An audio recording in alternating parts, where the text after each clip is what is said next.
Good morning, everybody.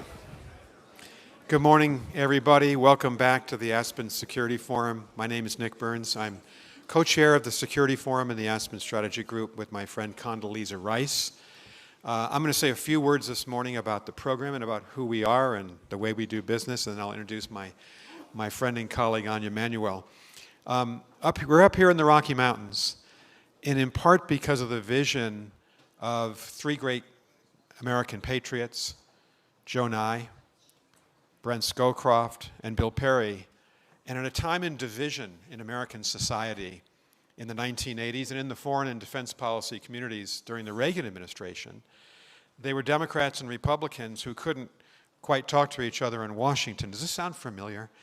And it was the vision of these three people that they should repair to the Rocky Mountains here in Aspen, and to talk to each other, and to listen to each other, and to show respect for each other, and to remember that we're all Americans and we're all dedicated to the same thing, which is the future of our country, its security to peace. As Anja said so beautifully last night, we all want the same things in the end for our great country. And so that's where we are today. We in the Aspen Security Forum believe deeply that when we come to Aspen, the R and D, and maybe even the I, if you're independent, they disappear from our lanyards. We're all Americans. And for those of us who are overseas, I'm not trying to exclude you at all. We're just having a discussion here in our country about the way forward. But you are so welcome here as well.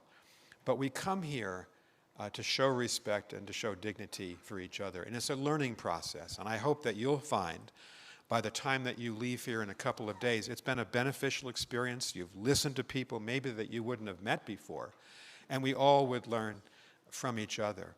As we said last night, I don't know if all of you were there at Greenwald Tent when we opened this program, the Pentagon decided and other parts of the U.S. government that they weren't going to permit senior officials who had agreed to come and were on the original program to be with us this week. We thought that was unfortunate. We regret it very much, but here's our response.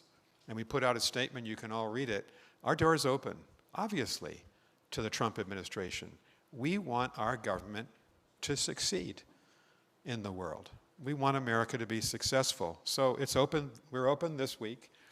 We'll be open next year, and we'll be back here, same time, same channel, next year, and the year after that. Because we live in a democracy, we have to have discussions and debate, and that's the basis of why we're assembling today.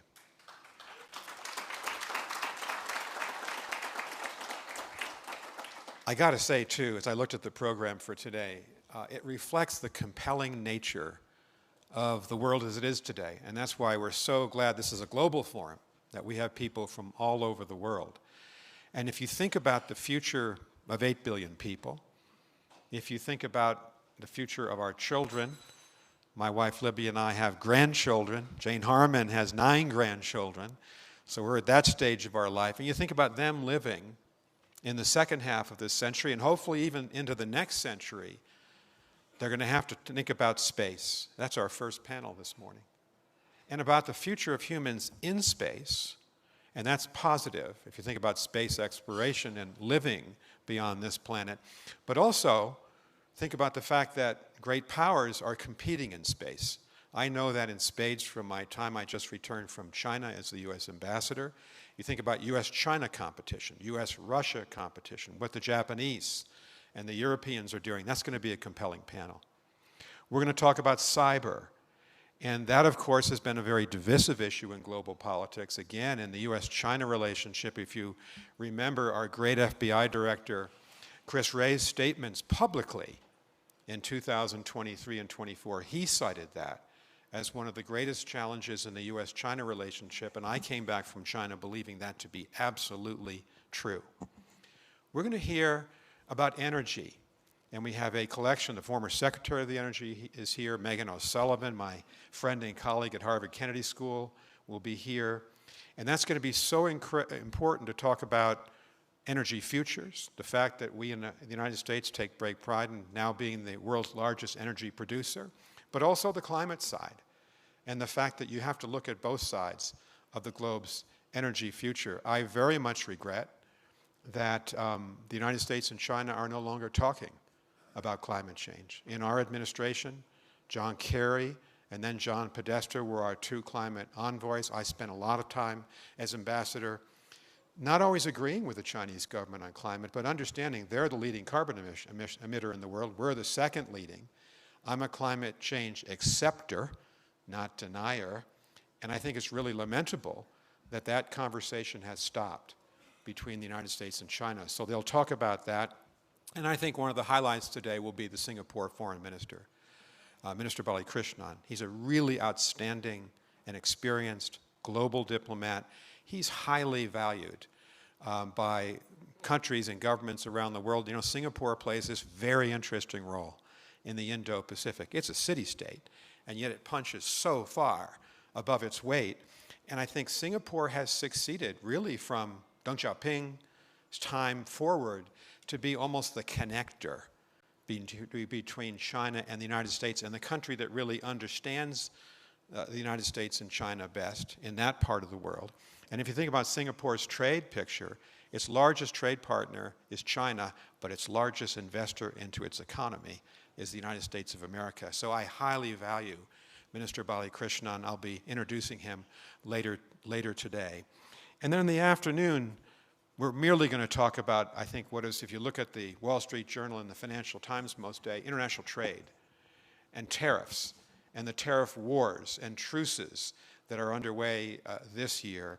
And then two panels really thinking about two of the critical areas of the world, one on the Middle East and talking about the future of Israel. Israel in such an extraordinary position. If you think about this, we mentioned it yesterday, think about Israel being born, created May 14th, 1948, besieged over decades by attacks and enmity from all of its Arab neighbors, now the strongest country in the Middle East. Israel's in the strongest geopolitical position it's ever been in after the extraordinary events in Lebanon, in Gaza, in Iran, in Syria over the last 2 years. So we have a panel on that. And then we conclude today with a panel on China and with four really outstanding thinkers about China, chaired by, I think, one of the most gifted correspondents on China, Ling Wei of the Wall Street Journal. Does that get you excited about today? It has me excited. So this is going to be a great day. We're all going to learn a lot. Please, when you ask your questions, questions are good, comments are good, advice is good, disagreements. It's how we learn from each other, respectfully, as I know we'll be. So now let me introduce the person who really makes the group run. Condi Rice and I are co-chairs, but Anja Manuel is the executive director, so that means all the responsibility lies with her. Just kidding. And with Neve King, and with Leah Batunis, and with Alana, and all the fantastic team. But Anja has done a spectacular job over the last 4 or 5 years. Anja Manuel.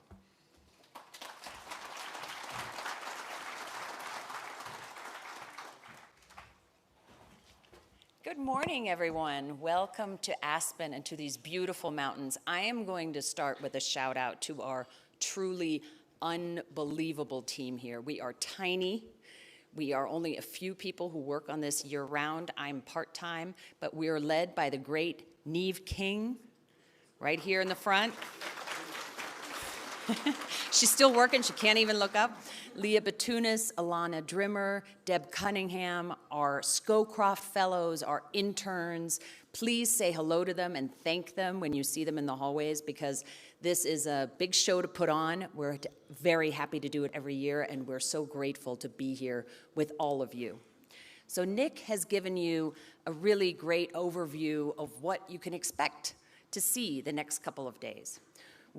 I'm going to give you just a couple of minutes on the spirit in which I hope we arrive here. It is an unbelievably complex world. I think more complicated than we've seen in many, many decades.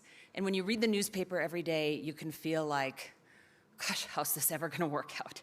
You can feel pretty pessimistic. But what unites us all here, the reason we all come, is because we are unabashed idealists. Across all of the political divides that you see, I think there's something deeply human that unites all of us. We want to reduce conflict. We want to build stability. We want to create a more peaceful, prosperous world. That is the mission on which we're all engaged here, and that's what brings us together. And by the way, this aspiration crosses all political lines. President Trump has said repeatedly, he had another statement out last night about how much he just wants the killing to stop in Ukraine. He said a couple months ago, "My preference will always be for peace and partnership, always." So that's what the president is looking for. President Biden told the United Nations last fall that our goal must be to end conflicts that are raging today and ensure that the forces holding us together are stronger than those pulling us apart. And that's what we're doing here. We're pulling ourselves together. But this hope alone isn't enough. So our theme for the next couple of days that I hope you'll share with us is to question a lot of assumptions. We're all experts here. We've got the rising leaders who are the new experts and who are already questioning the assumptions that the older generations have kind of clung on to. But just look at where our assumptions have gotten us. They don't hold anymore. We used to assume that economic interdependence would naturally lead to less conflict. We assumed that technology will always serve humans. We assumed that institutions built for a different era will remain fit for today. Our task here over the next couple of days is to question those assumptions and to come up with new tools, with new ideas. That's why we retreat to nature. We've said a lot already about Joe Nye, our wonderful founder of the group, who founded the Aspen Strategy Group 41 years ago. He passed away just a couple of months ago, and he would say to us repeatedly, "You have to retreat to nature." The reason we come all the way up here with all the canceled flights, with people with layovers everywhere, is because this place is magic. There's a magic here with these forests and these mountains. And so here we are, we're retreating to nature to renew our thinking and to seek fresh ideas amongst all of you thoughtful, principled people. Thank you for being here, and let's get started. Thanks. And it's now my pleasure to introduce the first panel, if you can join me up here, on one of our most critical issues that are just really coming to the forefront, and that is space policy. If you look at it, we are dependent on space commercially. Every tech company I work with in California is fundamentally dependent on our satellites, on GPS, on what our infrastructure in space, and militarily. And we're also deeply vulnerable here. And we have with you really an incredible panel.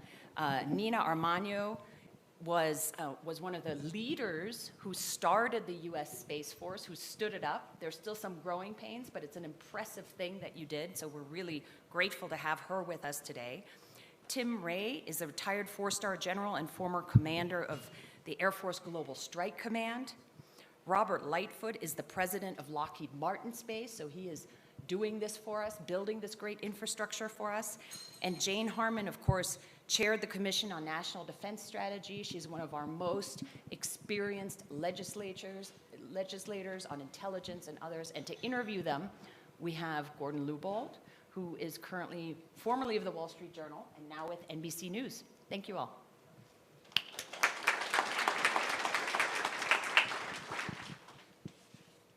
Is this right? Anyway, great to be here. Welcome. Honored to be here.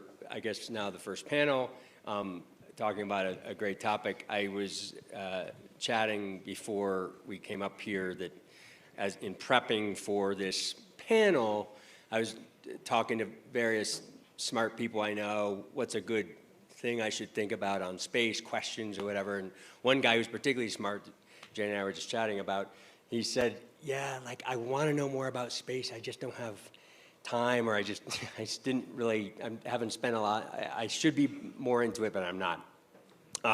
It's kind of like I should teach, or I should learn Mandarin someday, but I just haven't gotten there. So I think with that, what I'm hoping we can do in the next 37 to 40 minutes is have a smart conversation with smart people, obviously, about this topic, but even recognizing the caliber of the people who are gathered here today, not everybody knows enough about space as much as they might like to. So I'm hoping that kind of one of the takeaways here ultimately is that you come back or come out of here thinking like, maybe I should be thinking more about space. I think I probably will, now having prepped for this and then had this conversation. You know, we're in this moment, President Trump has focused some on space. He did create Space Force. You know, candidly people thought it was kind of a joke and the uniforms and it was like Star Trek or whatever, but it's actually like it was a smart move. And I'm not saying that politically, I'm just saying I think we're gathered here to talk about this for a reason. And we'll get later to Golden Dome, which is a signature initiative of the president's. But somebody in the audience who shall remain unnamed gave me a good question to kind of start out with the panel, because I'm hoping to kind of get like a 2 or 3 minute take from each of you on kind of how you see the world in this context. But recognizing that a lot of people don't necessarily understand what space means, what it is, how it affects us, our phones, our GPS systems. The question is, what is a day without space? Recognizing that we don't always know what a day with space is. So we can just go down the line on this one.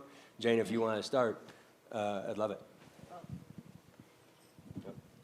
Good morning, everyone. I would just say a day without space is a catastrophe, both personally, commercially, and strategically. I can't imagine. How many of you use GPS?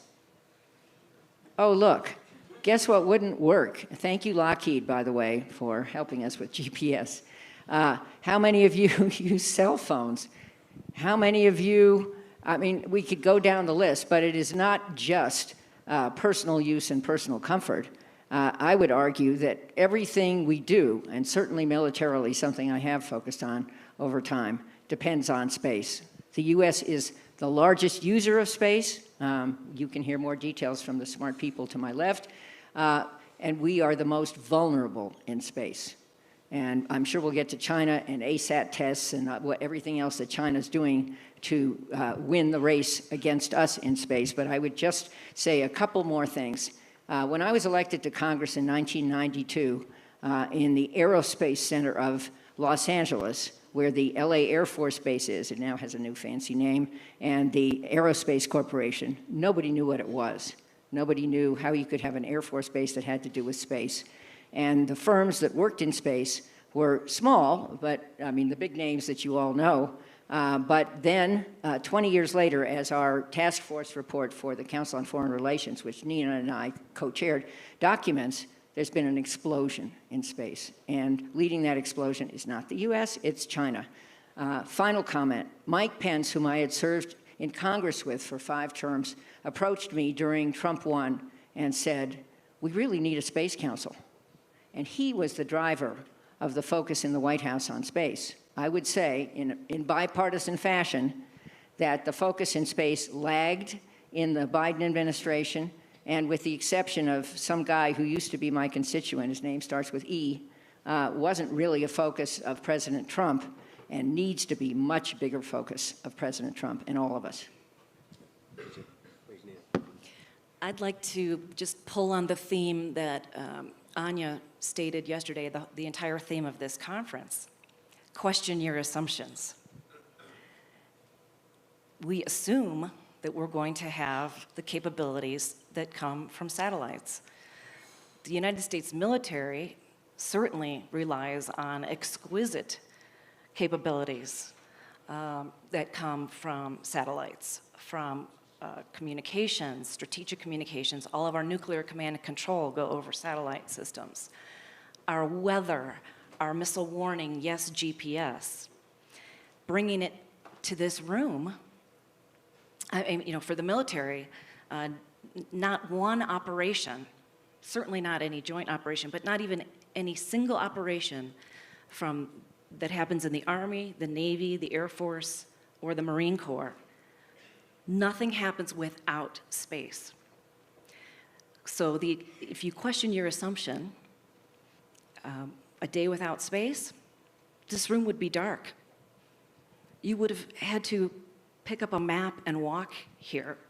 There would be no air conditioning. We would not even be projecting our voices.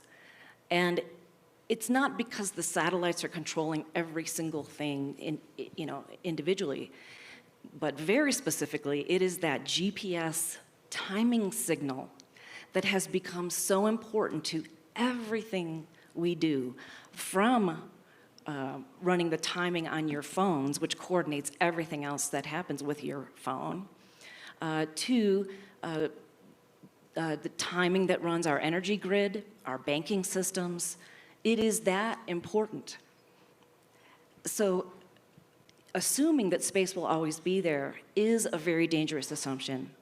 And that's why Jane and I co-chaired this task force. Little plug. Go. Little plug. Please. I actually have some of our reports here for whoever would like one. I'll autograph, yes. Would you like to, Jane, with me? Okay, special autograph versions of our report. The reason I love our report is because it is so digestible. We set up the situation up front, which is our satellites are relied upon by not only the United States, but the world. They're vulnerable to attacks by Russia and China. We can get into the threat later if you'd like. The number of satellites in space are growing thanks to launches and mega constellations and our amazing commercial space and industry space capabilities. Debris is increasing, though, because of those launches and because of satellites that are aging out. And this all comes together in what I call a train wreck unless we, as the United States, make a point to prioritize space. This is so digestible because it gives you 7 findings, 7 recommendations, and you can read it in about 5 minutes. We put everything right up front. Thanks to Jane Harmon, who cracked the whip on our task force every time we met. So, please, we'll pick up a copy at the end, and Jane and I will sign for you. Well put. Yeah, thanks for being here. My first chance to come to this forum, and so was hoping to just be in the forum, only to find myself on my drive up from Denver that I'm on the panel. So, so it's great to be here, sincerely. And I know many of these people here, so great opportunity. So where I come from is a couple of experiences I think that help shape this. Spent a lot of time in the nuclear community, and so what it means to operate the nuclear forces. A little bit of time in the acquisition community with some success with the B-21 and a few other things, and some success with the operational experience of being the deputy commander in Europe for a couple of years, from 16 to 18. But more recently, running business executives for national security, a nonprofit where we bring the business leaders, the non-defense primes, alongside the government to help them think about industry best practices. So I'm really much more informed now on the finance side of things and what it really takes to get done. When I first think of a day without space, you would all be wise to worry about nuclear command and control. For those of you who would like to see us not do nuclear weapons, you would like to know that we could not do nuclear strikes and turn them off, which is really dependent on space, or that if we needed to in that regrettable scenario that we could use it, completely dependent upon space, and we have to be able to do it.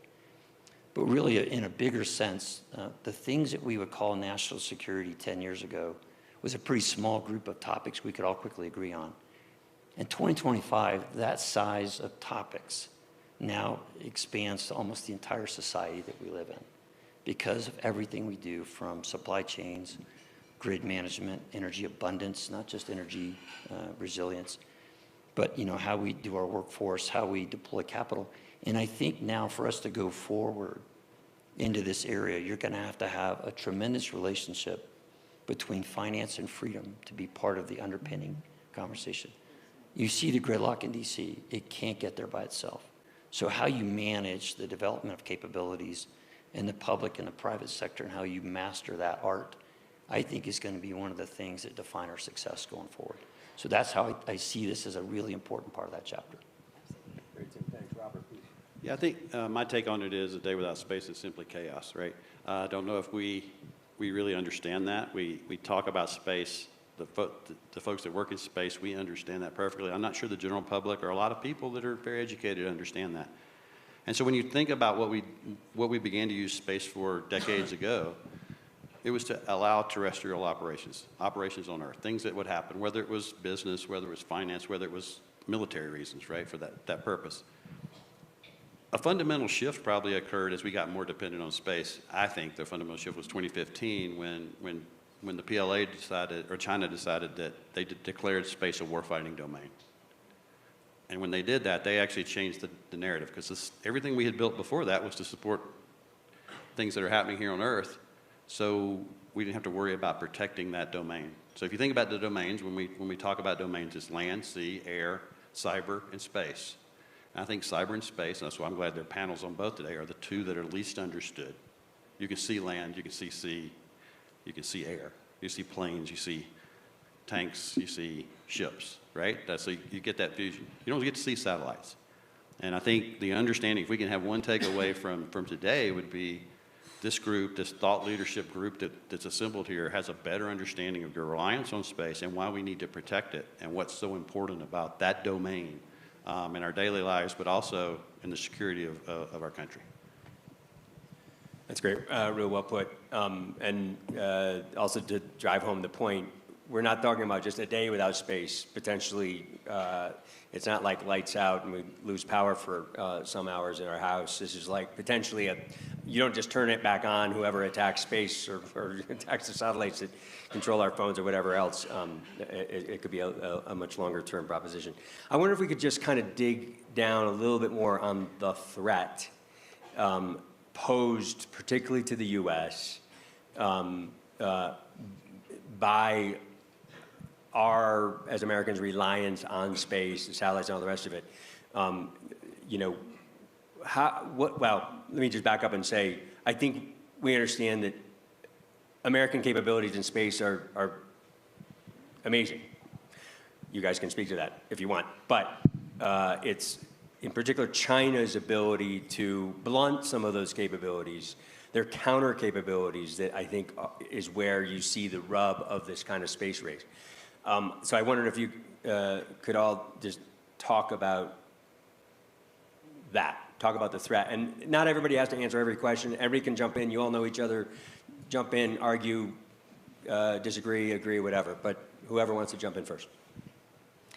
Our satellites are vulnerable because when they were first designed and built and taken through a very lengthy acquisition process, there was no threat in space. And we are talking about, like, unfortunately, a 20-year cycle. Pretty much the same as a fighter aircraft, actually. I mean, you know, these exquisite military systems have had the luxury of taking years and years to develop. But we don't have that luxury anymore because Russia and China have built weapons and deployed them in space. All the way back to 2007, when China launched an anti-satellite missile, destroyed one of their own defunct weather satellites, created thousands of pieces of debris, and, you know, in space, debris creates even more debris. So it was a terrible situation. At first, the community said, oh my gosh, how could they be so irresponsible? But very, very quickly, the community said, this wasn't irresponsible. This was a statement. This was a show, a demonstration of their capability to destroy not only a Chinese satellite, but any satellite that they could reach. And this was in low Earth orbit. Today they can reach geosynchronous Earth orbit, which is 23,000 miles above the Earth's surface. That's just Russia. China have ground-based anti-satellite missiles. In space, they can attack our satellites, and they have, especially Russia has demonstrated this. There are ways to attack our ground control stations. I mean, that would just be a kinetic attack. We're vulnerable to cyber attacks in space, of course. Everything is connected from the satellite, the connective tissue to the ground segment, and then the connective tissue to the user equipment. And for this audience, the user equipment is your iPhone. All of those connections are vulnerable. And so the Space Force was actually established to protect and defend the domain, and we can certainly get into that. But the threat is real, and I think Jane wants to add to this. Well, I wanted to segue to the threat to commercial and personal use of space, because it's not seamless. The military use is a specific focus, but the rest of it gets hurt too. And just think of all that debris called space junk floating around that can attack not just military satellites, which are vulnerable, but commercial satellites. And again, let's go back to GPS and all the things we can't live without. All of that stuff can go down basically accidentally, maybe intentionally, but possibly accidentally because of things crashing around in space. So our report doesn't just focus on the military threat, which is crucially important, and this is the Aspen Security Forum, but we also focus on search and rescue missions, on how to regulate space junk, on how to regulate space. Space doesn't respect national borders. I mean, President Trump can issue as many executive orders as he wants, but he's not going to take over the management of space with an executive order. Even Elon Musk, with his prowess, isn't going to take over the management of space. And just one little segue. In the 90s, when I was in Congress, this young South African called, and he was in a rental facility in El Segundo in my district. El Segundo is also where the Aerospace Corporation and the LA Air Force Base are.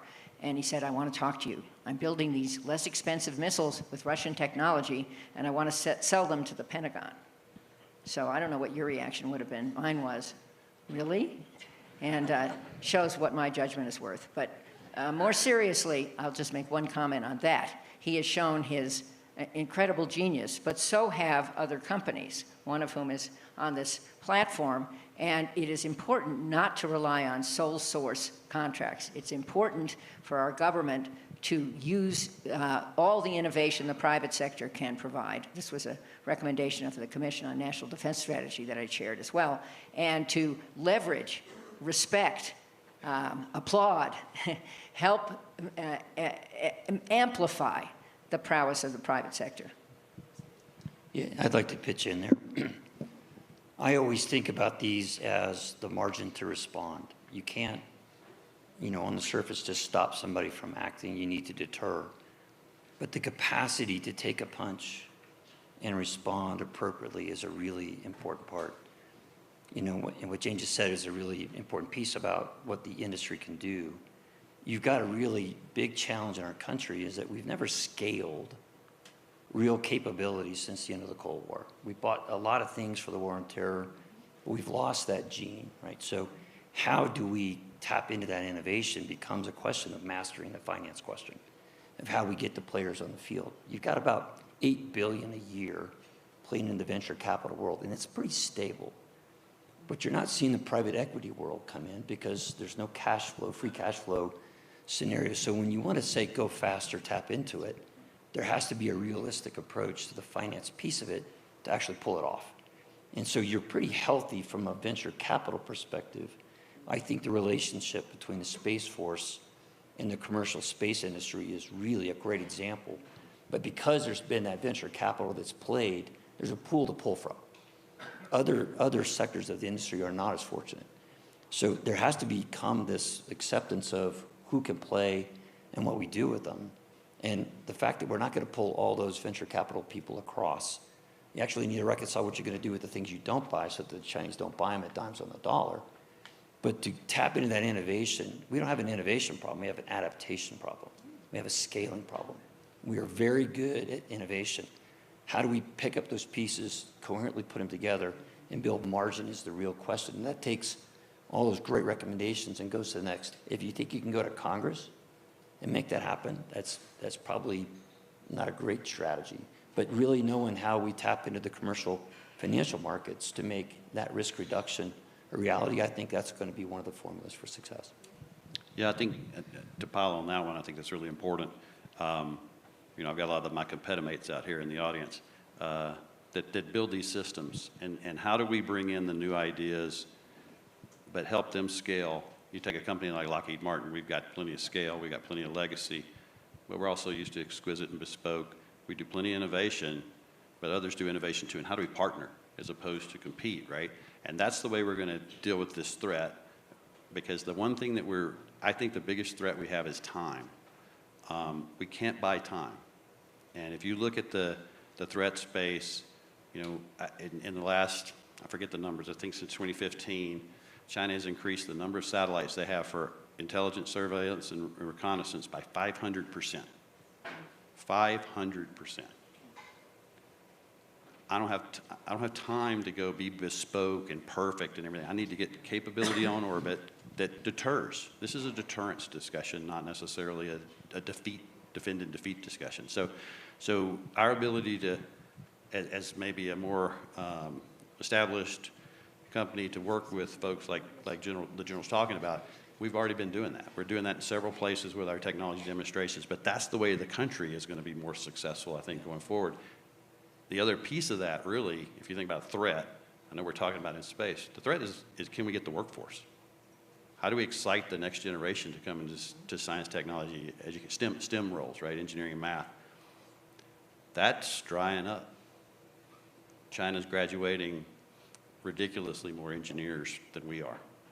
And so how do we incentivize that as well so that we've got the workforce? I mean, in some cases, it's not about the money, it's about the time and the people. So. And the infrastructure. Yeah, good point. Could I just add a PS about the United States Congress? Anybody ever heard of the United States Congress?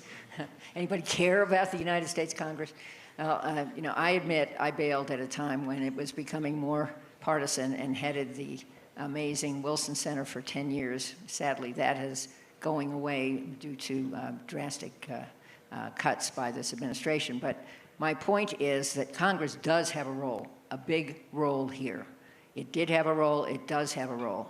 For one thing, the proposed budget cuts NASA by 25%. And if you think about what NASA does, I'm sure you're all aware, a lot of it is hard power, helping our military project power. But a huge amount of it is soft power through all of the ways that it excites the world about space. The Artemis Accords, which are a program to enlist states to go to Mars. And sadly, with less money, that's not going to be funded. And things of that nature, all of the advanced ways we have viewed into space and the gift we've made to the world about what we can see in the universe. It's just astounding. So Congress can restore those cuts, and why I wanted to raise this topic is Congress is working on a bipartisan basis to restore the cuts to NASA and maybe even increase NASA's prowess. It's a key agency, and Congress also could help assure that we recreate, fund, and use a space council to coordinate activities in the White House, which has atrophied both under the Biden administration and now under this administration. So good. By the way, I want to come back to the debris thing at some point because I think it's fascinating, but to kind of stay on this theme for a second. I wonder if you could just talk and help educate our audience a little bit about Space Force in the context of what we're talking about. Like, what does it do? Like I said, people kind of made fun of it initially because they thought about the uniforms and like, this is silly, but it's relevant, certainly to this conversation. What do they do and how can they help protect the U.S. in this context? Well, let me start by saying that Netflix series called Space Force would still be running if they knew me, because I was the first director of staff for the United States Space Force as we were standing up. I have tons of material for that show. A new career. It was hilarious, especially at the beginning when they showed the rivalries among the services, and the poor Coast Guard was always at the bottom of the rung no matter what. Sorry, Coast Guard, I love you. We can't function as a nation without you. But they really, then they got silly. But they would have had a lot of really good material from me. When we were standing up the Space Force, the impetus was the threat. there needed to be a group of experts that could control their own budget, well, be given a budget, control the expenditure of that budget, control their people and develop their own workforce, and focus on space each and every day. And that's what the United States Space Force is doing. It came from the Air Force. It was a major command. It was Air Force Space Command, and largely Air Force Space Command just moved over and became a service. That's what it looked like the first few weeks and months, certainly, of the Space Force. And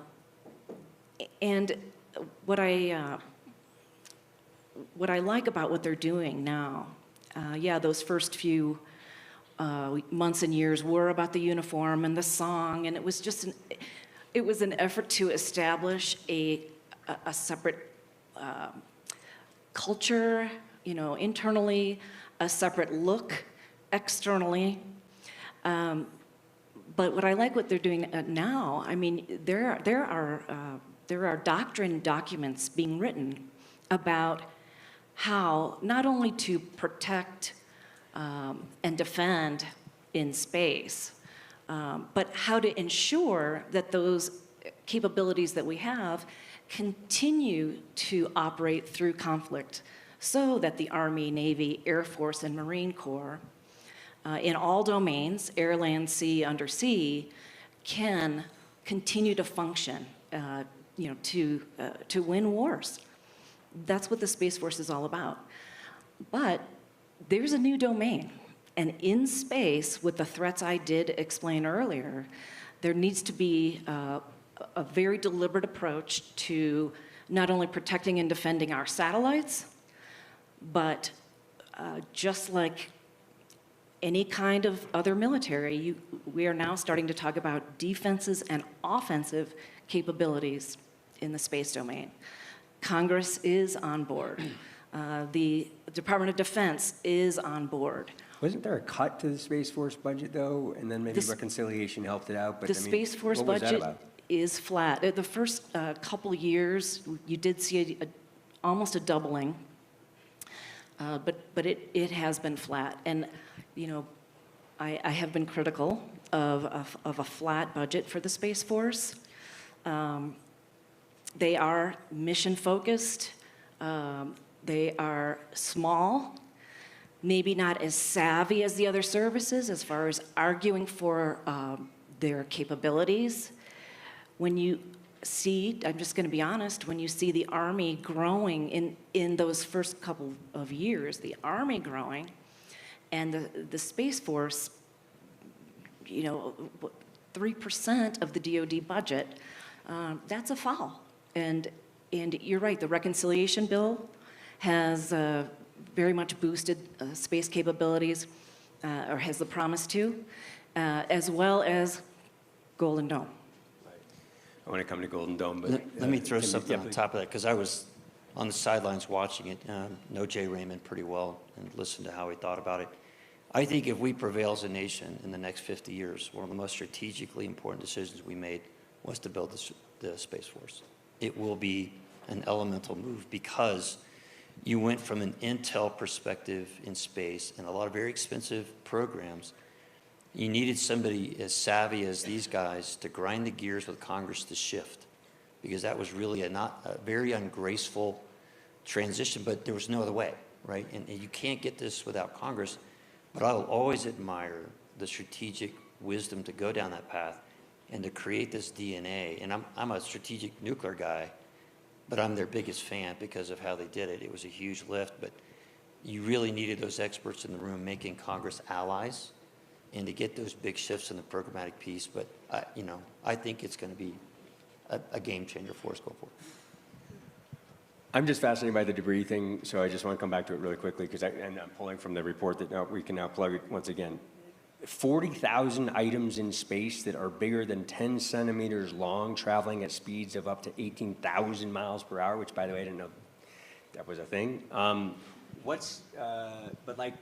But that's just like a tangible thing that people can kind of like grasp onto. Okay, there's a bunch of litter up there. So how does How do you manage the problem? How do you work with allies and potentially adversaries to manage even that problem? Anybody? Hey, I just want to see if Robert will jump in here wearing his NASA hat. Just talking about the practical impacts of debris on the International Space Station. I mean, I think I was going to actually mention the speed, right? I don't think people realize that, you know, to escape Earth, you have to get to 17,500 miles an hour. All those rockets that go, they look really pretty, but ultimately that's how fast they're going. If you're going less than that, you're going to re-enter. Okay, so all this debris that's cruising around up there, some greater than 18,000. So think about something here getting hit by a piece this big that's going 18,000 miles an hour. It's going to destroy it, right? And it doesn't have to completely disintegrate it. Well, the International Space Station, the walls on the International Space Station are pretty thin. And we used to deal with what we call micrometeorite debris all the time. And there's actually safe havens for the astronauts and the cosmonauts where you would get a warning from, what's the Space Force now? They're just tracking all the debris. You have a potential. You can't move the space station. You know, sometimes you can get it out of the way, sometimes you can't. And people would have to go to their safe haven in case it got hit, because it would depressurize and then, you know, it's a bad day. It's a Hollywood movie kind of thing that's not good. So that was part of the, and by the way, it's in low Earth orbit. So this debris, no matter where it starts, is ultimately going to come, decades, by the way, in some cases, it's ultimately going to come down and re-enter. And so I think that's the challenge, is everything between those debris sites, the anti-satellite test you talked about, anything from there to basically the atmosphere is in danger. Is this the common problem that the U.S. can work with allies and others to Yes, solve? and this is one, I think, some of the lower hanging fruit that we could work on. I mean, much harder issues are nukes in space. I'm sure we're going to get there. And the China challenge, But everyone has an interest in satellites not being destroyed accidentally by space junk. And satellites are hardened now. They're much stronger, more resilient than they used to be, but not totally. And another piece of this is space traffic management. Think about satellites crashing into each other and what tools we have. We're good at, not perfect, at air traffic management, but we don't have an adequate system in space. And all of what we do is evolving toward space and away from some of our older analog, I don't know that anything's analog anymore except me, but our older analog systems. And we call for global systems, if possible, to manage issues like this. And the hope is that it would from more mundane commercial traffic issues, it would somehow build the trust that's necessary to do what we really, really need to do, which is to have rules in place to regulate space so that we don't have a nuclear war in space, catastrophic, obviously. And those rules should be put together and established by a group of international experts, bringing in commercial space and the space industry, literally bringing them to the table for policy decisions and establishing rules of the road in the space domain. One of the things that makes this probably the scariest for me is that there are no rules. There are no rules. Ships have to pass to the right of each other, left, well, whatever it is. Right. Ships, okay. You drive in our country, you drive on the right side of the road. You drive in some other country's left side of the road. Back to horse riding, it's left. I'm not a horse rider, but I learned this during our study. You keep the other person on your left. Nothing like that in the space domain. And so, with all of this extra activity up there, be it nefarious or just the fact that China is growing exponentially in space and using space like we do in the United States, there is a chance for a miscalculation.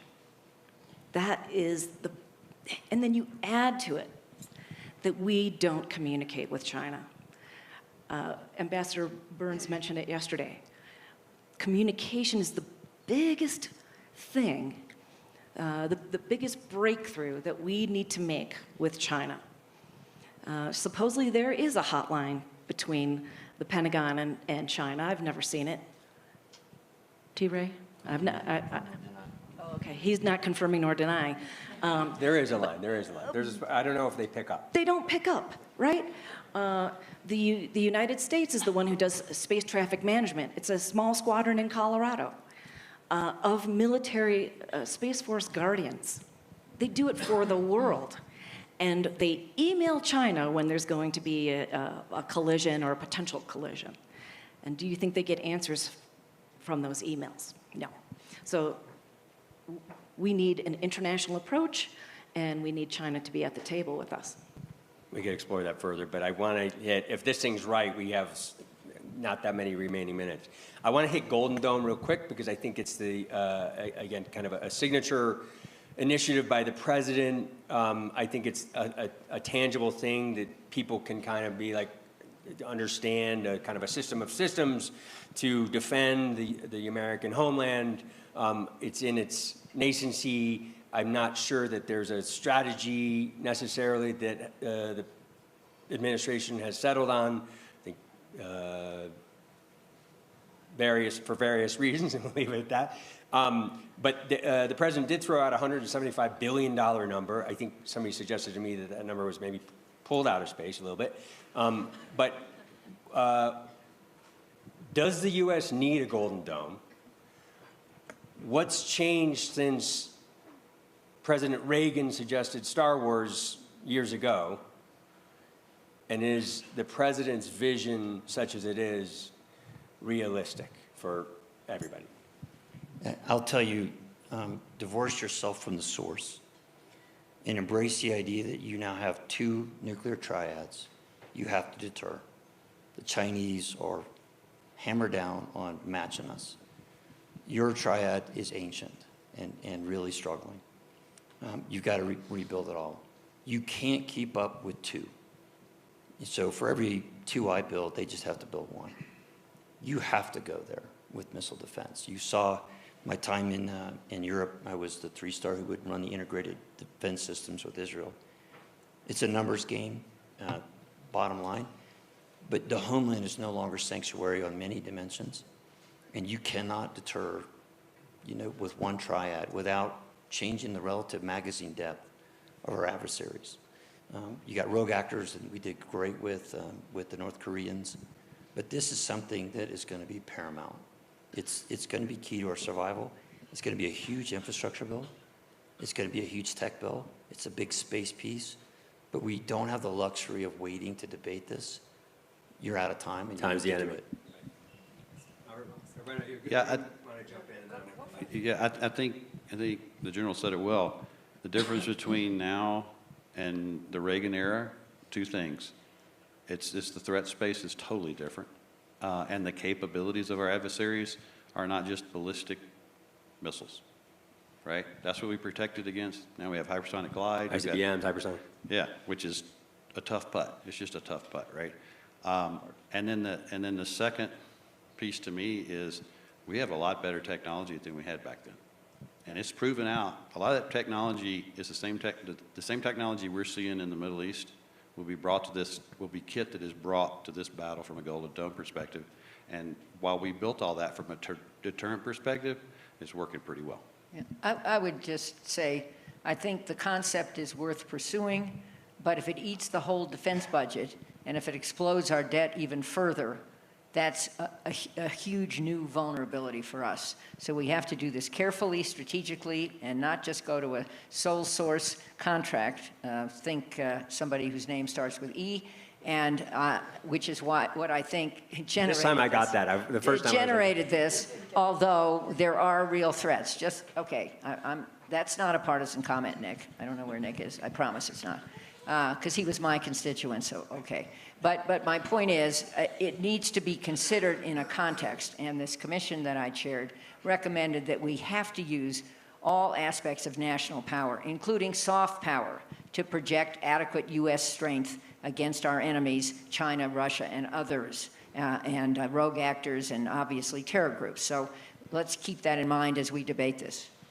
I have one question for Robert, but yeah, please. Yeah, go. I just wanted to say I like the approach, stitch together what we have currently and integrate it. That's not, we don't have the capability today for all of those piece parts to communicate in any kind of a defensive way. Only facing out over the Pacific and only for essentially North Korean ballistic missiles. So I like the fact that the first step is to take what we have and integrate it and then build. And I like that some of that space technology, Space-Based Interceptor, is a program that is being funded under Golden Dome. I like the fact that maybe some of that tech can be applied to the needs of your Space Force. In terms of capabilities that exist now, industry has some. THAADs and Patriots are the things that we hear about all the time. We hear about it not only in this context, but in the context of the operations in the Middle East and all the rest of it. Everybody wants a Patriot, more THAADs, more interceptors. Can industry scale quickly and make enough for the demand? Well, I think it's to what General said about infrastructure, right? Yes, we can scale, but again, it's time. It's going to take a little while to do it.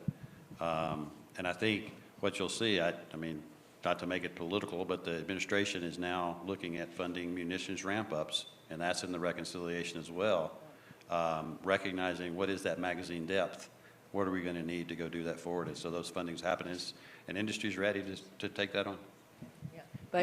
But there's a lot of work for the government to do to integrate the tech sector and the innovation sector, which is mostly outside of government, with government procurement. Government procurement was built in the 14th century, and it is absolutely mind-boggling how inefficient it is and how new inventions never get anywhere. It's not just funding, it's actually adaptation of the technology. And the good news is the Pentagon does have something called the Defense Innovation Unit. I think Doug Beck will be here. But the bad news is, he can't be here. Pardon me, Doug Beck has magically disappeared. He's a great guy, but the point is, DIU is funded at about $1 billion out of an $850 billion growing to $1 trillion budget. Go figure and ask yourself, is that enough money to do what is really needed? Let me throw one last thought. And then we're going to get there. Okay. Yeah. Go ahead, please. If you want the American military to come to your aid, which we absolutely must do, if you want us in your regions, in the Pacific, in Europe, we have to project power from the homeland, and it is no longer sanctuary. This is in the good of everyone's interest that we do this, because if we want to go to Europe, then we're going to be attacked in the homeland, and we're going to be stopped from a multitude of threats. And so this is about, not just about America, this is about strategic depth to take care of our partners as well. All right, thanks so much. I actually had a great closing question, I thought, but I don't think we have time because I think Neve has given me the virtual hook. I wanted to get to some questions here, didn't get that. There's a lot to talk about. Thank you for everybody for joining us. Please join me in thanking our panel, and also a special star for Tim, who stepped in at the last minute. So thanks very much.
sit here.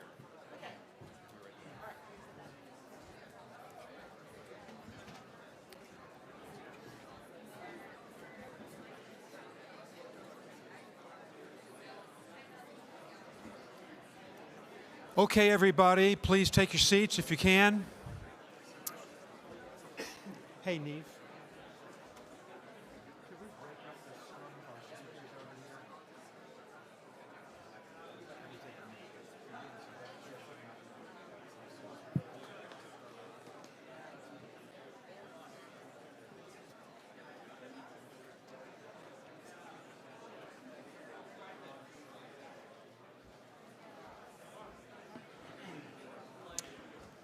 Okay, everybody, good morning. Please take your seats.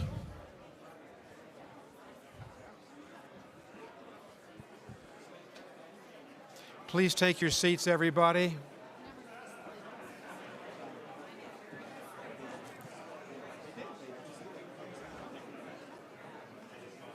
Good morning, everybody. If I could ask everyone to be seated, we would appreciate it. Thank you so much. Thank you, everyone. We're now going to talk about energy.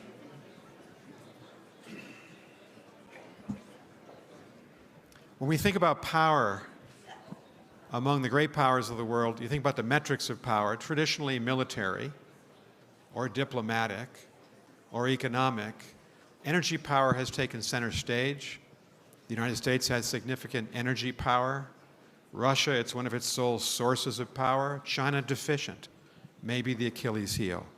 We've got a great panel to talk about that. I hope they'll also talk about climate in relation to energy. But here we have Dan Brouillette, former Secretary of the Energy of the United States, Jorel Sampaio from the Brazilian Foreign Ministry, an energy expert, Jason Bordoff of Columbia University, founding director of the Center of Global Energy Policy, and last but definitely not least, my good friend and colleague at Harvard, Megan O'Sullivan, who's written a great book called Windfall on Global Energy Trends. And we're so happy that Zanny Minton-Bedos, the editor-in-chief of The Economist, is going to grill these panelists. Thanks so much, Zanny. I'm not going to grill. You just want me to do the same treatment that I gave you yesterday. Thank you, Nick. Thank you. Welcome, everyone, to this conversation about energy security in a changing geopolitical world.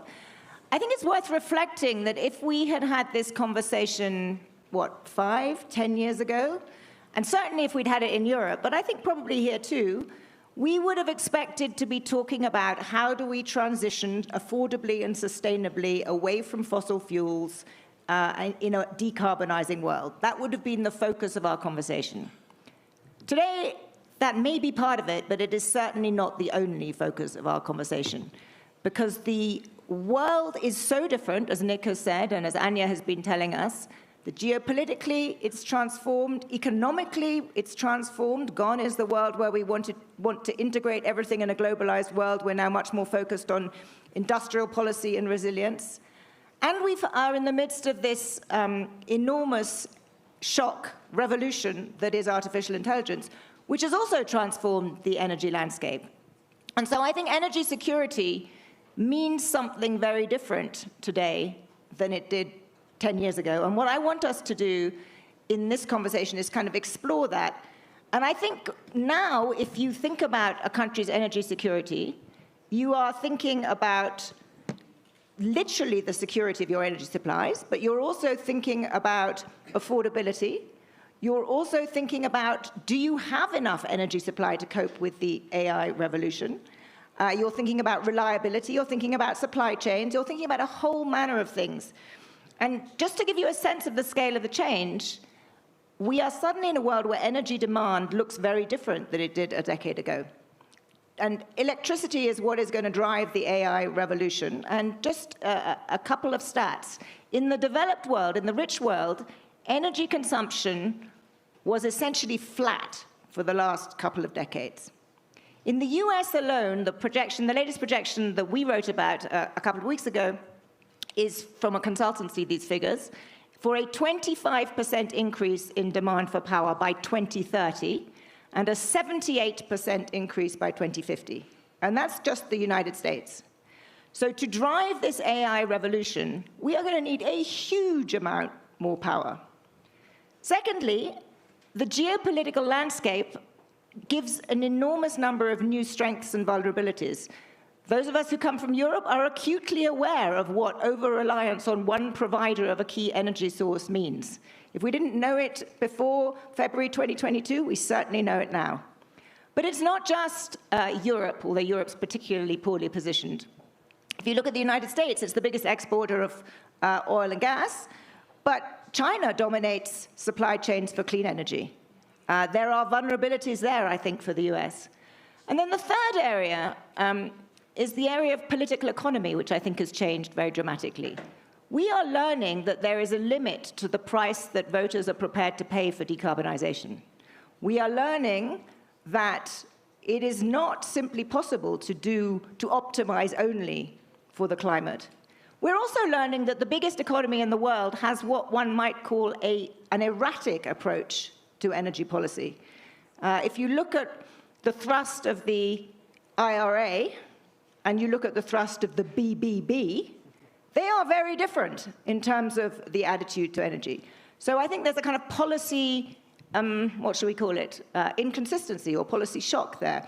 So this is the world that we all inhabit now. So how do you think about what it means to be energy secure? And if you're a policymaker, how do you kind of put these different things in different priorities? So that's why I wanted to start. And Dan, since you have been Energy Secretary, I'm going to start by asking you to imagine you were back in your old job. And indeed, you've also been Deputy Energy Secretary. Please don't. And first of all, do correct me if I've mischaracterized the things that I assume you were thinking about then. But how do you put some sense of priority on this? How do you think about what energy security means and what should be the priorities? Wow. I hate getting the first question. It seems like the hardest one, and it should go to somebody like Jason or someone else who's really, really talented at this. Look, thank you for the opportunity to be with all of you here today. It's an honor for me to join you at the Aspen Security Forum. It's my first time here, and I've enjoyed the few hours that I've been on the ground, so thank you for the opportunity to be with you. Look, if I were in the role today, it is obviously a much different world than it was just 5 years ago when I was in office. It seems like 5 lifetimes ago. But the world's changed quite a bit in 5 years. But if I were thinking about it today, I would approach it in much the same way that you just articulated. I think over the course of the last decade, perhaps 2 decades, we tended to view energy policy almost exclusively through the lens of climate and its impact on climate, which is important. I'm not suggesting that's unimportant. It is important. But it gets a bit risky when that is your primary lens by which you approach these things. The world has changed quite a bit. The points that you made about the whiplash effect, those are my words, not yours, obviously, but I mean the changes in policy direction, I think are most acute at the congressional level and perhaps at the senior-most levels of the elected politicians in the U.S., meaning the president and the Congress. I will tell you that in my experience at the Department of Energy, my experience in energy policy differently is that looks a lot different when you talk to the technical experts, or you talk to the industry, you talk to the people who actually live in this world. And Jason and I have had this conversation many, many times. The things I did as Energy Secretary to advance things like LNG exports, natural gas production, were simply building on what Ernie Moniz did as Secretary and what Jason Bordoff did when he was a leader in the department as well. So there's a continuity there, too, that we often don't recognize, and I just want to make that point, that it's not all back and forth all the time. But as I think about... one fan over here. And that's why I think these kinds of conversations are very important. So thank you again for the opportunity to be here, but thank you for the good work that you do. And I'll just make a couple other points real quick to set the table. If I were back in the office today, I would be looking very closely at the regulations that need to come out of FERC, the Federal Energy Regulatory Commission. Not many people know this, but the FERC has this dotted line report to the U.S. Secretary of Energy, and some of the legal authorities that are currently granted to that, quote, independent agency are actually derivative authorities that were granted to the U.S. Secretary of Energy. So if I were back there today, I would be looking at some of these and finding out which ones can I bring back to the department so that we can look at this regulatory structure in the United States a little bit more holistically than what is perhaps being done.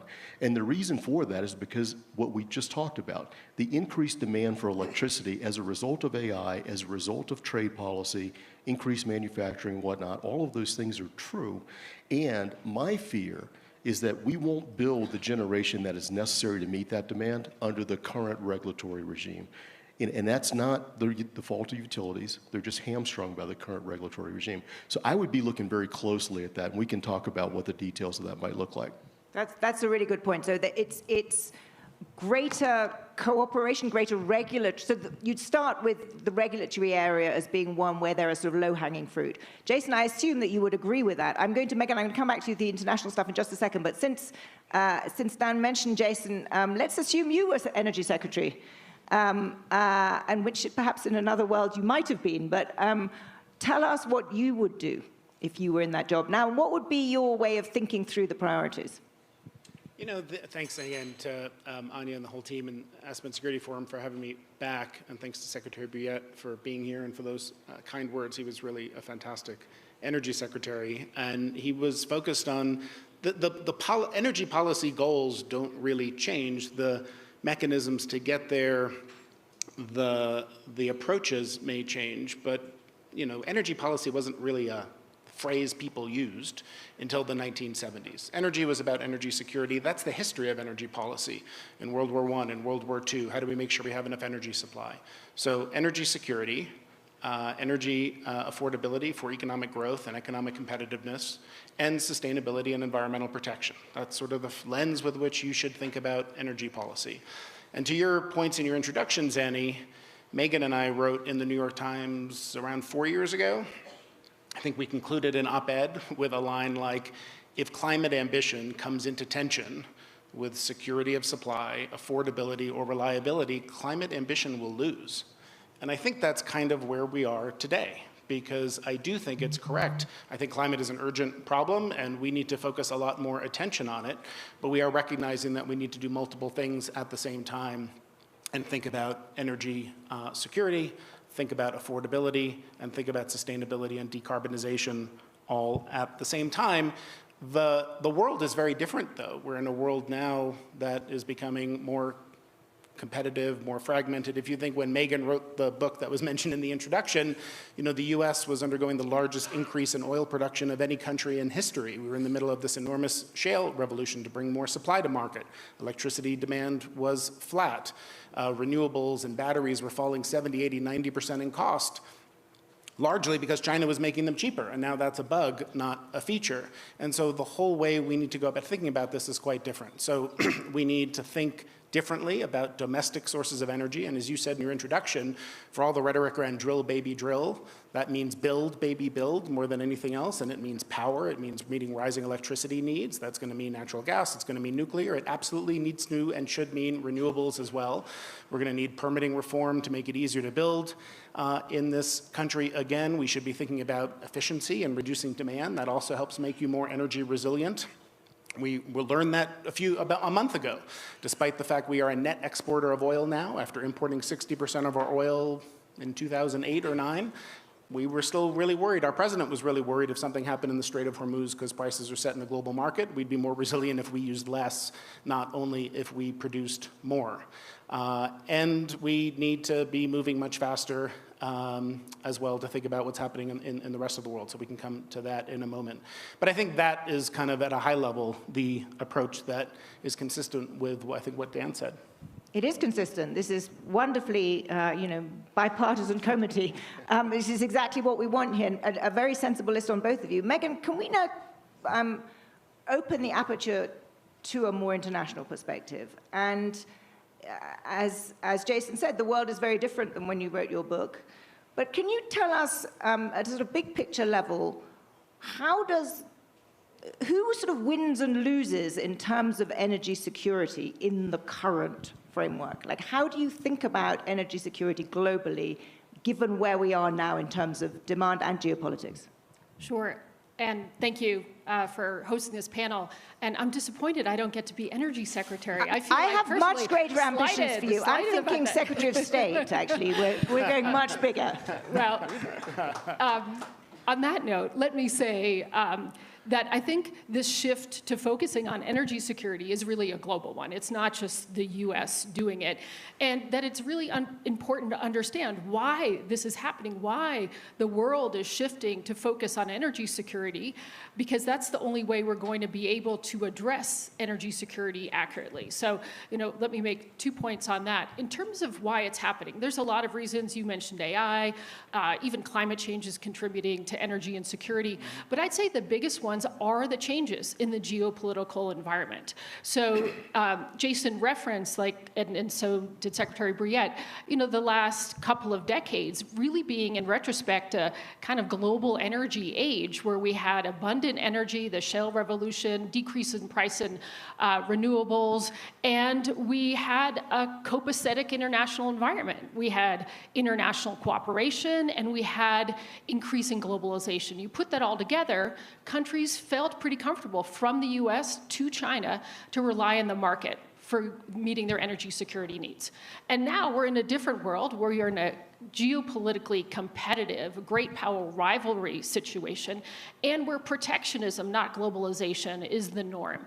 And in that world, countries do not have comfort in thinking that the market is going to provide for their energy security. So energy security is back up at the top of the agenda.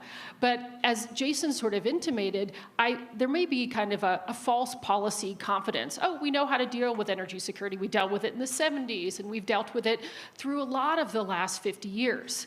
And the point is, we dealt with that in large part by further integrating into global markets. That was the way we perceived to increase energy security. And when I say we, I don't just mean the United States. Certainly Europe was doing this as well.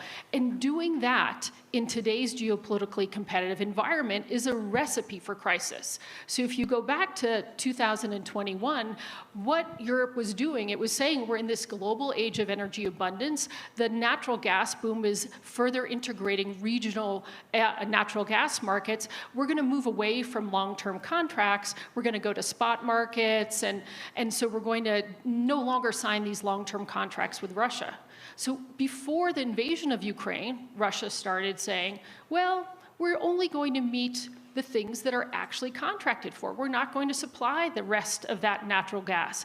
So again, global competitiveness, great power rivalry amidst an attitude of, oh, let's just integrate into a global market, created the grounds for this major energy crisis. So understanding that today is going to be key to devising the toolkit that actually will allow countries to meet energy security needs in this geopolitical moment. Can I just push you a little bit on that? Because it sounds as though you think it's, given the geopolitics, a bad idea for countries to think that it is okay to rely on the market for their energy security. Whereas another way of looking at Europe's predicament is that Europe was incredibly naive to rely on essentially a sole supplier for cheap energy, and that had it actually had a much more diversified set of suppliers through the market, it would have been in a much better shape. So I guess I'm slightly surprised that you think the lesson is the market is a bad idea. I wouldn't say that I come at it from a perspective the market is the bad idea. The market is a great idea in certain geopolitical circumstances. In a geopolitical world where China is willing and very able to weaponize its energy supply chains for a geopolitical reason, then expecting that you're going to be able to react to that simply because the price of rare earths will go up, and then companies will invest in new production because the price goes up, and that will allow us to meet our needs. That would be relying on the market. And that would work if you didn't have a time frame problem. Right? You have a time frame problem because left to the market, that may take 16 years. So you may be in a crisis for 16 years or something like that. So again, we can't just blithely rely on the market when we've got a different geopolitical environment that will require a little bit more of a government intervention. I just wanted to add one thing, because I think it's a really interesting question to think about, what delivers energy security. And part of the answer, I think, is also it's different for different parts of the energy sector, and we don't tend to differentiate enough. So what was the lesson we learned a month ago? Iran did not go into the Strait of Hormuz. It did not strike Abqaiq. Israel did not strike Karg Island. There was some measure of security that came from the fact that we're in a global oil market and we're all in this together. And if Iran had tried to do that, it would have imposed pain on itself. It would have imposed pain on China. It would have imposed pain on Gulf countries it was trying to keep on its side. Same reason that the West didn't sanction Russian natural gas, Russian oil, because that would have impacted global markets. Europe is more secure when Russian gas is cut off, and it can go into a global LNG market, but also subject now to much more price volatility than it was before. It's very different when you're talking about heavy rare earths, for which there's 90% dominance in China, which is why we just saw the U.S. government make an equity investment so there aren't deep liquid markets. So the question is... Very good point. We're going to get on to rare earths in a second, but first I want to bring Joel in because you come from a country that is a major player in global energy. Oil exports are your biggest exports. How do you, listening to this conversation, do you think, first of all, how do you think and how does Brazil think about energy security? And secondly, do you think that being a big player in global markets is a route to energy security for Brazil or not? Well, first of all, thank you for having me here. I'll start with a figure, and then I'll go on from there. From Brazil's energy matrix, for the whole matrix, 50% come from renewable sources. So that's a good starting point for just about anybody if you consider that the international average is 15. How did we get there while becoming, over the last 20 years, one of the top 10 oil producers in the world? We did that through certain programs. The biofuels program is probably one of the most well-known, which has been running for about 50 years. Developing the hydraulic source was also very relevant and still is. Cooperating with our neighbors in terms of energy, since the Cold War era, where there were certain rivalries with Argentina, for instance, related to the peaceful use of nuclear energy. And there were certain rivalries related to territorial disputes, which were solved through, for instance, the Itaipu power plant with Paraguay back in the 70s. So we have developed a mix that both addresses the need to security and also addresses the need to environmental care. And in that regard, I think Brazil has a few good stories to tell. It has a few good experiences to share. Give you an example. Biofuels amount to about 20% of the whole matrix, and that means, for instance, ethanol is an option to just about everyone in every car, and we have specific technologies known as the flex fuel cars, which you can fill your tank up either with ethanol or gasoline. So there are lots of features in Brazil's mix that should be looked upon. But both for oil and more broadly, being part of global markets has been an important part of Brazil's ability to achieve that mix, right? Yeah, it's true. So with that, let's move on to rare earths particularly. And it's maybe slightly tangential, but it's important for energy policy broadly, because I think you raised something really interesting, Megan, which is, given the overwhelming reliance on China and given China's clearly manifest willingness to use this power that it has in the last few months, Dan, back to you. What should the U.S. do? What should we do? Yeah.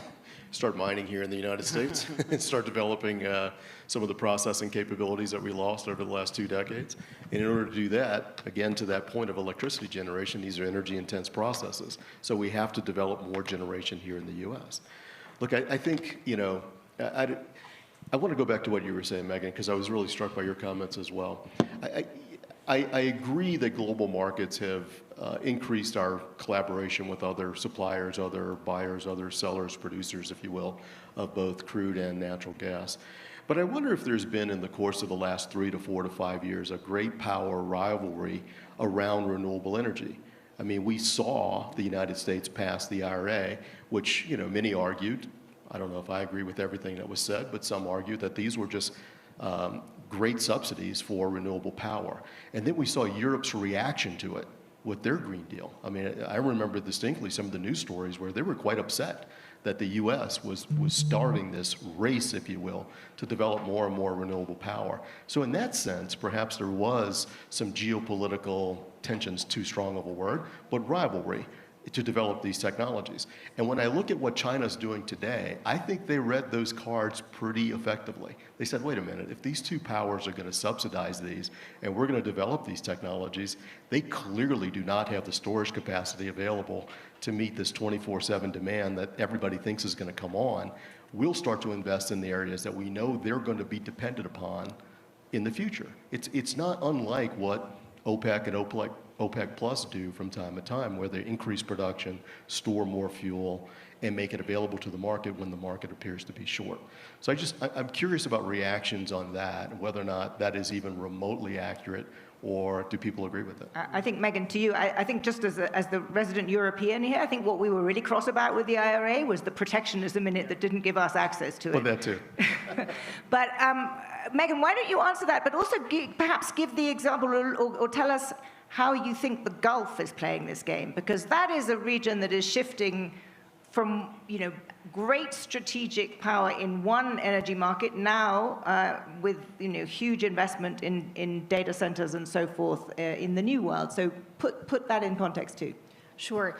Dan, I agree with a lot of what you're saying, that there was, and I would say there still is, although maybe the U.S. isn't playing the game, but there was kind of a geopolitical competition around renewables. And many of us thought, oh, we have to switch gears. We always thought we're going to address global climate challenges through international cooperation, through the COP, through all of these, global agreements, and maybe we're actually going to get the advances we need by competing with China, compete to get the best experiences and the best technologies.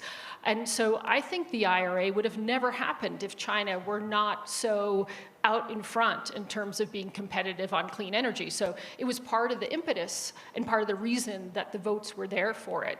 On the point about China and its investment in clean energy supply chains, I think it goes back much further. I agree with the general supposition this is going to be geopolitically advantageous for them, but this started in the 90s when you had one Chinese leader say Saudi Arabia has oil, but China has rare earths. And so there was a long foresight that China could actually be dominant in these global supply chains. And the rest of the world, because we were operating in an internationally cooperative world where we felt like we could rely on markets, we said China wants to do this, they can do it more cheaply, they can do it and bear the environmental costs. We're great with that. And it's only recently in the last 5 years that we're not so great with that for the obvious reasons. In terms of the Gulf, the Gulf, particularly I would say Saudi Arabia and the UAE, are really playing into this in a very, very significant way that I think will really accrue to their geopolitical and economic advantages. They're in the midst of managing an uncertain but somewhat inevitable energy transition, and they're thinking about what are the other sources of strength in their economy. And so, Saudi Arabia is leaning into building some of the largest renewable energy spaces in the world. And they're doing that partially as a way of preparing for a world where oil is less significant, but also taking advantage of the fact that they can just sell more oil until the time when that commodity is not worth as much as it is today. But they're also doing this to really drive home to places, particularly the United States, that they have the advantage when it comes to energy and the energy needs for AI. You mentioned this in your opening comments. It's a huge part of the equation. It's one of the reasons that I answered you so wrongly when we spoke in January about expectations about what the Trump administration would do related to renewable energy. I thought that the need for electricity for AI was going to be a much stronger driver in this administration to allow all energy sources to contribute to the national power structure. But in terms of the Gulf, what they're doing is they are quite smartly bringing renewable energy online and using their wide spectrum of abilities to contribute energy as a competitive advantage for offering hyperscalers these guaranteed low-price energy out as far as the eye can see. And this is part of the reason why President Trump, when he went to visit the Gulf in May, was able to get agreement on some deals that would actually place the heart of American AI advantage in the Gulf, which is a huge strategic win for the Gulf. Thank you. I want to make time for a few questions, just to give you a little bit of warning. But first, before that, a couple more questions for you guys. Jason, Megan just mentioned that she and I were on a panel earlier, with you actually, earlier this year, and she had a very different expectation of what would happen in terms of the whether or not the tax credits for renewables would be so dramatically curtailed. And she's just laid out the logic for why she didn't think it would be the case. But that begs a question that I think we have to ask ourselves, which is, from the outside, the whiplash in U.S. energy policy doesn't seem to me to be the hallmark of a particularly sort of thoughtful strategic plan for the country. And I wondered if you could tell me what the strategic logic was behind it, and if there wasn't one, how much damage that will do. Well, it's hard to identify what the strategic logic was when Dan was a part of this on Capitol Hill, a long time ago. There is supposed to be a process by which committees with jurisdiction and expertise sit down and think about how to solve large problems. Now we're just taking this one shot at reconciliation every year and mushing the biggest healthcare bill and energy bill and everything. So it's hard to sort of say there is a clear, defined logic to it. I think if you step back, I don't know if Dan agrees with this, what you see coming out, one was we needed to find a lot of money to pay for other things like tax cuts, and it still is an enormous increase in the deficit. But the approach that was taken to what remained of the IRA or in the one big beautiful bill, support for nuclear and making it easier to build infrastructure and permitting reform, even geothermal, and the things that were pulled out, and some of the process by which we got there was a point when the Senate was actually going to impose a tax on solar and wind if more than a certain percentage of the components came from China. I think the way to think about this is intermittent forms of energy are bad, not good, because they create reliability and security problems. I don't think that's correct, and I think those can be managed. And China's bad. And so, you saw a lot of support for domestic energy that's 24/7, that's firm power, and support pulled back for things where there's a very heavy element of Chinese dominance in these supply chains, like electric vehicles and solar and wind. And that sort of comes back to, some of the comments you asked about, Zenny, with critical minerals, because if you're thinking about energy security, if you're in the US or if you're in Europe in particular, where you're exposed to volatile global oil and gas markets, exposed to geopolitical risks, and you want to increase your energy security, what would you do? You'd want to electrify a lot of things that aren't electrified today. If you want to move in a lower carbon direction, you'd want to electrify a lot of things that aren't electrified today. That means an enormous amount of copper and other critical minerals, and we know that China either mines or refines and processes 70, 80, 90% of these. So as Dan said, to address that, you would want to do more of that at home. The problem is it takes a very long time to do that. You want to diversify those supply chains, and diversification and reducing China's dominant role in these supply chains needs to mean like everyone else except North Korea or something is your friend, and we're working with allies and we're building partnerships and trade arrangements, not throwing sand in the gears of those. I think that's a really important lesson from it as well. And a lot of those things really didn't play into how the One Build Back Better thing emerged. I think Dan is right that when you look at the reason China is where it is, and Megan said this too, it's energy security as much as anything else. China's a very import-dependent country for oil and gas. They've deployed a lot of intervention of the state. More than half the cars sold there are electric, not only for local environmental problems, but it reduces their need for imported oil. They use a lot of solar and they use a lot of coal, and that's domestic resources and supply.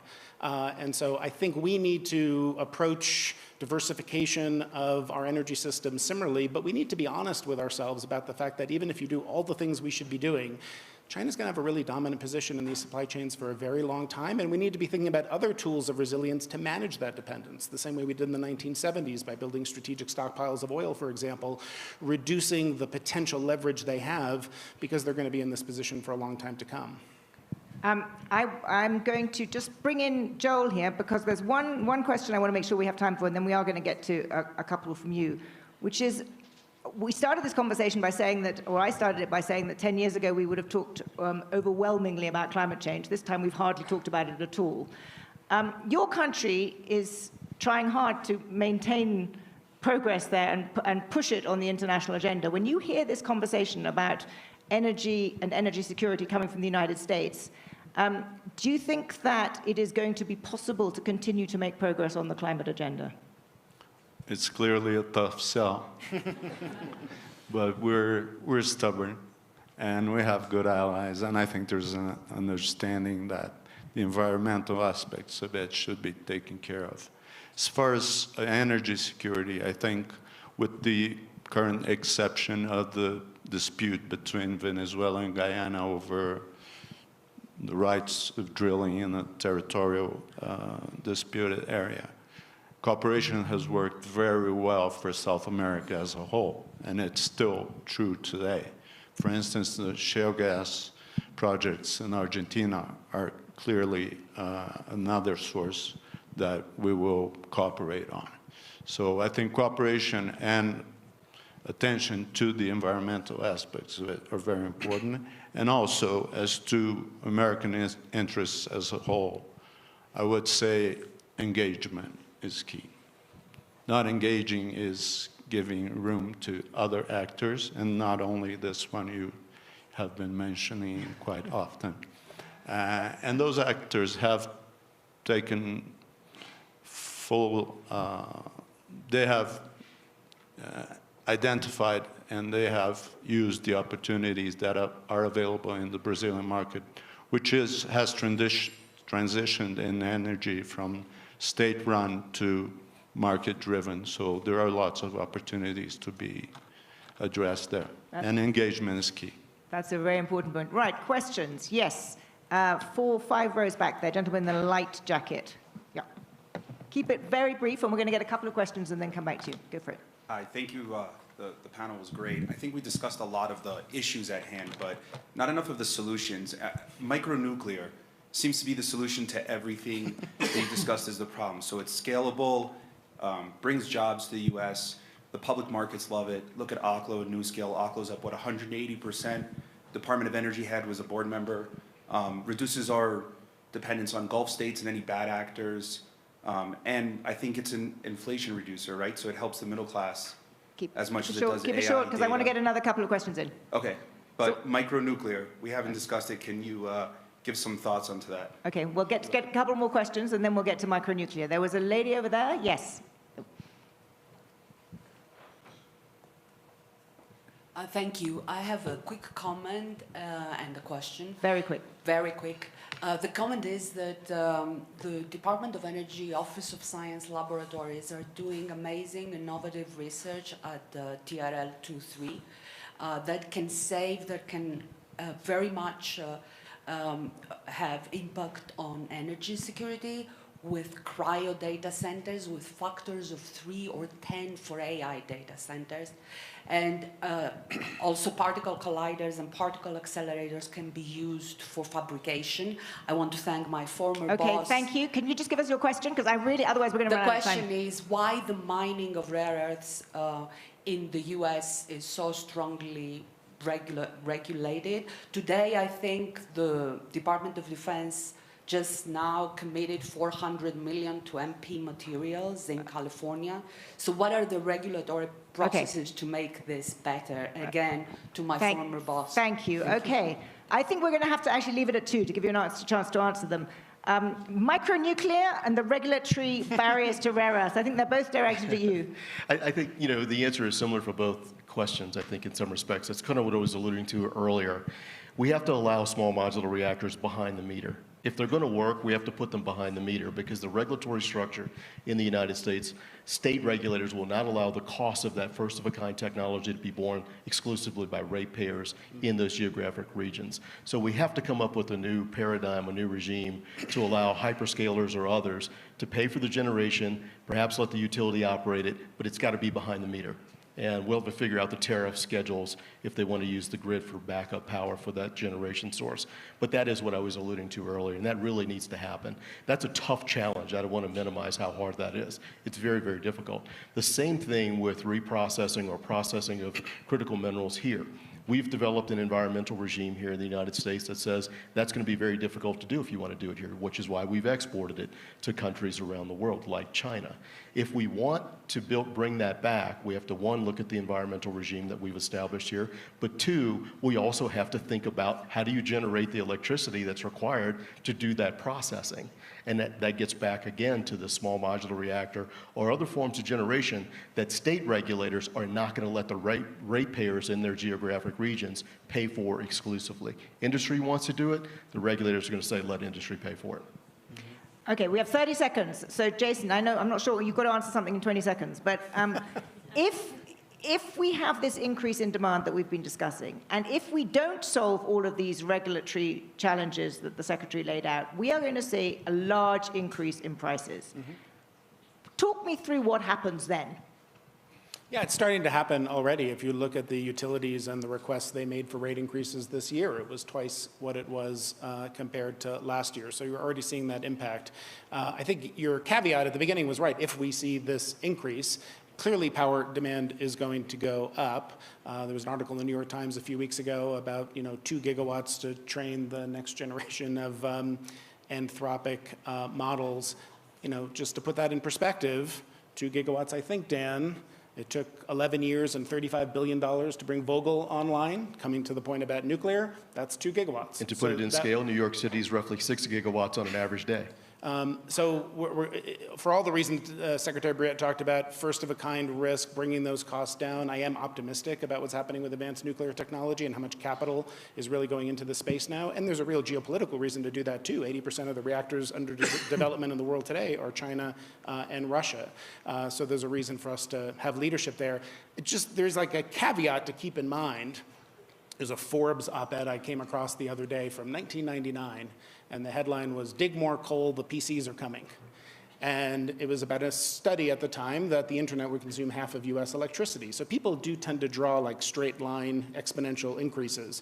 And the technology does become more efficient. The same thing happened with cryptocurrency. I'm not saying power demand's not going to go up, it is, but there is a wide error band or uncertainty band around that, and probably a lot we can do to use energy more efficiently as we're doing that. We're still going to have to make it easier to build, and we're still going to need a lot more power generation in the US for sure. Well, you've had some good ideas here, and if you have the bipartisan committee that we've seen on this panel, it might actually happen. Thank you all very much.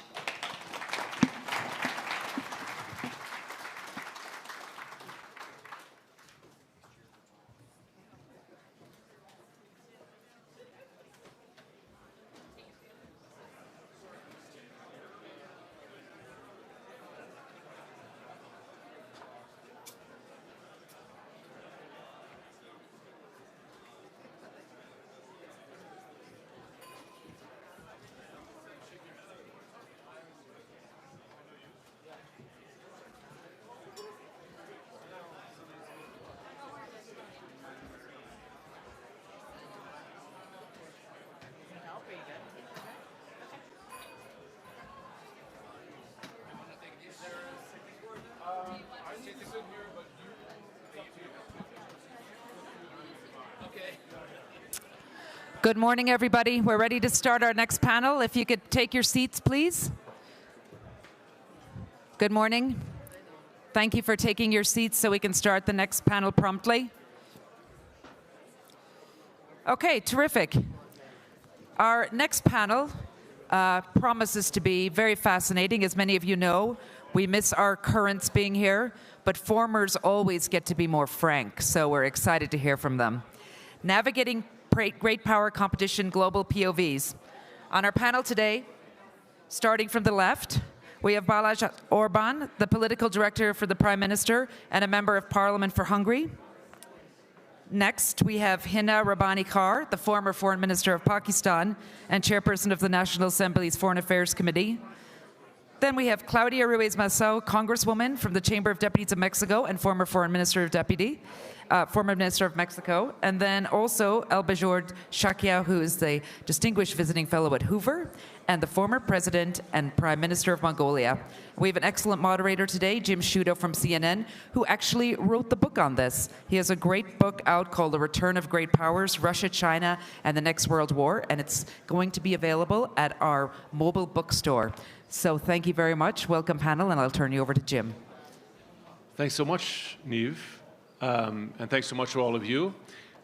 I spent a lot of time in the great power space, not just writing about it and reporting on it, but in many of the fronts of this great power conflict in Ukraine, in Taiwan, in the Middle East, and also in the technology fronts of this, cyber space, drone warfare, etc. I'm particularly glad in our conversation today to have voices from parts of the world that we don't have often enough commenting on this, because we tend to favor the Northern Hemisphere, in particular countries from the, perhaps you're familiar with this phenomenon.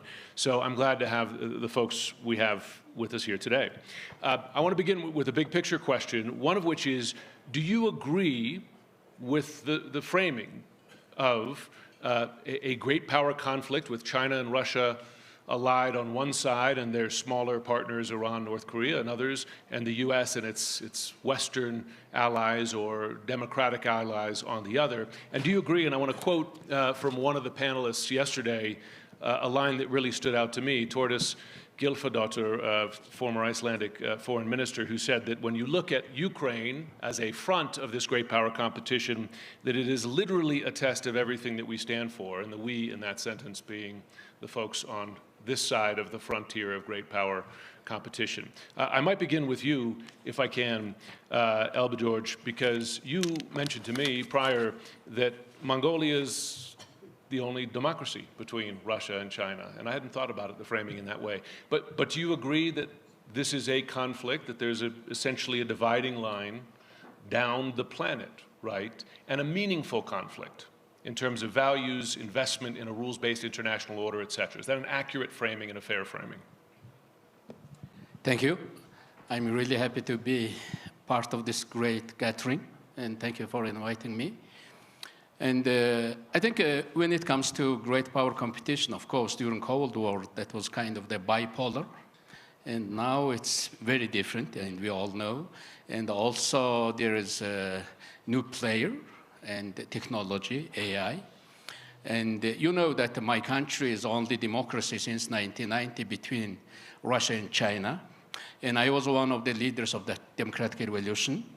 And I was one of the co-drafters of our democratic constitution in 1990.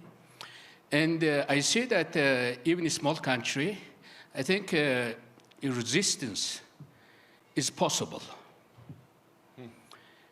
You know, between Russia and China, keeping that liberal order and government is quite challenging. But we know that Russia and China has also its weak spots.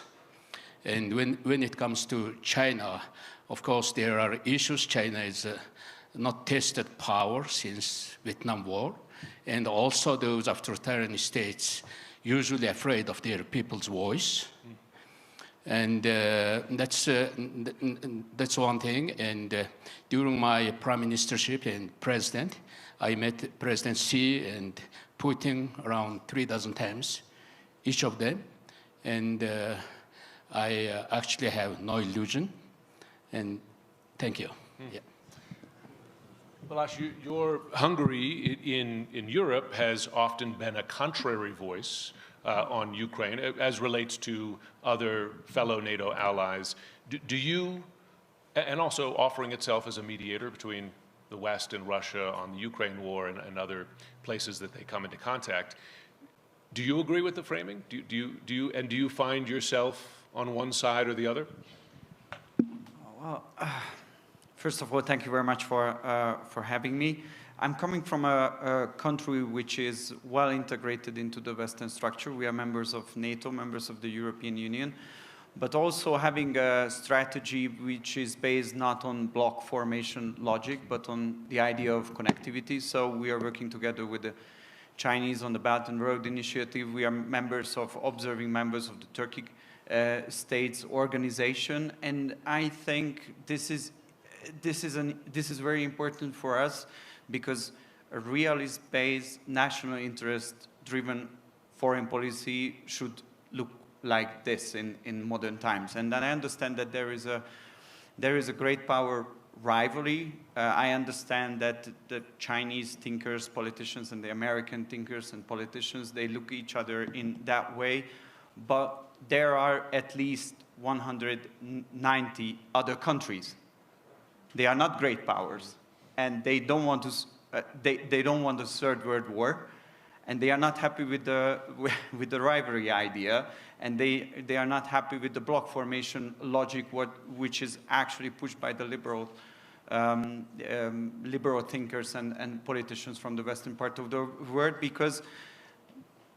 And the framing itself, I disagree with it very much to describe the word that there are the good guys and the bad guys, democracies and autocracies. And like, you know, what about the Gulf countries, for example? They are democracies considered because they are good guys now. So, you know, it's like, it's not a good framework. And when I keep hearing, for example, Francis Fukuyama or some other thinkers, when they are mentioning that, you know, the end of history will come, we just have to prepare for the ultimate battle between democracies and autocracies, and we have to stick together and isolate ourselves from the others. This is first, I'm coming from a post-communist country, so this is the Marxist term. So communism is coming, we just have to wait until that, and we just have to win the final battle. And I think it's quite scary, because if you start to describe the word like this, that there are the good guys and there are the bad guys, and the bad guys should be punished and destroyed based on moral ideas, then how you preserve peace and how you preserve the stability of a new world order, because the world order is changing whether we like it or not. There are new powers coming up.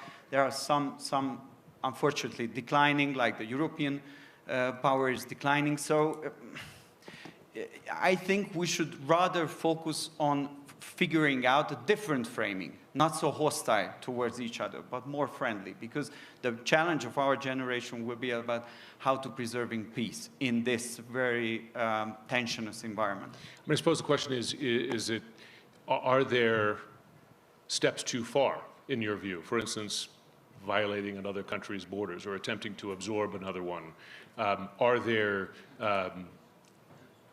Is the idea of choosing your own representatives a value that Hungary, as a member of the EU and NATO, sees as having intrinsic value and something worth fighting for? Or is it just a matter of what works for you, works for you, what works for us, works for us? You know, I think these moral aspects are very important, and I have my own moral aspects. You know, I'm an elected politician by the Hungarian people, so my job is to represent their interest at home and on the international stage. I think that's also a moral position. What I see that currently in Ukraine, you mentioned Ukraine in a question, there is a proxy war between Russia and the West in Ukraine, and this is not good for my country. I think it's not good for Europe, because economically we are declining, energy prices are skyrocketing, inflation, high interest rates, and so on and so on. So Europe is already losing on this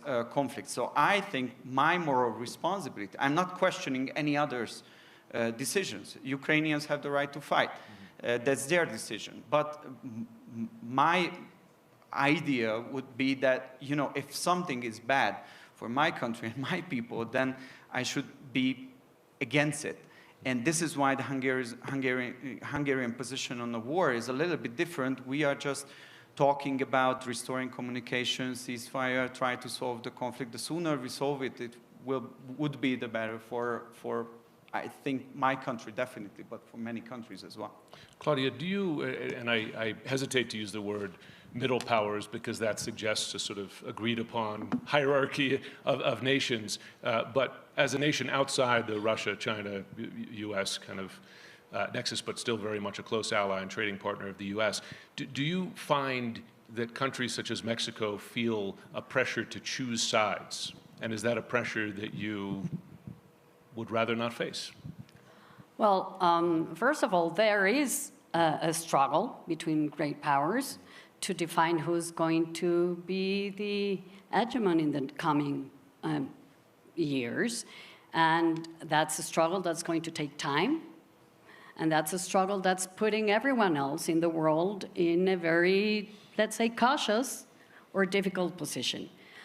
For Mexico, being the only country that has a 2,000-mile border with the U.S., that is part of an economic integration process that's been very successful with the U.S. and Canada, but that also has close ties with, of course, with Latin America and the Caribbean, but with the Global South.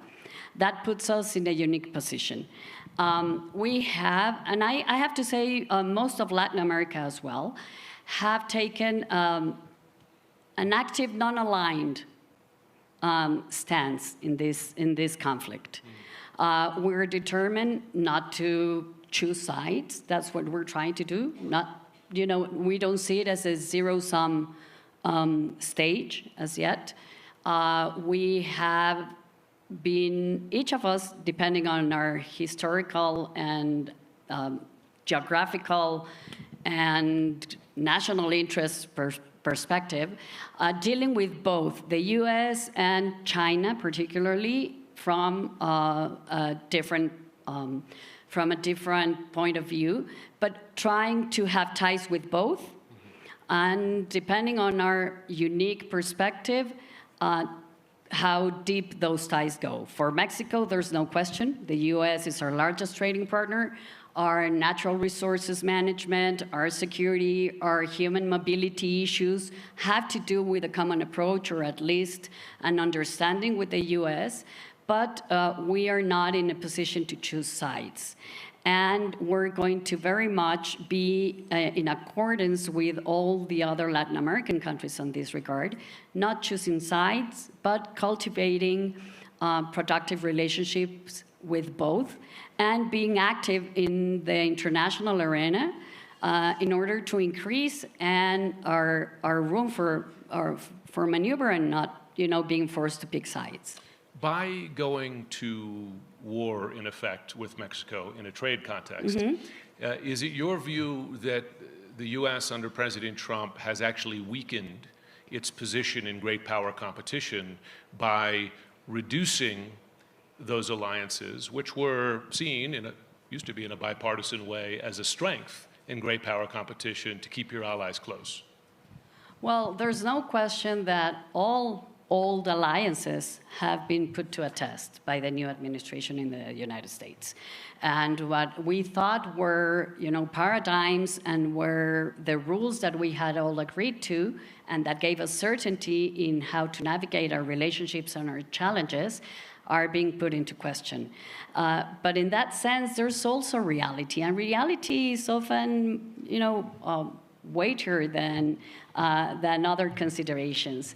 And I would say the U.S. has lost the trust of long-time allies and friends, but that does not mean that those allies and friends are ready to, take meaningful steps away or back from having a deeper relationship with the U.S. I think most of us are trying to diversify our relationships, whether it is in trade or other instances. Diversification without alienating the U.S. I hear that so often. I hear it from Canadian officials involved in trade talks. You hear it from EU officials quite publicly. Hannah, you heard Balázs describe the Ukraine war, and this is true in many respects, as a proxy war between the U.S. and Russia. There are those who describe the most recent military clash between India and Pakistan as, to some degree, given the weapons systems that were used on both sides. Where does Pakistan fit into this, into that competition, and where do your interests lie? Okay. Okay, so I'm not in a contest for popularity over here, so whatever I say is likely to be deeply unpopular, because I think, first of all, I would question your saying that Pakistan-India conflict in some ways was representative because of technology of a proxy war, because if it was Chinese technology on one side, there was also American technology on the same side, which is Pakistan. And then there was French, American, and many other European technologies and Russian technology on the other side. So I think it's the people who won or not won the war. I completely disagree with this framing. And as someone who, as foreign minister between 2010 to 13, had been schooled by the liberal order about the lack of wanting to compete in a world where others were more efficient, let them be, let your industry die, it's fine. Do not put any more money in military spending, even if you have a hegemonic power, on your doorstep, on your east, which might attack you anytime, because those were not the values, those were not the things, that was not how the world was emerging. The world was this great place where we could all coexist peacefully, right? So when we consider the time of today and we act as if we had no choices, I tend to disagree with that, because I have seen in the last 10 years with a bit of alarm and a great deal of disbelief as to how we have chosen, in some ways, competitive conflict over coexistence, because in my assessment, for the reasons of continuing to retain hegemonic power or hegemonic status rather than for the good of the world. Because if we were really grappling or competing for the good of the world, we would be talking about who's going to police the world. We'd be talking about how we're going to take care of AI. We would be talking about lethal autonomous weapons, which we see in war theaters all over. We're going to be talking about who's going to lead climate change. Those are the threats that the world is facing. So we're not competing for leadership in some ways. We're competing for the continuation of hegemonic power, and some other competitors are now emerging. So the emerging power, be it not militarily in my view, because we all know that the US is still at top in terms of its military spending, and the next 11 countries or so do not equate to the spending that the US does, whether it does it efficiently or inefficiently. And I think this whole march towards wanting the world to divide itself between camps is so ancient. It's almost reversal of everything civilization has taught us and everything that we learned as humanity post-World War II. So we're in this cycle of unlearning, I do not know for what. I genuinely cannot explain to myself, to my countrymen. And so Pakistan really chooses to be a country. And by the way, I do want to say that the impact of this competition, or whatever you want to call it, I look at it as containment, is not only within the Western Hemisphere. I believe in our region, in the last 10 years or so, India's movement away from the region and its belligerence towards the region is a direct result of the impunity that has been provided to a country like India because of its China containment factor. So this has a huge impact all over the world. And I believe if we go in the direction that we're going, we are marching towards an age of unpeace that we're seeking out ourselves. Are you making the case, in effect, for a spheres of influence model? In other words, you do it as you like it in your backyard, we'll do it as we like it in our, which, by the way, is an equally antiquarian, right, approach to the world. I'm not saying it, I mean, sure. History moves in cycles, as you know, but are you making a case for that? As you know, there are some in this country, including Trump himself, who has at times, not just by words, but also by actions, made a case for that approach, that balance of power. No, actually, I'm not at all making the case for spheres of influence. You know what I'm making a case for? I'm making a case of universality of what used to be called the international law-based order and was then called the rules-based order, and there was a competition whether it's international law-based order or rules-based order. And now let's say even rules-based order, the universality of that. So what that means is if your ally does something which is against human rights or something else, and you sanction them with the same, you sanction them equally as you do when your enemy, or who you view as your enemy, does it. And allow me to also, in contesting for unpopularity, also say the way these wars were waged, both on Iraq and Afghanistan, and the interventions in Syria, Libya, etc., have not left a lot of confidence for the bearers of the liberal world order. So when we sit here and believe that the autocrats of the world are threatening our great liberal order, it's not them who are threatening it. It's how we actually conducted ourselves, in how we disabused or abused human rights, liberal values.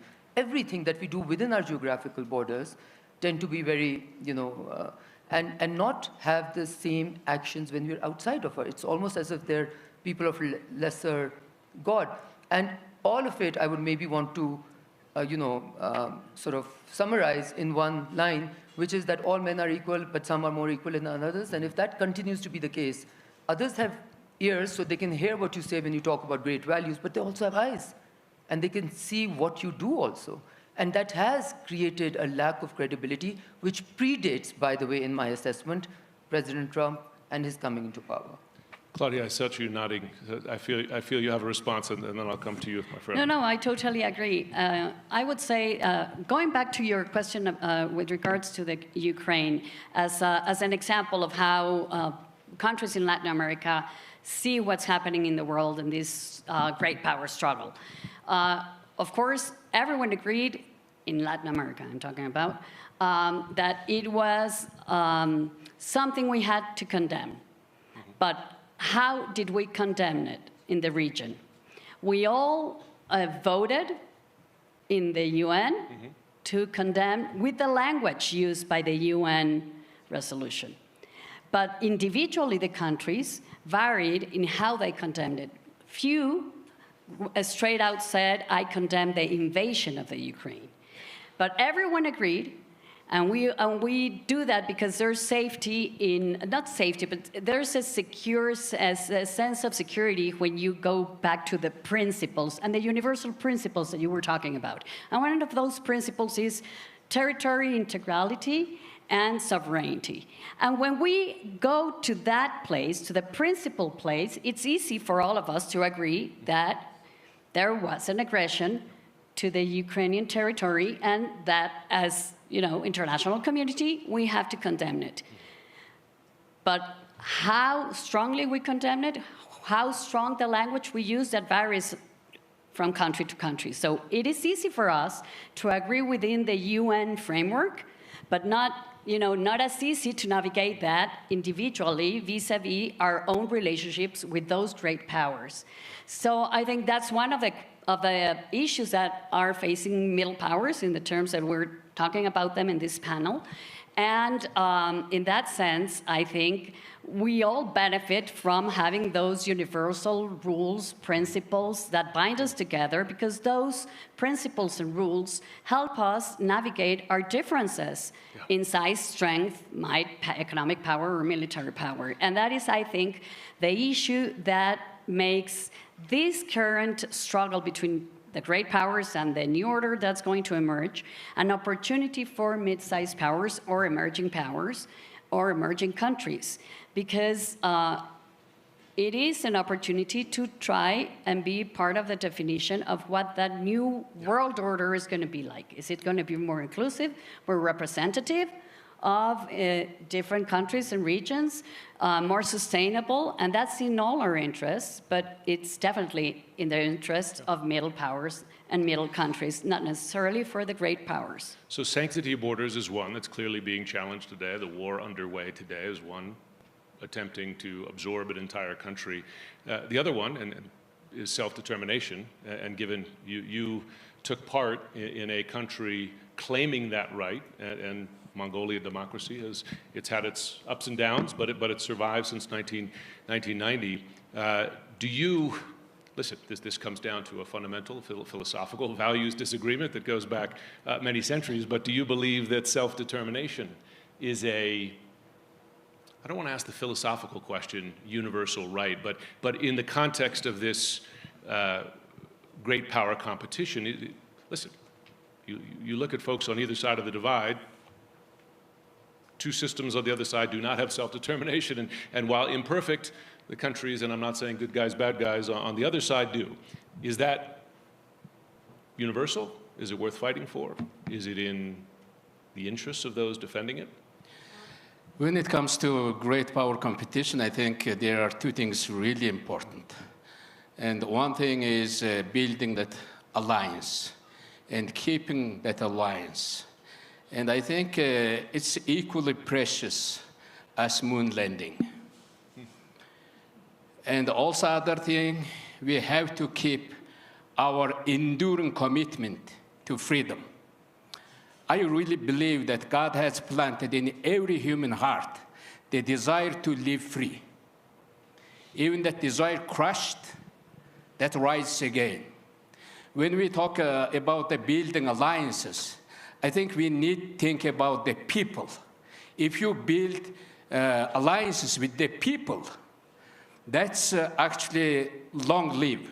And, you know, politicians come like a seasonal birds. Come, they go. But people are stay. If you are committed to their rights, to human rights, to democracy, to freedom, that alliance usually live longer. In Mongolia, like a small democratic example, when Putin announced a big mobilization, I called, video call. I called, I made video message. I said, please don't go for the mobilization. You know, come to Mongolia, those military-aged men. You come to Mongolia, and through Mongolia you can escape. And more than 100,000 military-aged people escaped that mobilization. I think if there is one less man with gun against Ukraine, it's our contribution to the peace in Europe.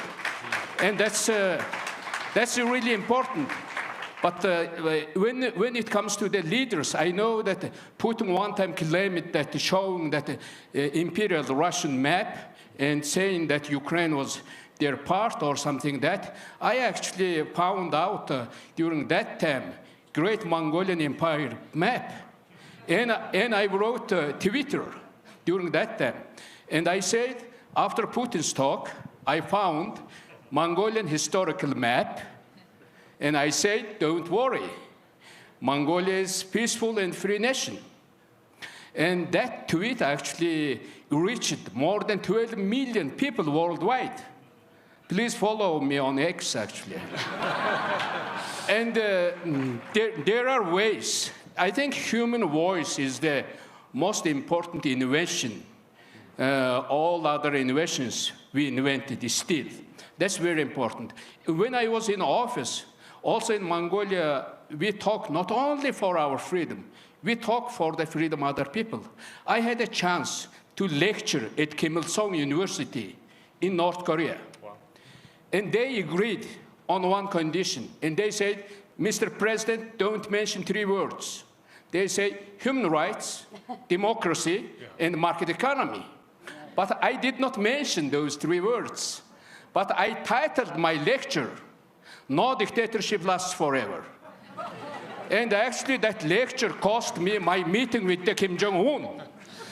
But in freedom activists in South Korea, they picked up my lecture and they flew using the air balloon to the north.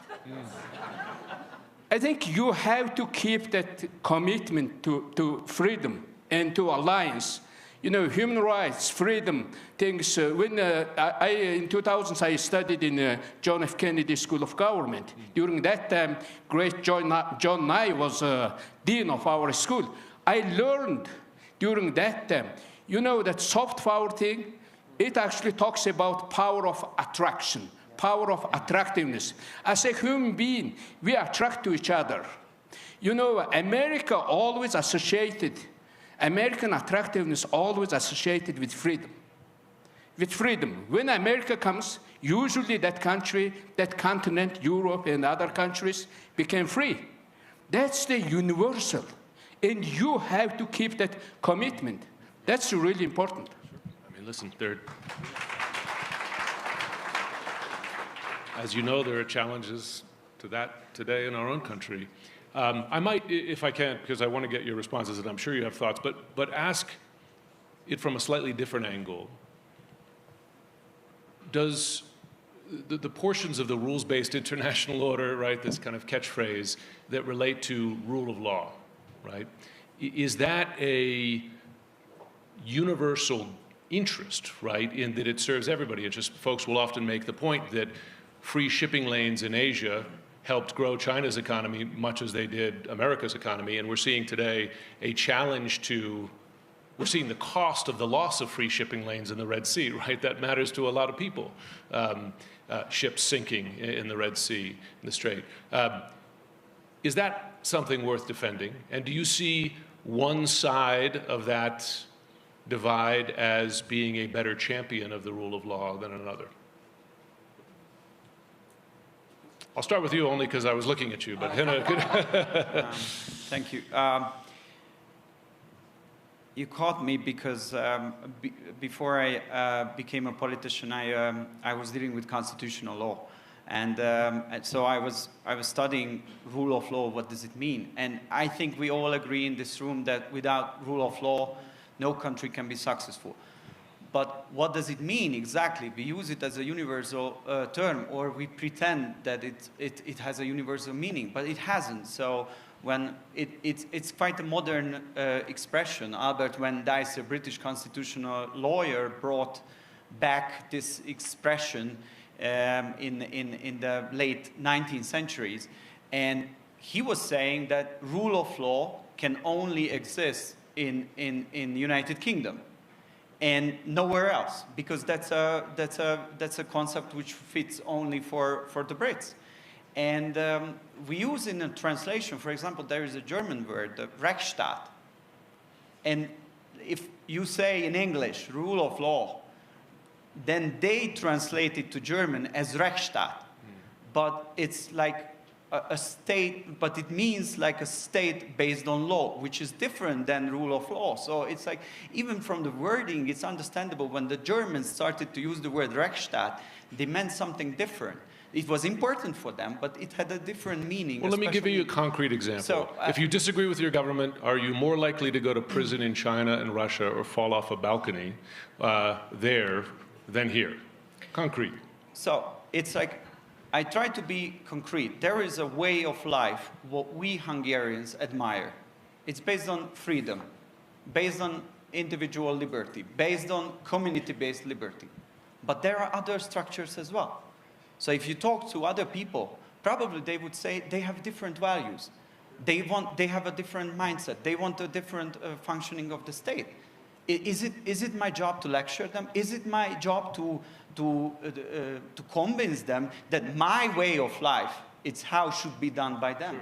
I don't think so. To your point, you're an elected member of parliament, and the Prime Minister was elected as well. Yeah, so to your point. Of course. Let me give you, we are Western countries. It's a freedom-based society. But there are different societies where there are different priorities.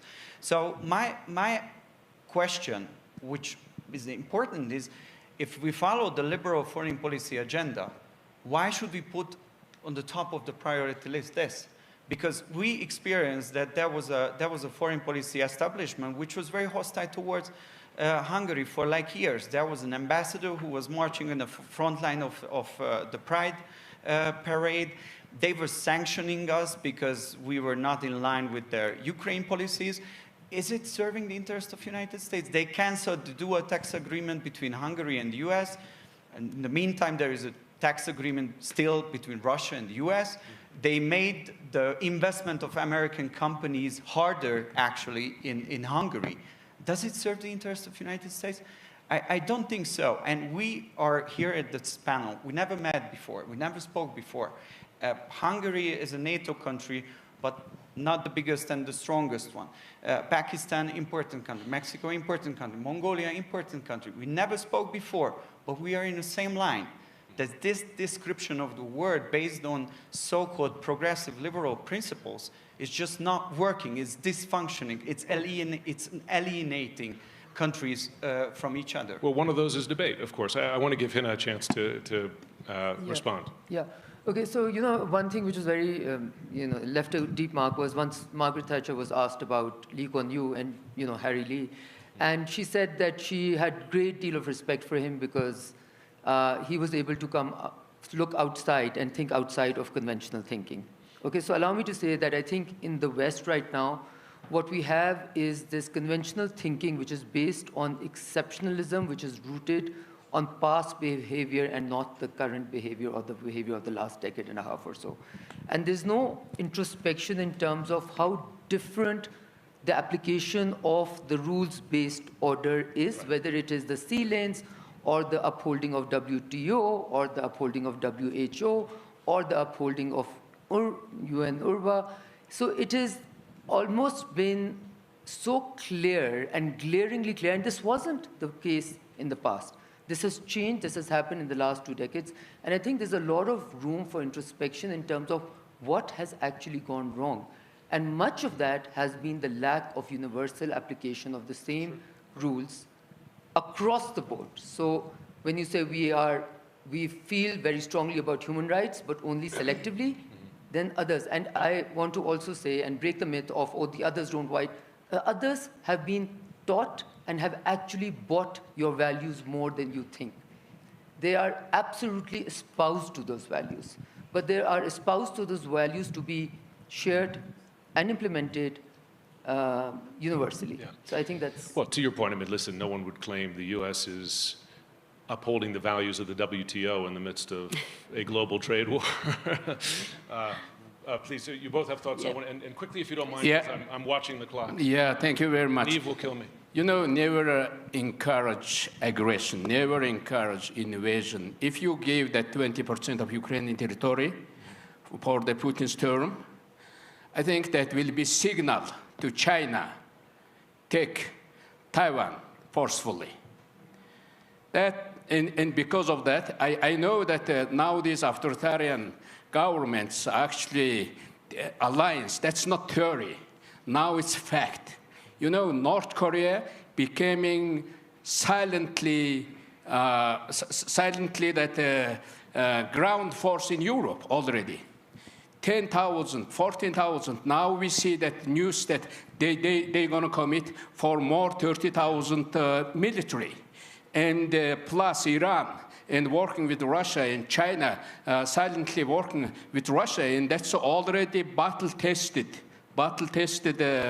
alliance already there. It should be kind of the wake-up call to the West, to the free world, like in 1957, that Sputnik things, you know? Sure. It should be wake-up call. Don't encourage that invasion and aggression. And you have to keep that. I see that war is obsolete. You know, in Mongolia, we say that bad things in history actually teaches and good things in history actually teaches. But when we see that from the history, war become obsolete, and we have to show those to those aggressors. If only, Claudia, please. I'd like to say this. When we talk about rule of law, or we talk about liberal democracy and its principles and values, and we talk about free trade, and all this rules-based order being called into question, it is in no small measure because of the misuse of these concepts and these institutions by great powers. And that has allowed, let's say, not liberal, not democratic, or illiberal countries to call this system into question. And, I mean, we've seen President Xi Jinping, which I respect and even admire in some things, but become the champion of free trade and multilateralism in some instances in past years. And that is because the U.S. has lost the moral high ground as hegemon, because of the way it has used and abused these institutions, and because, and I say that not just in terms of the U.S., but all of us that believe in liberal democracy, that believe in free trade, that believe in globalization, because we sometimes forgot that all of these free trade and democratic institutions are a means to something, and they're not an end on themselves. And they're a means for people to have better lives, to have their dignity recognized and upheld, to have more prosperity, and to have more security. And we've lost sight of that, and that is why this system is being called into question, and the leadership, the U.S. leadership of this system has been called into question because, And not only with this administration, but because of the abuse they have made of these institutions. I still believe in democracy. I still believe in human dignity and liberal democracy principles, and this is the way. But we have to rethink the new order that we want. We do not want to reinstate the old order. Even, I think it's better than what we have now, this uncertainty, but we have to start thinking about the kind of new world order that we want and what's the place going to be for all the countries that are part of the international community. And rule of law, I think, is essential for that. Officially, we're over time. Do we have 5 minutes to go to the audience? Neve, would you? Maybe 2 questions? One question, great. All right, so who's the lucky winner? You raised your hand first.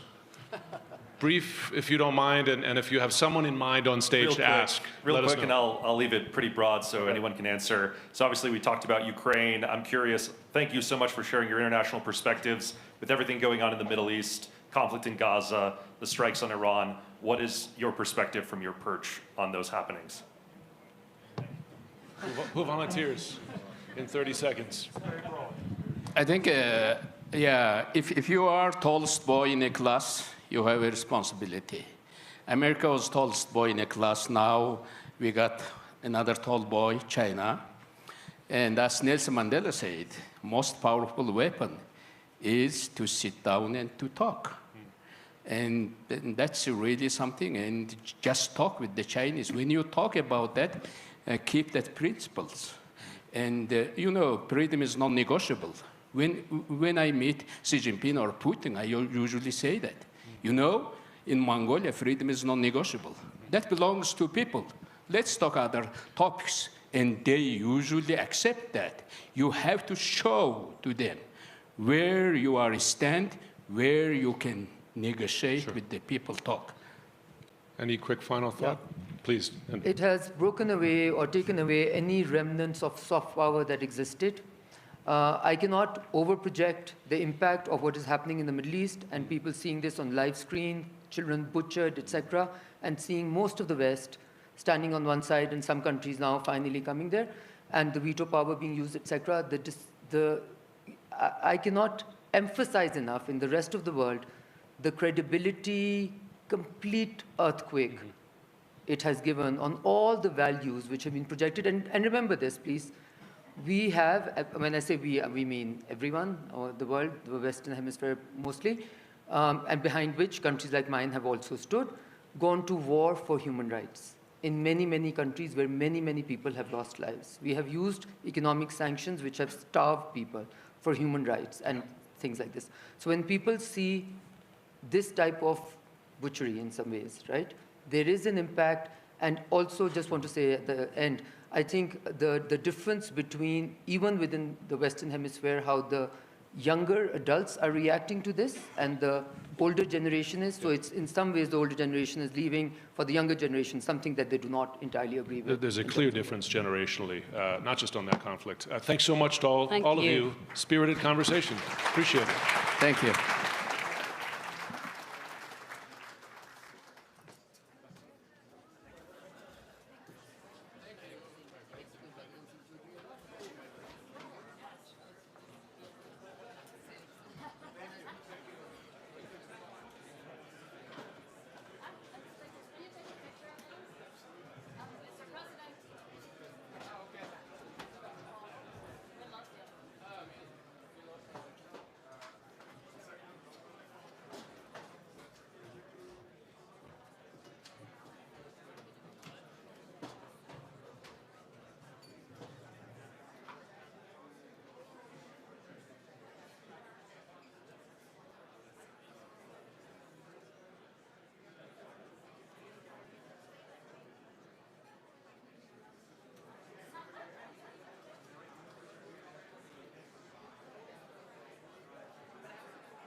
Ladies and gentlemen, we're going to proceed with the next panel. If you wouldn't mind taking your seats, we'd appreciate it.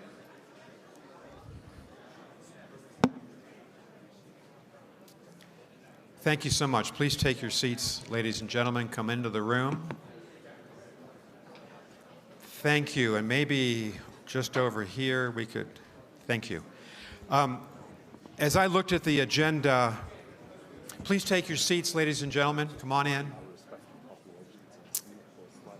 As I looked at the agenda for this conference, I actually think that the appearance of the Foreign Minister of Singapore, Vivian Balakrishnan, is actually one of the most important sessions we're going to have.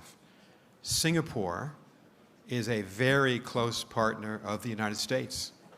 In fact, I believe the United States is the largest investor in the economy of Singapore. Singapore is also, in the tradition that Singapore has had, a country with strong links to China. I see as a diplomat Singapore as a country that punches about 1,000 times its weight in the international system. And one of the Asian leaders who understood both China and the United States best was the great Lee Kuan Yew. And so I'm really happy that the minister is here today to talk about his experience, his country's attitude towards the evolving great power situation in the Indo-Pacific and in the world. And Minister Balakrishnan is going to be interviewed, I think, by one of the most knowledgeable correspondents on China and the United States, and that's Dimitri Sevastopoulou of the Financial Times. So, gentlemen, thank you so much for being with us. Thank you, Nick. Thank you very much. And Nick, it's embarrassing that your Greek pronunciation is better than mine, but thank you.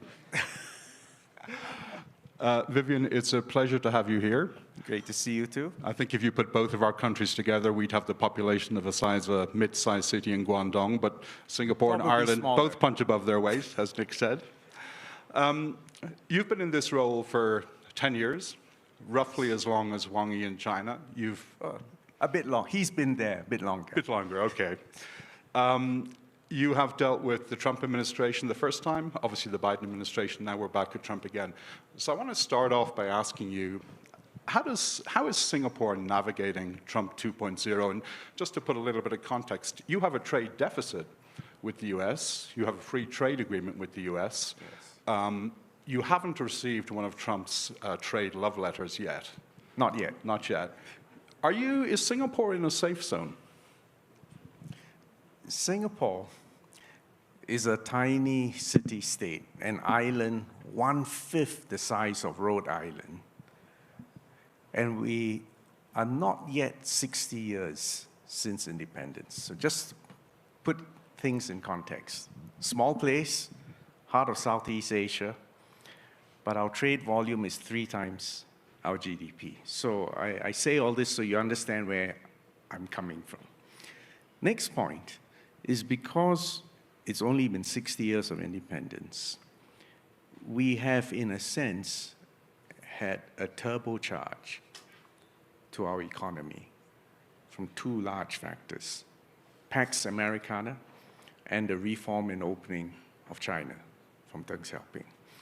And just to give you again some context, some sense of the numbers involved.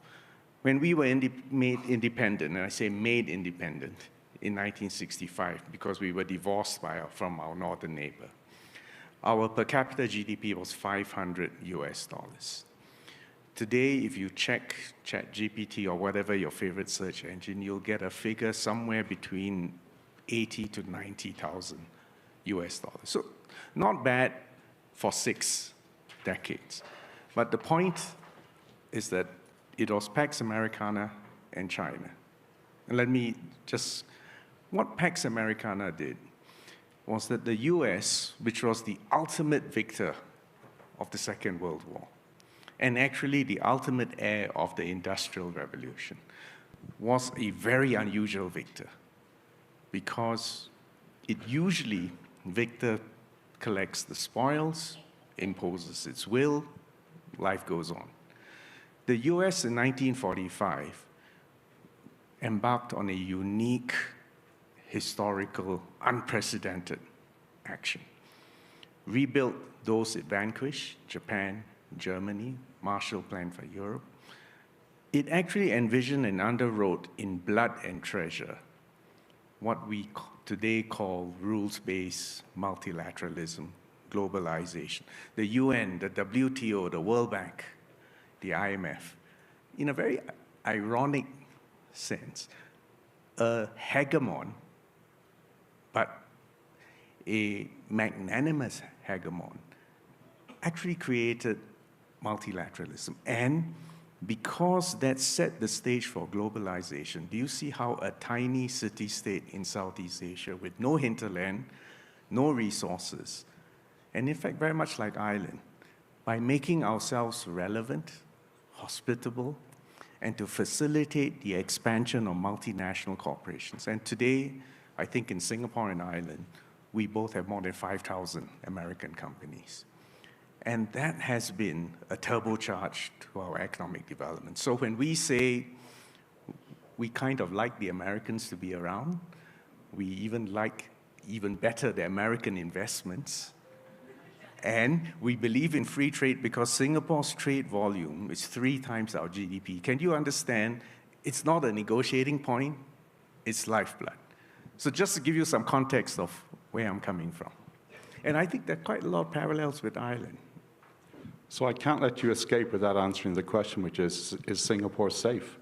Are you in a safe zone, or do you expect that life is going to get more difficult? History is replete with the carcasses of small states.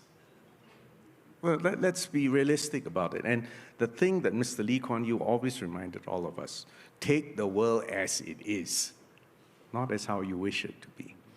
So no, a small city-state is never safe.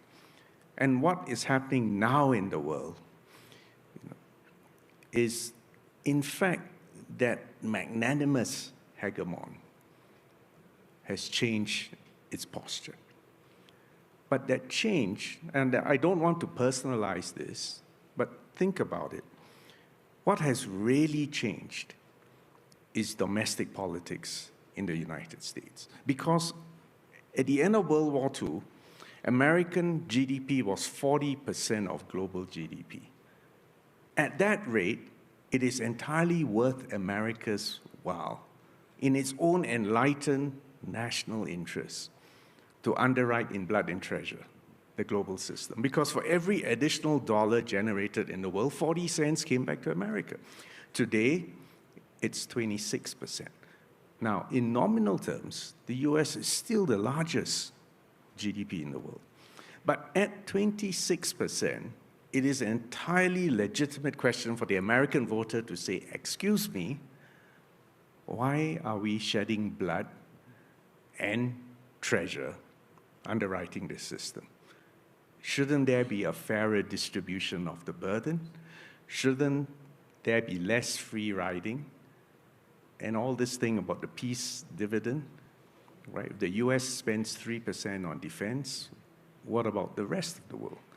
And, you know, there was a speech that my good friend Joseph Borrell, who was the vice president of the European Commission, and he's in charge of foreign affairs, there was one speech where he said, look, in Europe, we outsource security to the US, outsource energy to Russia, and outsource trade to China. Is that sustainable? The point I'm making is that this is the end of an era. It's not just because of one man or one country, but that these 80 years have been historically unprecedented, and now we just have to grow up and realize it's the end, and now we have to look forward. So I want to ask you about trade. Singapore has been one of the lauded voices over time, over the last number of years, calling for the US to be more engaged, not just security in the region, but trade. Yes. Trump abandoned the Trans-Pacific Partnership. Biden attempted something called IPEF, which essentially flopped. Now you have US tariffs on countries all across Southeast Asia, although Indonesia has done a deal and Vietnam may have done a deal. What opportunities is this providing for China? Well, let's back up a bit and look at some numbers. Right? US trade with Southeast Asia, I think it runs at somewhere about $500 billion If you look at China's trade with Southeast Asia, it runs at about $1 trillion US, so a factor of 2. But beyond trade, let's look at investment. And if you look just in the year, say 2024, you'll find that, in fact, the flow of FDI from the US to Southeast Asia is 4 times that of China. And these are things which people don't delve into numbers. Is that gap shrinking, or is it fairly constant? Well, if you look at in terms of stock of FDI, the US stock of FDI in Southeast Asia is something like $500 billion. Because China came on later, I think the ratio is about 1/10 of the US. So my point I'm making is that, yes, look at trade. These are significant numbers. But look at investments, because you can trade with anyone. But investment requires a certain belief, a certain optimism, a certain confidence in the future. So in Trump 1.0, whenever I met the president, I used to tell him, "Sir, you have a trade surplus against Singapore." Initially, he didn't believe me, and I said, "No, these are figures from your own BIS." I made a point and he still didn't believe them. Well, he came round to it. The next time I met him, I repeated it. He said, "You must be the only one." I said, No, we're not the only one. So for us now to be subjected to a 10% baseline, when we in fact have had a free trade agreement with the US since 2004, and the US has a trade surplus against us, obviously, as far as we're concerned, doesn't quite compute. But actually, the problem goes far deeper than this. Because you could say, well, 10%, and if 10% is baseline and universal, this is just a revenue-raising measure on the part of US, and after all, the US does have a deficit. You could say, not such a big deal. But it goes far, far more than that, because it, in fact, is a repudiation at a very fundamental level of this principle called MFN, Most Favored Nation, which is Article 1 of GATT, a foundational article of the WTO. And if the US, of all superpowers, abrogates this, it gives ideas to everyone else in the room. So my point is, instead of a rules-based global system that promotes trade, you now have a system where every trade agreement becomes a bilateral arm wrestling match. And can you see how hostile that would be to a tiny city-state with trade 3 times our GDP? So we're worried at that level. But there's another level in which what's happening now is deeply worrying. Because if you impose tariffs, there will be strong temptation from the other side to impose reciprocal tariffs, and you end up in an escalatory spiral. So far, not there yet, but if things really get off the skids, we're back in the 1930s. And we all know that was not a glorious period for economics, for globalization, and for peace and stability. So yes, we are deeply worried. We'll have to see what happens now. And obviously, the real big contest in the room is actually China and the US, right? And while I've been in Washington a month ago, I was in, 2 months ago, I was in Beijing a month ago. Actually, let me let you in on not really a secret, but the Chinese are in a confident mood. Why? Because number one, you say, look, this trade tensions just turbocharges our efforts at self-reliance. It is a spur to our people that you can't be complacent, you can't take the world for granted, and we need to speed up this journey for self-reliance. So making virtue out of a necessity. Number two, and I think that's become clear even to the US now, China has leverage.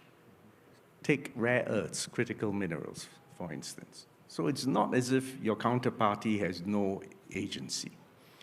And third, China has a much higher threshold for pain than others. And whatever the criticisms you may have on political systems, China has a system which is capable of a long-term outlook. So it's in a state of confidence. Now, that does not mean that China actually wants to wreck the global trading system, because I mentioned Singapore as a beneficiary of Pax Americana and the other Asian tigers, but actually the biggest beneficiary of the last 80 years has been China, especially after reform and opening. So China is not a revanchist power from an economic perspective. So they would still much prefer a modus vivendi with America, and that does require respectful, candid, constructive conversation in the room.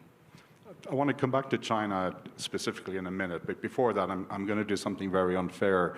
I'm going to ask you something that your former boss, Lee Kuan Yew's son, Prime Minister Lee, said in 2018. Yes. I think at the Shangri-La Dialogue, if I'm not mistaken.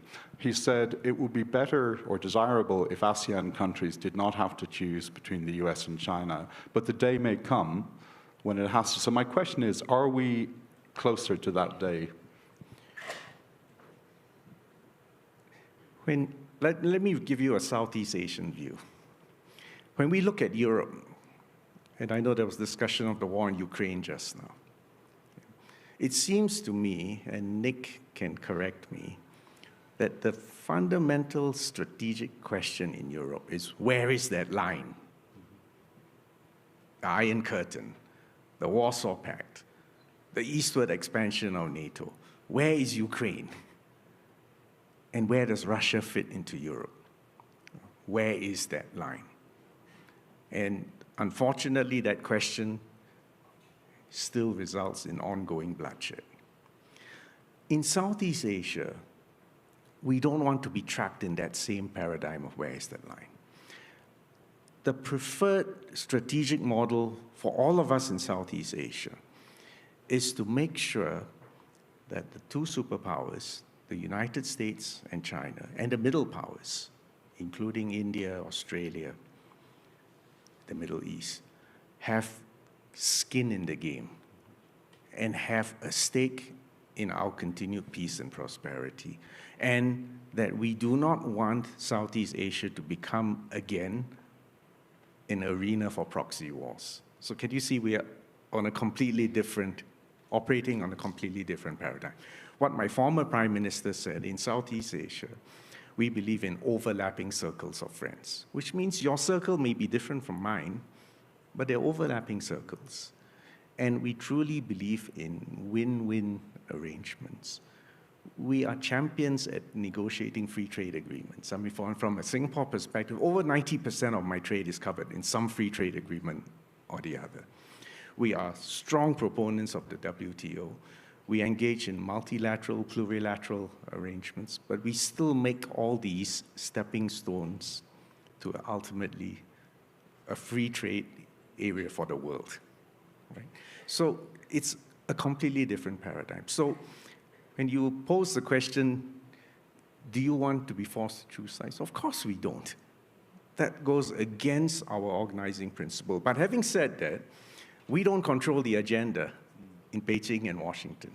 What I can say from direct experience over a decade is that so far, both sides reassure us we're not forcing you to choose sides. Now, I will take that at face value, but it is a delicate balancing act. But do you feel like it's becoming harder to do that delicate balancing act?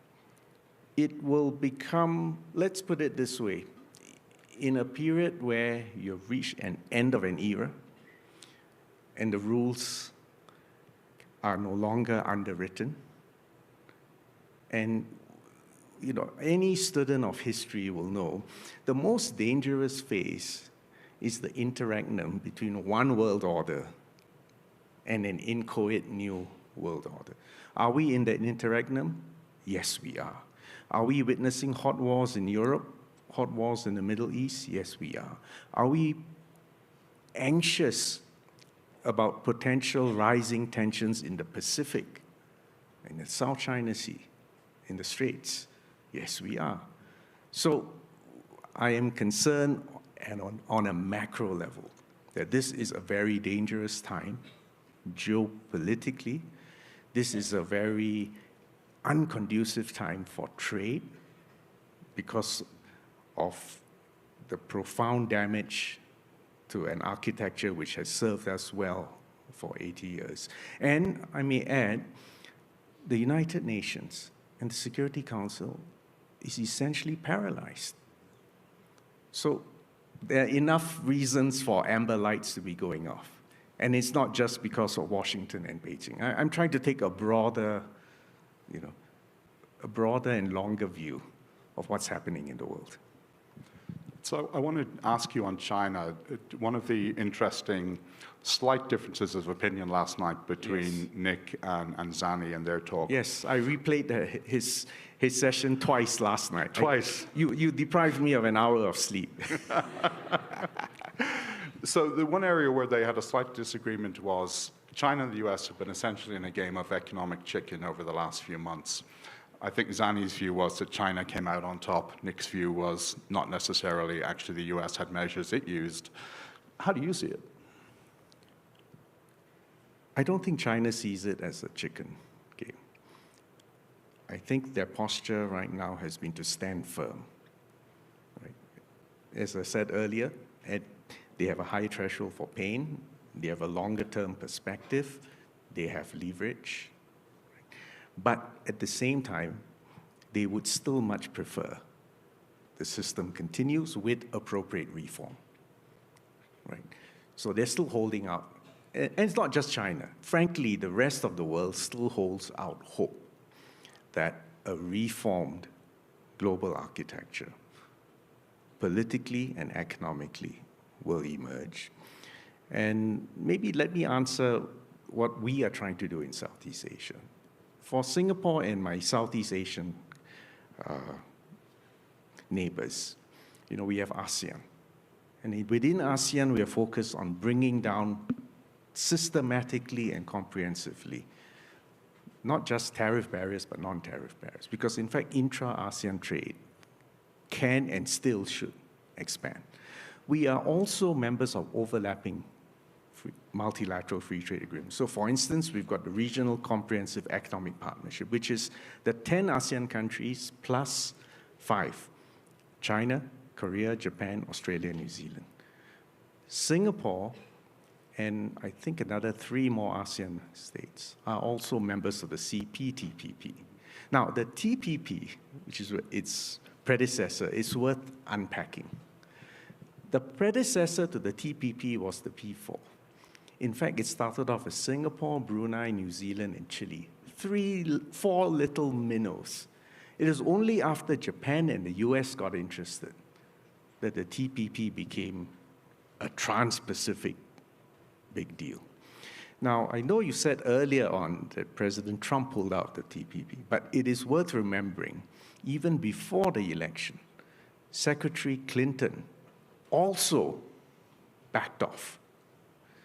The point here is, again, not to personalize it, but to understand that within domestic politics of America, there's been a pushback against globalization, free trade, impact on industrialization, and so on, and so forth.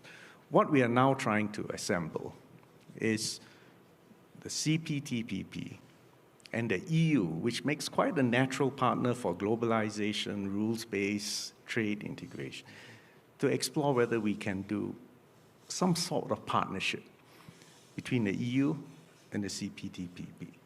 And there are others, for instance, the CPTPP had 11 because America pulled up, but we now have 12 because the UK has joined, and there are others in the queue. So can you see what we're trying to assemble is a coalition of the willing who still believe in globalization, economic integration, and free trade.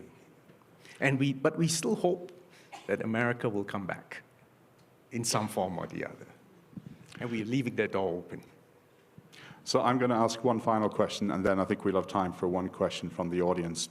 On Taiwan, Admiral Paparo sadly is not here this week, but he has said over the last few months that the Chinese military exercises around Taiwan are not just exercises, they are rehearsals for an attack on Taiwan at some point in the future. Does Singapore share that view? Singapore has a long and complicated relationship across both sides of the straits. You need to understand that Singapore is the only political entity outside China and Taiwan where 74% of us have Chinese ancestry. This gives us both a special vantage point, a special understanding, but also puts us sometimes adds additional stress to us. Let me put it to you this way. We have long-standing friendships across both sides. To answer your question specifically, we do not believe that kinetic action is inevitable. We don't believe that. And I do not believe that that is China's first choice either.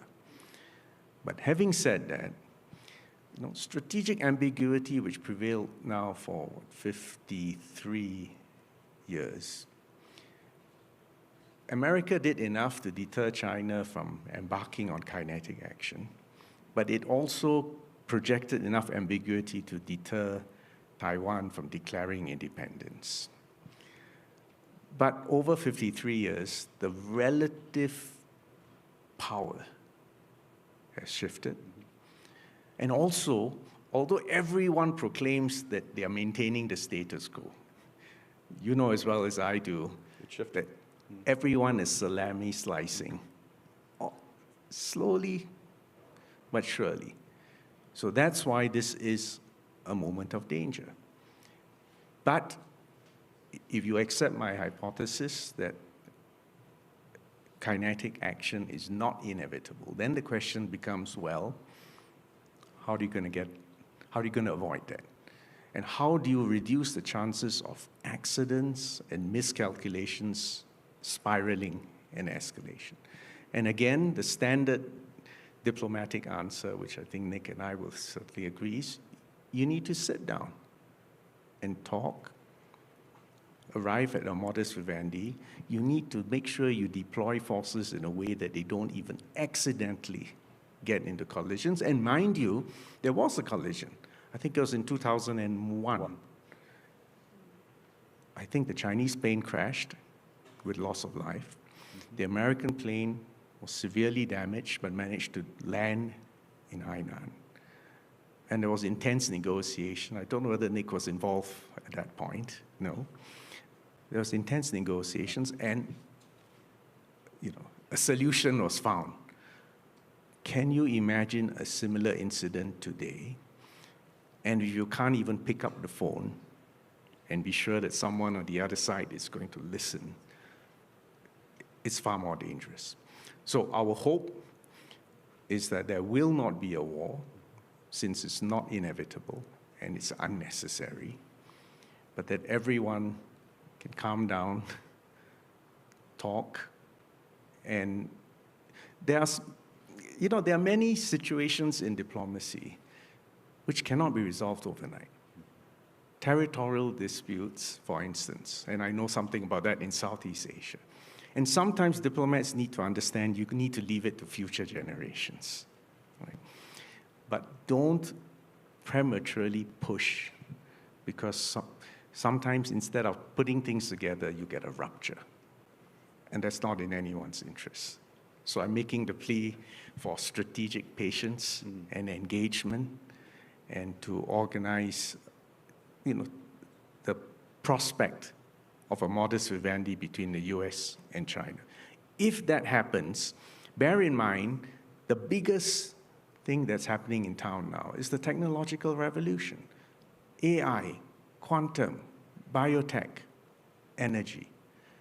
And our greater anxiety looking forward is that for 2 to 3 centuries, the world has essentially been working on a common scientific application stack, which means we make a discovery, you publish it, you patent it, you get a temporary monopoly, but the world benefits from it and others get to work on it. This common stack planetarily has been a formula for rapid advances in science and tech, innovation, and we've been beneficiaries of it. If you get a hard attempt to bifurcate that stack, 3 things happen. You will cause inflation because you're no longer organized on the principle of comparative advantage and efficiency and sharing and competition.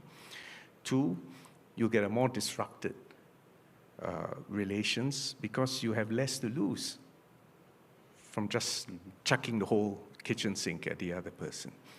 And 3, you will slow down progress. So again, I'm trying to make the argument, if we are to maximize opportunities for the future, you need a modest vivendi. But my final point I wanted to make is that foreign policy, economic policy, technological policy begins at home. If you don't settle the situation back home, you won't be able to embark on all this. In the case of Singapore, we believe that free trade must be complemented by industrial policy and social security. If you don't get this triad settled, and instead you get polarized, divided people who feel that free trade has been an exercise in deindustrialization, unfairness, greater inequality, you will never generate the political consensus to make the necessary compromises internationally to put ourselves to be ready for the future. So that's my closing pitch, that if you believe in free trade, globalization, rules-based, you need to pay attention to your domestic factors, and the 2 things, industrial policy and social security. And by the way, on industrial policy, I don't mean picking winners and losers. I mean focusing on education, on infrastructure, on connectivity, and giving your people the skills and the confidence to go out there and harvest the opportunities that the new technological revolution offers. And you need to work on your Gini coefficient. One of the things which we are most proud about, you mentioned my former Prime Minister, is that in the last decade of his term, Singapore was able to reduce our Gini coefficient after taxes and redistribution. It fell from 0.4 to 0.36. And we'll hope to continue to work on that. But can you see how these things, social policy, industrial policy, and diplomacy, all interlock? And I just want to make this appeal, that everyone just chill, take a step back, understand the opportunities of the future, and understand the need to get your foreign policy, your domestic policy, and your economic policy in sync. If we can do that, we have a second win for another season of opportunity. So if we can take one, no question, one super quick one. I'll get in trouble with Neve, and she'll shout at me in Irish so no one else can understand. So one super quick question. Lady in the very back. Sorry, it's not a lady, it's Nick Schifrin. Apologies. I've been called worse. It's okay.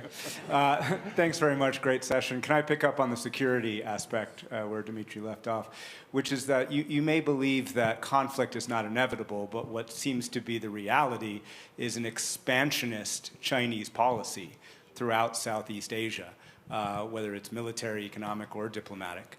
For the last decade or so, the U.S. has prioritized things like minilaterals or constellations around the region to try and get at that, including, or in addition to increasing security in the Pacific. So what do you believe is the best way to respond to Beijing's expansionist policy? Thanks.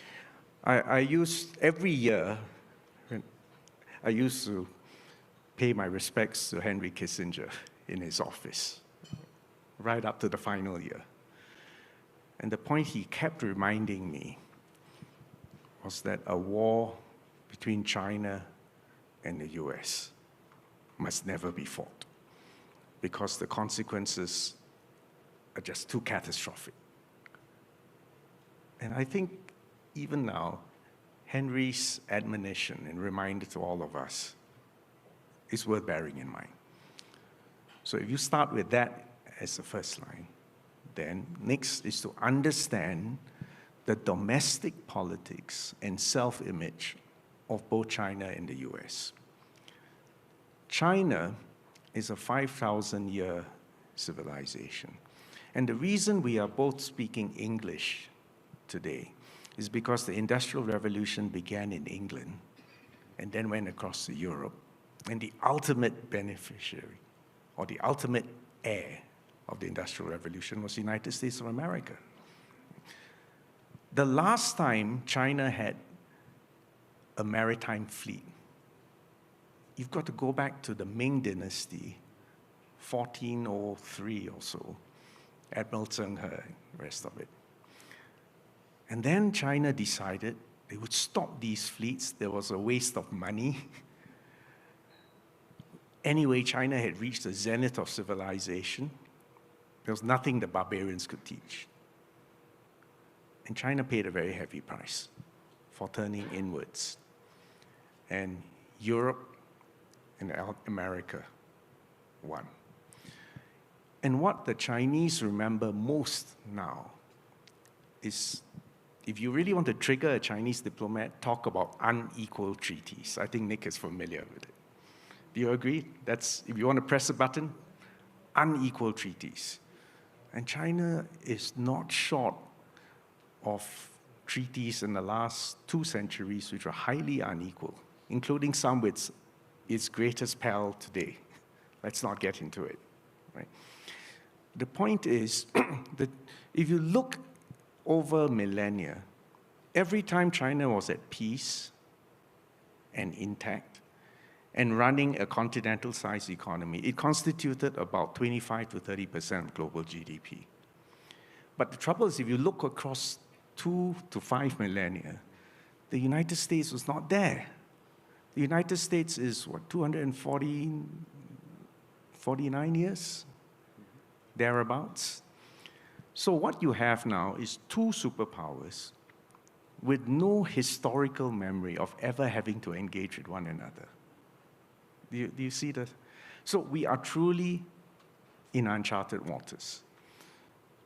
Having said that, we have to all hope and pray that these 2 giants work something out. Because war is not, inevitable, right? And you can sit down and focus on the future and focus on your getting your domestic house in order. And frankly, both China and the US have got a lot of domestic homework to focus on. And for the rest of us, do the same. Check our domestic situation and check our fitness for the future. Try to make common cause. And when the 2 big boys have sorted their modus vivendi, try to plug them in and make sure they have a stake in our survival, our prosperity, and our stability. And that's why maybe it's just I've been in this post for too long, but diplomats have to be somewhat optimistic. Otherwise, you can't get up and go to work every day.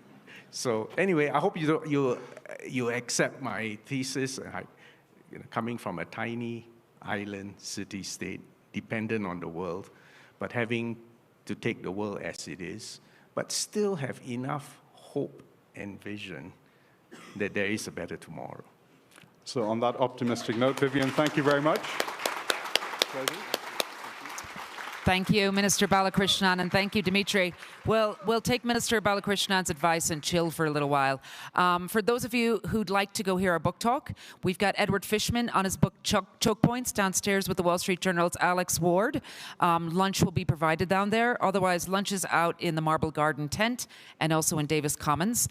And we look forward to reconvening at 1:30. Thank you.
Ladies and gentlemen, the program will begin in a few minutes.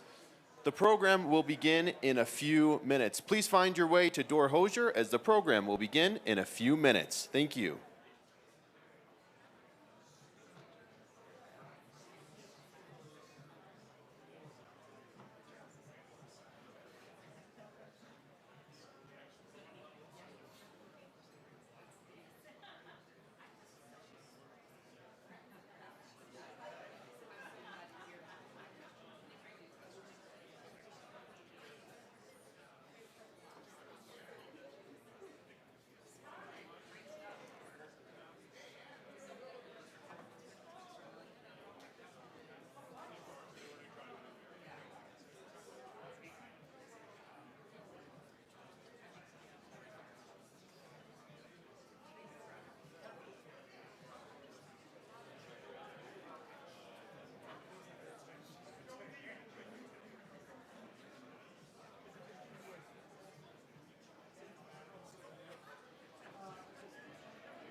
Ladies and gentlemen, the program is about to begin. Please find your seats as the program is about to begin. Thank you.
Yeah, when this ends.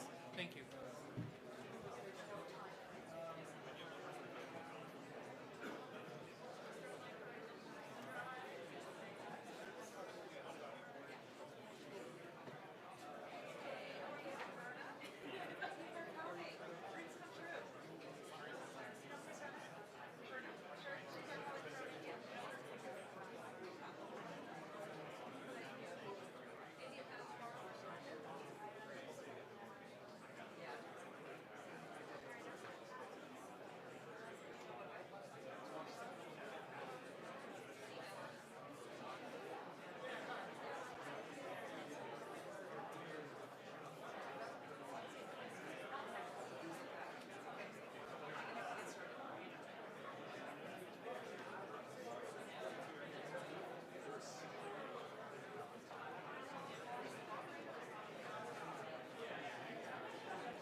Wait.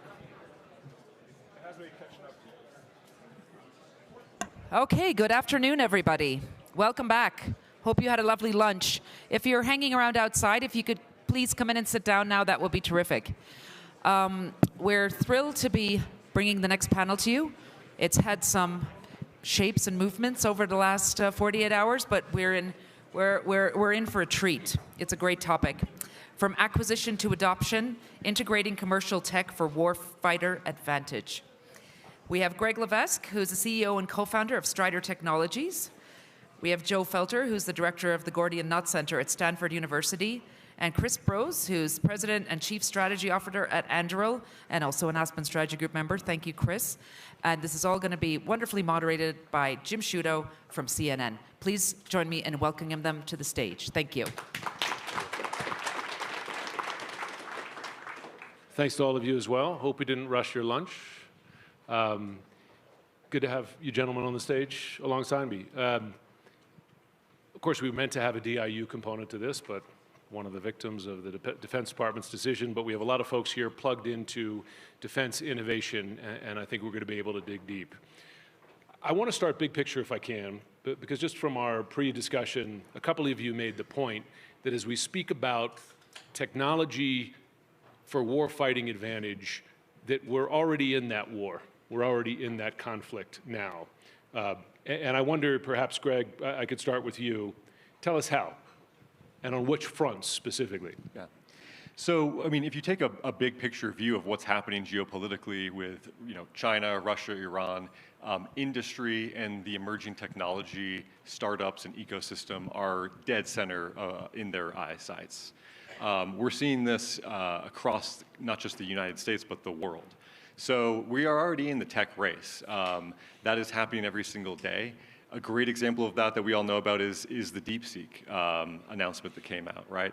That is, I think, indicative of the competition that we're seeing. And what nation states like China are doing is they have built out entire apparatuses from an intelligence perspective to map out our industry players, map out the technologies that are being developed, and actually look at ways that they can disrupt them from a commercial perspective, but also keep them out of the hands of the US government. And so things that we've seen are instances of new tech startups coming out of the gate. They go to DoD, provide a briefing to them about their new technology, and a Chinese venture firm pops up and offers them a very large valuation and a lot of money. That is purely an operation to neuter that technology and keep it out of the hands of going into the defense ecosystem. The same is happening too with AI, quantum, synthetic biology. And corporations are now beginning to develop their own intelligence systems and operations to counteract that. In 2017, the U.S. Trade Rep Office pegged the cost of just China's IP theft in the United States at upwards of $600 billion per year. I can tell you, confirm that is happening every single day. There's not a Fortune 500 company that we've interacted with that has not been dealing with this problem for a decade or more. Joe, if I could ask you to use your seat at Stanford to answer another big picture question. So if we're already in this conflict, who's winning it from a technology perspective? Yeah, well, we're going to find out. And just dialing up a little bit more, we're in a very different kind of war than the last time we confronted a near-peer competitor. I talk about the Cold War in my classes at Stanford. I might as well be talking about the Civil War or World War I. They just glazed over. The Cold War was the last century. Yeah. A few people, some gray hair out there with me, remember the Cold War. We prevailed in that conflict, if you will, against a near-peer competitor. And the defense-relevant technologies that we needed to compete and prevail certainly was an economic component. It was coming out of big defense primes, government labs, and those places. And we could stay competitive and eventually win if we just developed a incrementally better large end system, a better aircraft carrier, submarine, or fighter jet every 10 years. Fast forward to now, the war we're in right now, it's a very different fight.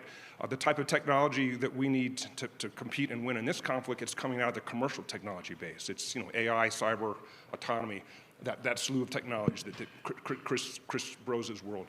And importantly, that's coming out of the commercial technology base. Not, so you can't have government directives that say, develop a better technology and develop better AI, develop better cyber. Now we have to identify and adopt and deploy those commercial technologies at speed and scale if we want to prevail and win this conflict. So it's a whole different kind of fight, but we're still fighting it with legacy acquisition systems that helped us win the Cold War. So we need to close that gap, and we're doing it in many important ways. We'll probably talk about that a bit more with you. So it's gospel that you have to do, or we have to do that faster. There has to be more integration hand in hand with the technology sector, the private sector, and you have to leapfrog the old procurement system. You can't wait 10 years to approve a system and then 5 years to build a submarine, all that kind of stuff. You call, Chris Sprose, what's necessary a Moneyball military. So I wonder if you could briefly define that and then answer, is it happening? Yeah, thank you. And I appreciate you flagging that paper that I wrote for the Hoover Institute. I basically try to make sure that I bring my life back to baseball metaphors and references. So mission accomplished. What I talked about in that is really building off of what Joe said, which is, when I look at the U.S. military or an allied military, I think we have to kind of basically break it into two parts. There are the large, exquisite, expensive sort of legacy systems which are very important and still very relevant. Like, I dismiss the notion that all this stuff is obsolete. Long-range bombers, nuclear submarines, things like that. They are very unique systems that we need to do very unique things. But they can't do everything. And our acquisition system cannot be basically optimized only to think about how you kind of develop and acquire those types of systems. So, what I was seeking to do, with this sort of a Moneyball concept, if, those of you who are familiar with Michael Lewis's book or watched the movie, it's this notion of how you deal with disruption. How do you basically see yourself differently and put together, kind of an offsetting capability that is affordable, that is achievable, that's capable of winning? And I think that's all this other stuff that we're talking about, right? It's autonomous systems, it's low-cost, mass-producible weapons, it's AI-enabled technologies that have very different attributes than long-range bombers and nuclear submarines. They need to be thought about differently in terms of how you define the requirements for them, how you develop them, how you buy them, how you refresh them and modernize them. But I think ultimately, the vision as I see it is these two different kinds of military capabilities have inverse attributes, but they're inherently complementary. You need the new with the old. I think that is a key lesson of Ukraine. It's not that all the old stuff is obsolete. It's actually, if you pair the old stuff with the new stuff, all of it becomes wildly effective, in a learning and adaptive military organization. So I think with respect to how we buy this, we just need an entirely alternative pathway in the Pentagon, in allied defense ministries, for how we bring very large quantities of lower cost, more intelligent military systems to bear in our formations. Greg, you made the point, you have an intelligence background, that the intel world has a similar problem and a similar need to accelerate and perhaps do Moneyball intelligence. I mean, is that happening? Not fast enough or not at scale. And I think this is a topic that doesn't get really addressed a lot publicly, given that it's an intelligence vertical. So I'm not going to talk a whole lot about what we're doing on that space. There's a great piece by David Ignatius that just came out on that. But there's a lack of imagination, and there's a bit of a failure of creativity to understand the fact that, look, everybody in this room that has a cell phone, there is intelligence that can be collected from that. And it is being collected. I will tell you that we are seeing that our adversaries are ahead of that power curve in their use of modern technologies, ubiquitous technologies, to spot, identify, recruit talent, to pinpoint where our operations might be happening.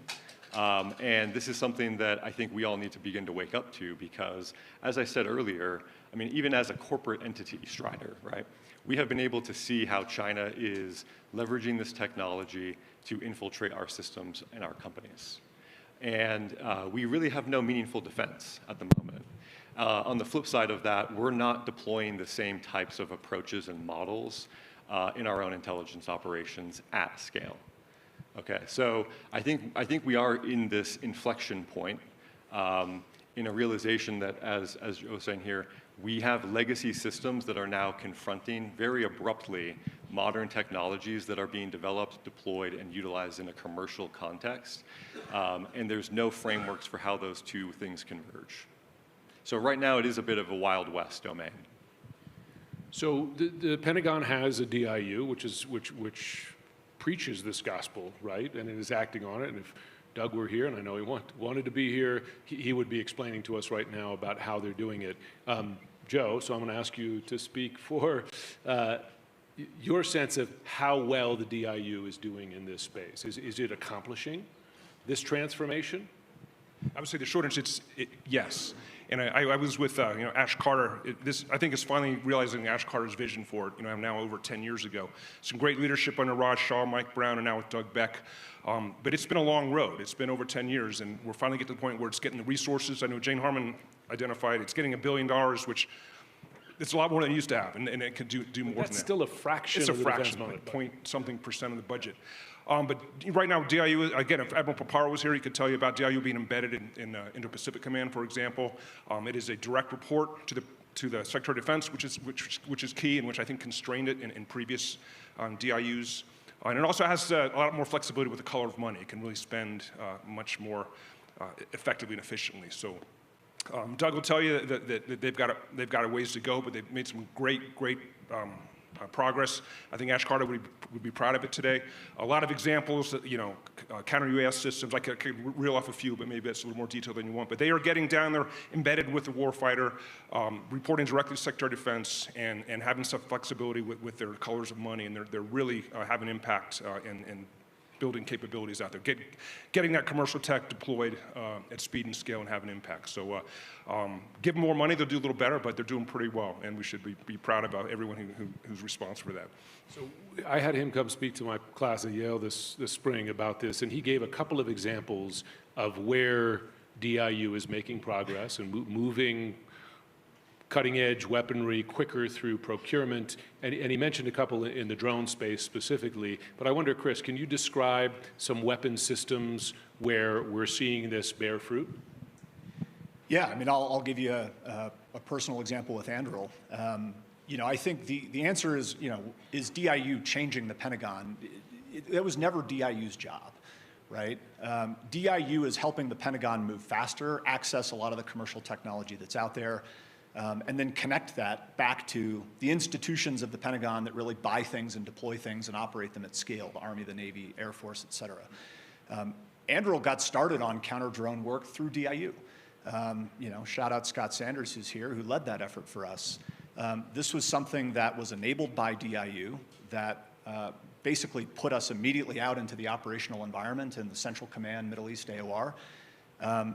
And we saw a lot of the problems that are now headline news 5-6 years ago as a result of being out there embedded with the warfighter, having to build and rebuild and fix and refix and redeploy our systems to deal with an incredibly fast-moving pace of technology and an equally fast-moving threat from the standpoint of Iranian one-way attack drones and other things. So it's absolutely contributing in that regard, and that has enabled us to then begin doing a lot of the work that we're doing on counter-drone at scale with the military services, with other combatant commands, other government agencies. But for the fact that we got started on a production contract or a prototyping leading to production contract with DIU, that wouldn't have happened. And DIU, it can't do it all, and what it's doing can be scaled. It can be scaled to the services. So it's leading in a lot of these areas, and hopefully other organizations like the services can get on board and have a similar approach to getting that commercial tech deployed. Let's talk, if we can, about Ukraine, because I don't want to overstate, but I certainly don't want to understate, because I've watched with fascination the rapid progression of drone technology there, and how Ukraine, what is it, 70–80% of the casualties on the front lines are now from drones, and how Ukraine did this largely on their own, right? And with all the attention early in the war about waiting for whatever weapon system that we were going to grant them and at what time, and I'm not diminishing the use or value of those weapon systems, but just what they've done on their own on the front end. I mean, listen, they made the Black Sea unfriendly territory for the Black Sea Fleet without a navy because of their drone technology. What else have we learned from there? And is it maybe, Greg, you want to pipe in, given that I'm sure the intel world has been watching it very closely, ours and Russia's and China's. What have they taught us? I think they're showing a pathway for how you can begin to more cleanly integrate commercial capability into what are traditional weapons and intelligence platforms and systems. On the intel side, right, a lot of this success is due to the intelligence that's flowing into the systems that have been created in Ukraine for targeting purposes. And I think that's a unique moment that we're in to begin to look at that, how it was developed, the partners that were involved in it. I mean, we're talking large cloud infrastructure, open source intelligence that's feeding into this, along with classified SIGINT, et cetera.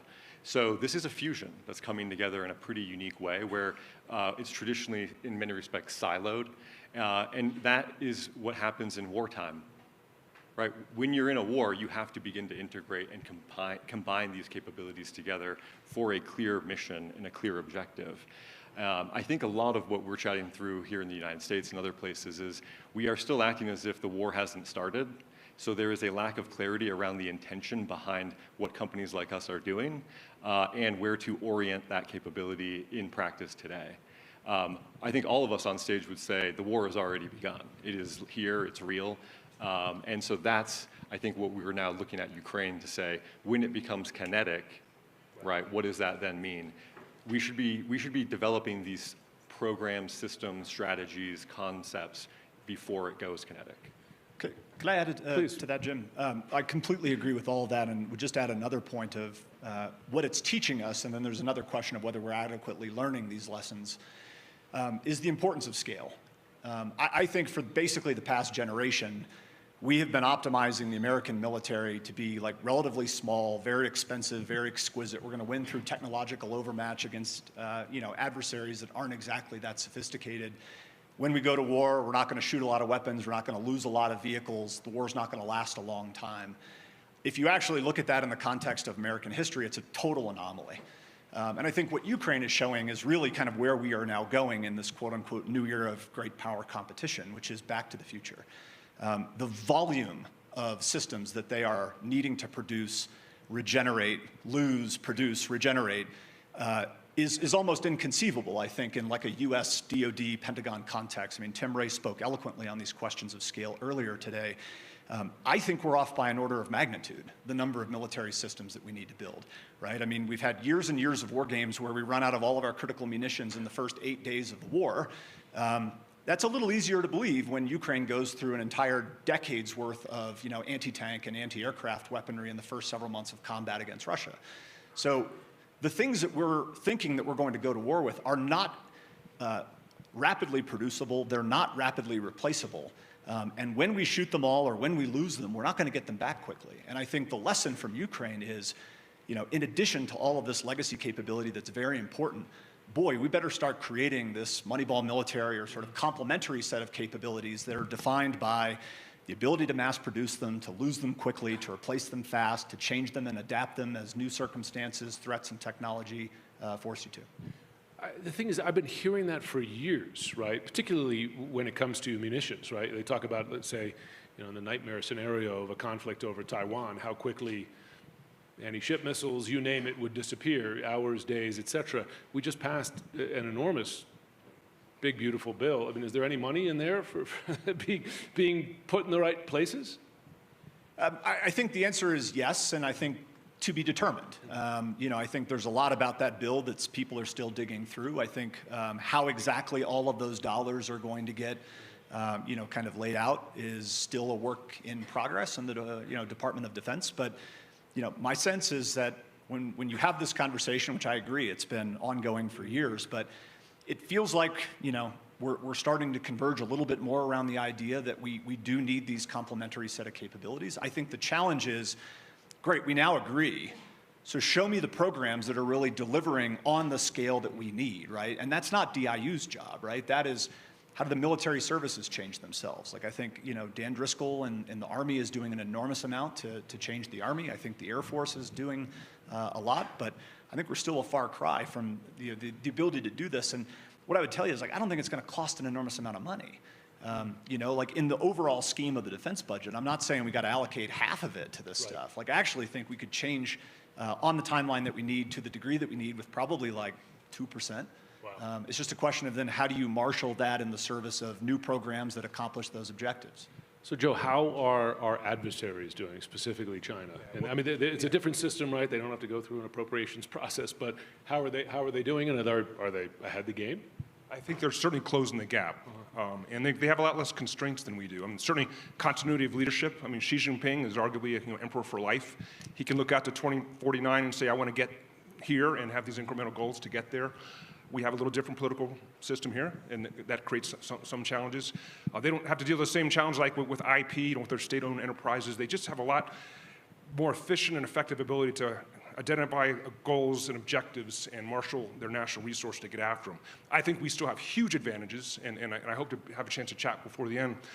As far as our human capital, I just feel like when you want to talk innovation, there's nowhere better than with all respect to our international folks, the U.S. just does it better than our adversaries, and we just have to find ways to harness that. But China is closing the gap. They have gotten ahead in some technology areas, and they're closing in almost every technology area. So, game on. We are on notice, and we have to. We have to respond just like China. They're using a whole government approach to include advances in technology. We have to respond with a whole government approach, and I think we have a lot that we can do better. So they're not ahead, but they're closing, and we need to have this wake-up call. And let's learn from the lessons of several 100,000 dead Russians, and not wait for 5,000 sailors to be at the bottom of the ocean in the Taiwan Strait before we have that wake-up call, the epiphany we need to make some progress. Those war game scenarios, whenever I read them, do you mind if I just add on to that? Scare the hell out of you. Look, I think we actually are behind in some ways. And I'll give you maybe just one point on that. We are behind in understanding the intention. You don't build intermodal amphibious assault platforms for fun, okay? And we still are sitting here acting like this can all be negotiated. So I'm of the viewpoint that the competition is beyond a commercial one. Okay, this is not for market share. This is for the technological dominance of the future. This is for the emerging system that we are already all talking about, and we can all see and feel it. The legacy system is not working. So now it is up to us to reimagine what that looks like. It's not simply a reform of an acquisition process. So it starts first in grounding ourselves in what is the reality of the situation that we are in, and how do we understand the intention of our adversaries, which I'm going to tell you they are sharing with us. And on the commercial front, right, like you see this in the intelligence. We have it, we know what it is. There is a lack of ability to action it because of the legal constructs we have from World War II. Look, to charge someone with economic espionage today in our country, which is happening every single day, you literally need a piece of paper or some kind of document that shows that they were tasked to go do that. That's not how the world currently operates in reality. And so, look, while I do think we have a lot to be optimistic about, and I think we are in a position of strength, we're not going to stay there forever if we don't begin to reimagine and adapt. It just seems to me that the last several years have had so many instances of missing what's right before our eyes, right? As relates to Russia or China, and even what they say, right? What the leaders say about what their intentions are. Chinese leaders have been quite public and definitive about what their intentions are in terms of taking over supremacy from the U.S., et cetera. Anyway, let's hope we're learning some lessons there. Chris, I was speaking to one of your colleagues prior who made the point that one difference is today in terms of speeding up innovation and development is that with VC money, companies do the R&D to develop the product. They don't wait for specs to do it, which slows things down. Can you explain how that process is different, and is it happening now? Yeah, I absolutely think it's happening. We're certainly a living example of it, right? I think the way the Defense Department's process works is, first they will define a requirement for exactly the solution they think that they need, and then they'll go out and freely compete it, and then, eventually award a contract to some company to build the very thing they said they had a requirement for, on a cost-plus contract where that company is basically given a guaranteed profit on the work that they do, regardless of whether that work is fast or slow, good or bad, et cetera. There's reasons for why that makes sense in some instances that I won't belabor today. But I think that's sort of assuming that the government always in all instances knows the solution that it needs. Like, if I operated that way in my commercial world, I'd have the most amazing flip phone known to man, because I would have put those requirements on the street in 2007 and it would be killer right now in 2025. There is something to be said for sharing your problems and allowing industry to come forward and even come forward with capital and a desire to take risk to say, let us go build for you the thing that you can't envision right now but needs to be true. That is something that Anduril has done from the very beginning of our company. It's something that we continue to do now. As we become a larger company with more capital, we have more capital to put against those types of bets. Now, at the end of the day, we're a business, right? So you want to make bets that are intelligent, that are aligned to problems that actually exist, that people actually care about, and that when you field a solution, they're going to buy it. So that's a lot of the back and forth and engagement with the government. But there's a whole world of new business models, I think, that exist and are being created and are being tried. We're certainly leading the way on a lot of that.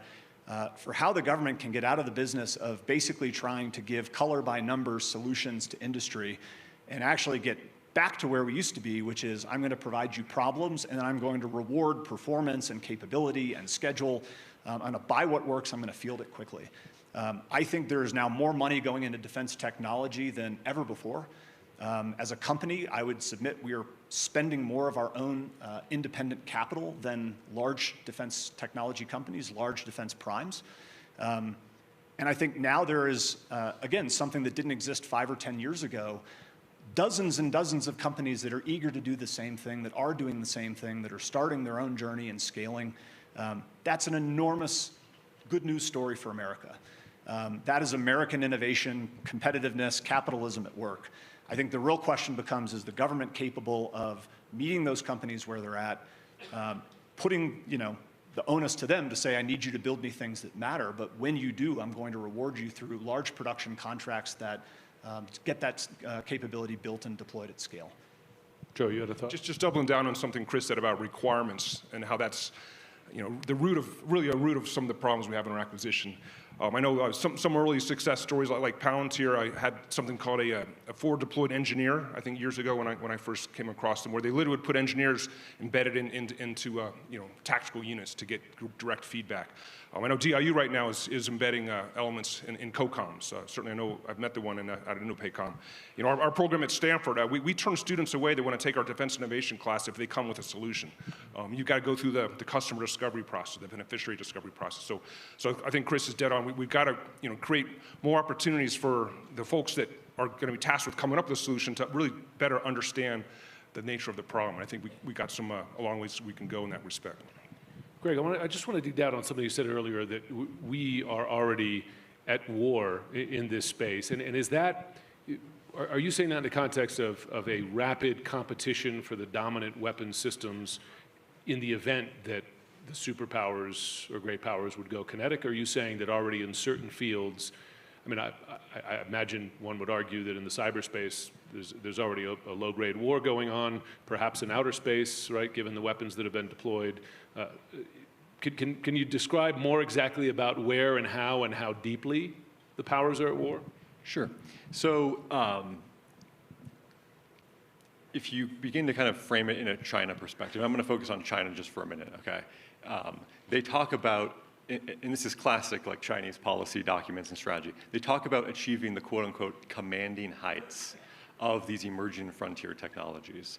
So I'm gonna dial in on that part of it, but if you look at great power competition in the most holistic sense, military is one piece of it. Diplomatic, soft power, economic and technological domain is a core part of that, cyber intelligence. If you go ask any intelligence officer, if we're in some kind of a conflict with these, I mean, they're operating like we are. Yeah. Okay. So that's what I'm saying is it's a low grade. It has not gone kinetic, but every single day there are battles happening, and it's for these emerging technologies. It's for supply chains. It's for being able to understand how we operate and act. This is why China is buying up farmland near all of our military installations. Just this week in the state of Utah, where I'm based, we were able to pass legislation, and the governor actually came out and said, we're stopping this, and they are no longer allowed to operate in this model at the state level. So that's really what we're seeing here, right? Like this pre-staging has been going on for a while, and I think we're all now beginning to wake up to it in a more mature way because the scope and scale of it is so vast. Do you know what, just in terms of speed or lack of speed, as you mentioned the farmland, I was in the U.S. Embassy in Beijing 2011 to 2013, so that's more than 10 years ago. And there was an incident, it was in Washington State, and they bought some property near a U.S., I think it was an Air Force installation. It was quite a controversy. That's more than a decade ago. They're right. I mean, it doesn't give confidence that we're acting quickly in response to these threats that have long been recognized if a state is just passing legislation in 2025, right? What's happening? So I've been working on this for my entire adult life, okay? I think this is just one of these moments where there is almost a little bit of a psychological issue at play here, right? Like, we can see what's going on. The question is, what should we do and whose job is it to do it? What I'll tell you is, I can't answer that question for the government, but what I can say is industry is moving out. So back in 2017, I was part of the U.S. Trade Rep 301 investigation, right, that helped to understand the scope and scale of China's efforts to target industry. And at that time, this was a pretty taboo topic within corporate boardrooms. But I'll tell you, everyone was dealing with it. And now, fast forward to today, we are seeing the emergence of literally nation-state teams being set up in U.S. corporations. We are seeing counterintelligence teams being stood up. This is not insider threat or cybersecurity. This is a recognition that corporations are playing on a nation-state global playing field, that they are being targeted, that their talent is being targeted. And that is the piece I think we all need to get our heads around. We in our country have a bifurcated view of our society. That's my view. We view government as its own domain and industry as its own domain, but we all know that is not reality. Our legal constructs actually forbid and create barriers between the two collaborating from an intelligence perspective. I'm not saying that that's good or bad. That is just the reality of the moment we're in. And so why is industry moving out on this? Because the government can't support. So if you're a U.S. corporation developing AI, quantum technologies, and you're raising millions, billions of dollars to do this, you're going to build teams and you're going to build systems to protect your assets and your people. Because otherwise what we're seeing is they're being offered, I mean, I'll give you guys one example, okay? Just bring it to life. We have a corporate customer working on quantum. They had an engineer, we saw it in the intel that this person was going to be targeted. Sure enough, over his corporate email, offered $3 million. Just email them, corporate email. We'll give you $3 million if you bring the tech you're working on, come over here, build it out in this. Foreign actor? Yeah. Mm-hmm. This was a nation-state intelligence service. So look, this is why I'm sharing with you. This is not, the rules of the intel game have changed rapidly beneath our feet. It is across every element of our society. And so at Strider, our mentality and our view is we need an all-of-society approach, and intelligence is the shared truth. Intelligence is the shared kind of platform for us to understand what's going on and then act in a way that drives our national security forward. So I like to say, look, national security, I think, is too important for us to leave to the government alone. We all need to be a part of it. It does raise the question, though, right? If corporations are making these decisions, I saw Sam Altman speak. I'm sure most folks here have seen him speak in some context describing AI and aware of the potential dangers, et cetera, but also acknowledging the lack of oversight, right? With enormous capabilities moving quite quickly. I don't want to impugn defense contractors or the work that you do. I'm just saying there's reason for oversight. Is it happening? I can assure you oversight is alive and well. We deal with oversight from every which way constantly. But look, like the serious point that I'd offer is, for Andrew, right? I mean, we're at the leading edge of building out AI-enabled weapons, autonomous systems. Like, we are pushing the boundaries of technology. What I would submit is we do have a legal and policy and regulatory and ethical framework for how to think about bringing new and untested technology into military formations, integrating into testing and operations. We have done that before with lots of different technology. We've done it before with unmanned technology, with semi-autonomous technology, right? So not necessarily everything is all new under the sun. Right. I would argue, like, rather than say, like, oh my God, this stuff is all so new, I know this isn't your point, that we should just like cast aside these frameworks for how we have done this very successfully in the past. I actually think we need to utilize those frameworks because they're actually very flexible, very capable for bringing these kinds of technologies through a process of testing, evaluating their capabilities and limitations, building trust in the system's ability to do the thing effectively, safely, repeatedly, users' ability to trust that when they say to go do this thing, it does this thing. We've done that a lot. And I think that what I worry about is not that we're moving too slowly or moving too quickly and sort of willy-nilly just kind of building all this newfangled technology. It's that we're not going fast enough. They're not utilizing frameworks that we do have to move this through the process of testing, certification, fielding, and deployment to make the kind of military advantage and sort of intel advantage that we desperately needed to provide us in this competition.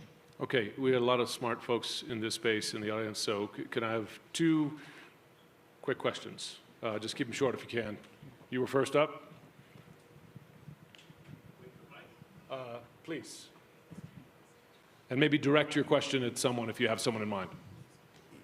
Yeah, Chris Fralick here. The question to the middle gentleman from Strider. Given everything you said about China, does it make any sense in the world that we let TikTok continue in the United States? Not under Chinese ownership and control. I think Congress passed a law. Yeah. I mean, I think this is being negotiated as we speak. I don't have any insight into those conversations, but the national security threat is real. Over here. Sorry. He was up, trying to keep sense of order. If you're as quick as him, we could do another question. I'll be very quick. Ukraine had an amazingly effective execution and technologically and operationally delivering hundreds of drones thousands of miles inside of Russia. How much do you fear that we're in that same exposed vulnerability from a major or a minor power right now? Smart. Yeah, considerably. Look, I mean, I think all of us are familiar with the news reports of military or drone overflights, incursions at military bases where we have billions of dollars of aircraft parked on the ramp or ships at port. Weird things that are happening in New Jersey, aside from other weird things that always happen in New Jersey. This is headlines again and again and again. And I think that we still have this kind of pre-9/11 mindset that it couldn't happen here. This is impossible. An adversary wouldn't be that that ambitious, that capable. I think we're fooling ourselves, which is why I think, as we really kind of look to the coming years here, whatever Golden Dome is going to be, it needs to deal with the lower level kind of aerial threat that this country is under right now from all manner of UAS, other types of weapons, things that may or may not be originating from Chinese-owned farmland. Like, we're not in nearly the position of safety that we need to be in, and there are technological solutions that can help us, that are available right now to do that. Don't forget balloons, right? I think one more here. This will probably have to be our last.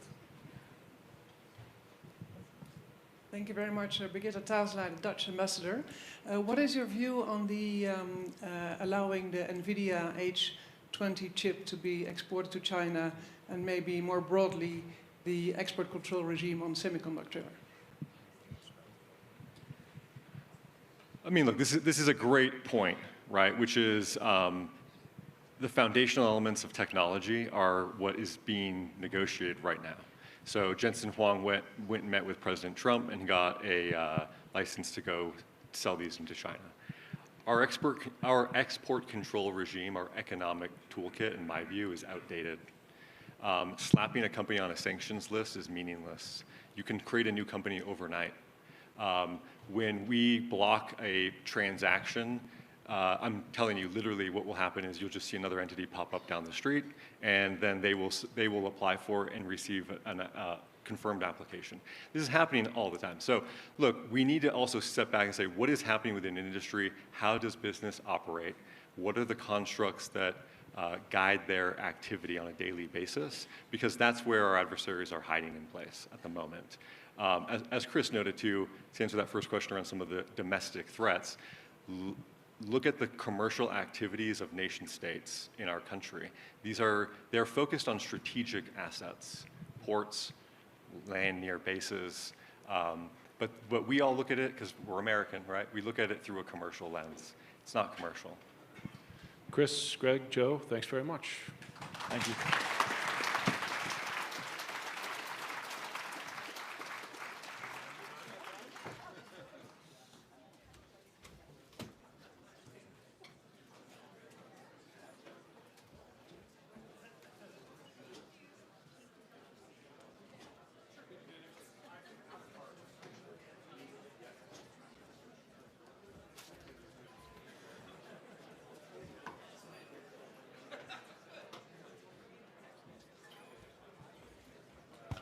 Thank you so much, Jim and Joe and Chris, for being up here. We now are moving straight on from defense acquisition and getting new innovations into the Pentagon, which is so critical, to something that has been much front of mind, that's going to be really at the forefront of warfare, and you're already seeing so much of it, and that is cyber. How can you secure our country from cyber attacks? How can we make sure that we do the offense right, we do the defense right? And there is an amazing level of expertise here in the room and now on stage to discuss this. We have our moderator, David Sanger from the New York Times, Jenna Ben-Yehuda, who is the Executive Vice President of the Atlantic Council. We have Rob Joyce, one of the great experts in this, formerly at the NSA, and Johan Gerber, who is the Executive Vice President and Head of Security at MasterCard. Thank you all. Thank you for being here. Thanks. Well, thank you. It's great to be back here at Aspen. Great to be with this panel. I thought there for a moment that Chris Brose was actually going to explain what happened in New Jersey.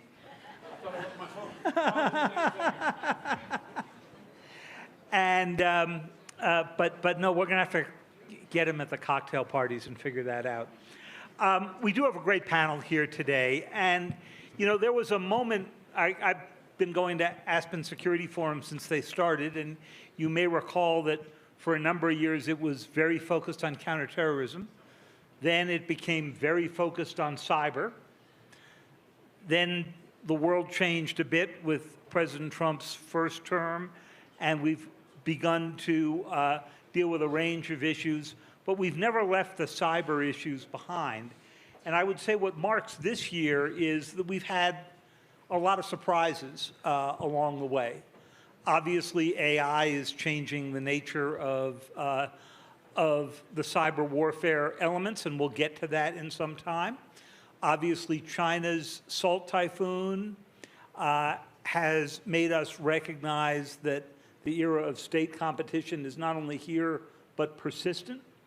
We've seen rises in ransomware, and President Biden's efforts in his one meeting with Vladimir Putin, which was 4 years ago, I think last week or so, or 2 weeks ago, to cut off the Russian-based ransomware has not worked. So we're at an interesting cross point here, and I'm hoping that we'll be able to go play some of that out. I'm going to start on this with Jenna, who I'm going to ask, Jenna, you're at the Atlantic Council. You guys have done a fabulous job, I think, of placing cyber in the broader geopolitical competitions.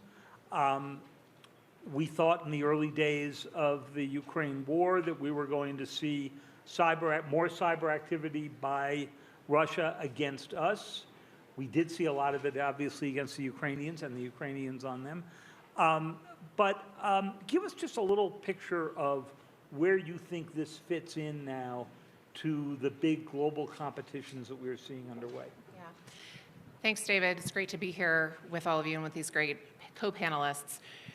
So the world is a messy place right now, right? We have no shortage of geopolitical instability and contest. We have a land war in Europe. We have war in the Middle East. We're coming off the heels of Israeli and U.S. strikes in Iran, and we have this ongoing aggressive contest for the commanding heights of technological change. And amidst all of that, as if it weren't complicated enough, we have this really broad-based and deep deficit in trust. People's trust in their governments, governments' trust in each other, and trust is a really critical element to cyber. And so as we think about the kind of core underlying components of what is required to really manage this relatively new domain, consider that NATO only recognized cyber as a domain in 2016, and especially the nature of the private sector engagement in this domain. So it's not one that governments control exclusively or even always have a dominant sense of authority. And you get a pretty sticky situation that means that there is a lot at stake when it comes to cyber, and at a moment where a lot of coordination and governance and clarity about standards and authorities is needed, we have governments themselves retrenching from that and private companies demonstrating some understandable nervousness about what their own roles and responsibilities might be. And do you have a sense, Jenna, that as the companies have this nervousness, it is that they are going to be pushed too hard into offensive cyber responses? Or do they think that the government's own hesitation to go finance CISA, the chaos that we've seen take place at the NSA, where, of course, the director of the NSA and who also is the commander of Cyber Command was removed months ago but has not been replaced? Are they fearful that the government is no longer there for them in a way that they had been in the first Trump administration or during the Biden administration? Well, consider that the CISA Act of 2015 is up for renewal. This is a framework that essentially provides insulation and protection for private companies as they can share intelligence with the government without fear of reprisal. That is up for renewal, and it's not a fait accompli that this is going to get done. So this is basic blocking and tackling of governance within the U.S., just a foundational element of a substrate of trust that's required. So there are some very basic elements for the private sector that have got to get locked in order to build confidence and ensure that the burden, the cost, the vulnerability that might come with sharing is a measured and balanced one that can be explained to investors and shareholders alike. So right now, even something that fundamental to this ecosystem is not certain. Let me pick that up with Rob Joyce, who is the founder of Joyce Cyber, but he was special assistant to the president of the National Security Council during the first Trump administration, but many, many years at the NSA in a range of roles from offensive to defensive. And Rob, I think this is the first time we've been on stage since you've left the NSA, but I have to thank you because I know there were moments when I and my colleagues tested your patience a little bit with things that we published. And yet you were still willing to talk to us. So I do appreciate that. And we've learned a lot from you along the years. So you've had a lot to say in recent times about our discovery that cyber is not a terribly effective tool of deterrence. And it's interesting because I think at some of the panels that we were on here 5 years ago, there was an assumption that you could make cyber a tool of deterrence. What did we get wrong? So great question, David, and there's strong opinions across the board on this, but I think cyber is a component of deterrence. But cyber in and of itself isn't deterrence alone. So if you think about it, there are various levels we can achieve. We can achieve friction in cyber operations, so we can make it harder for governments or even criminals to come at our capabilities, and we want to challenge them so that they don't get to try over and over and over again until they succeed. So that's kind of the base layer is friction, and that a lot of that is in the cybercom doctrine of persistent engagement. We're going to challenge them. Next layer up is disruption. I'm going to take away their infrastructure. I'm going to take away their tools. I'm going to do everything on a spectrum of getting them ejected from their botnets all the way to I'm going to discover and turn over their tools so that the commercial world can find them in other places. And then the next layer up is that offensive cyber destructive level. And whether you go against the governments that are doing it, or even all the way into critical infrastructure saying I'm going to deter them because they're afraid I'm going to cyber them mightily, right? At that point, are you going to scare them enough with your cyber capabilities that they'll stop? And I would offer, we've just come through a couple years where the Chinese had tremendous success in Volt Typhoon pre-positioning into our critical infrastructure, and Salt Typhoon getting into telcos. And the response from us being on the receiving end of those successful operations was not to go over into the corner and rock back and forth and cower because of the cyber power coming at us. It was to get angry and to start to push back, right? So, I would argue from that test case, cyber is escalatory when you're using it in an offensive way in those manners, right? I'm not saying we shouldn't do it, but it is a piece of multiple things, and I think there are other levers that push strongly against other nations doing cyber against us that we have to use. So let me push you just a little bit on the Salt Typhoon and Volt Typhoon lessons here, because if there were graduate students in the audience, and I hope we have some, this is like the greatest case study in what you were just describing. So first comes Volt Typhoon. As you said, this is persistent entry, but not necessarily code sitting around inside the utility grid. And it was discovered by the U.S. government several years ago. It became more public, although they were reluctant to discuss it very much in detail 2 summers ago. And yet when you talk to utility executives, they tell you, we think it's still there. And then in the interim, we got Salt Typhoon deep into the telecom system, able, we don't know if they did it, to get into the actual calls that the president-elect or presidential candidate and vice presidential candidate were having inside some of the lawful intercept systems the Justice Department was running. Both of these are Chinese groups, different Chinese groups, but both of them are.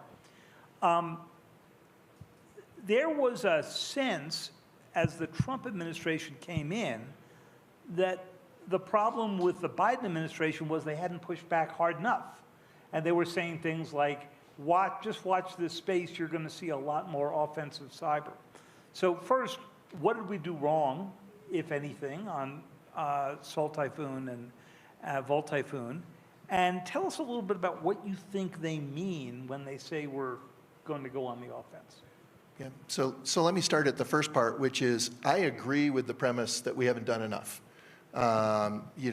We have, in the case of the infrastructure pre-positioning, digital explosives being strapped to not only electric grids, but pipelines and transportation and other critical infrastructure, water, right? Those are digital explosives being set and pre-positioned, right? If that were done in the physical world, right, we wouldn't have talked for a week, let alone a month or a year, right?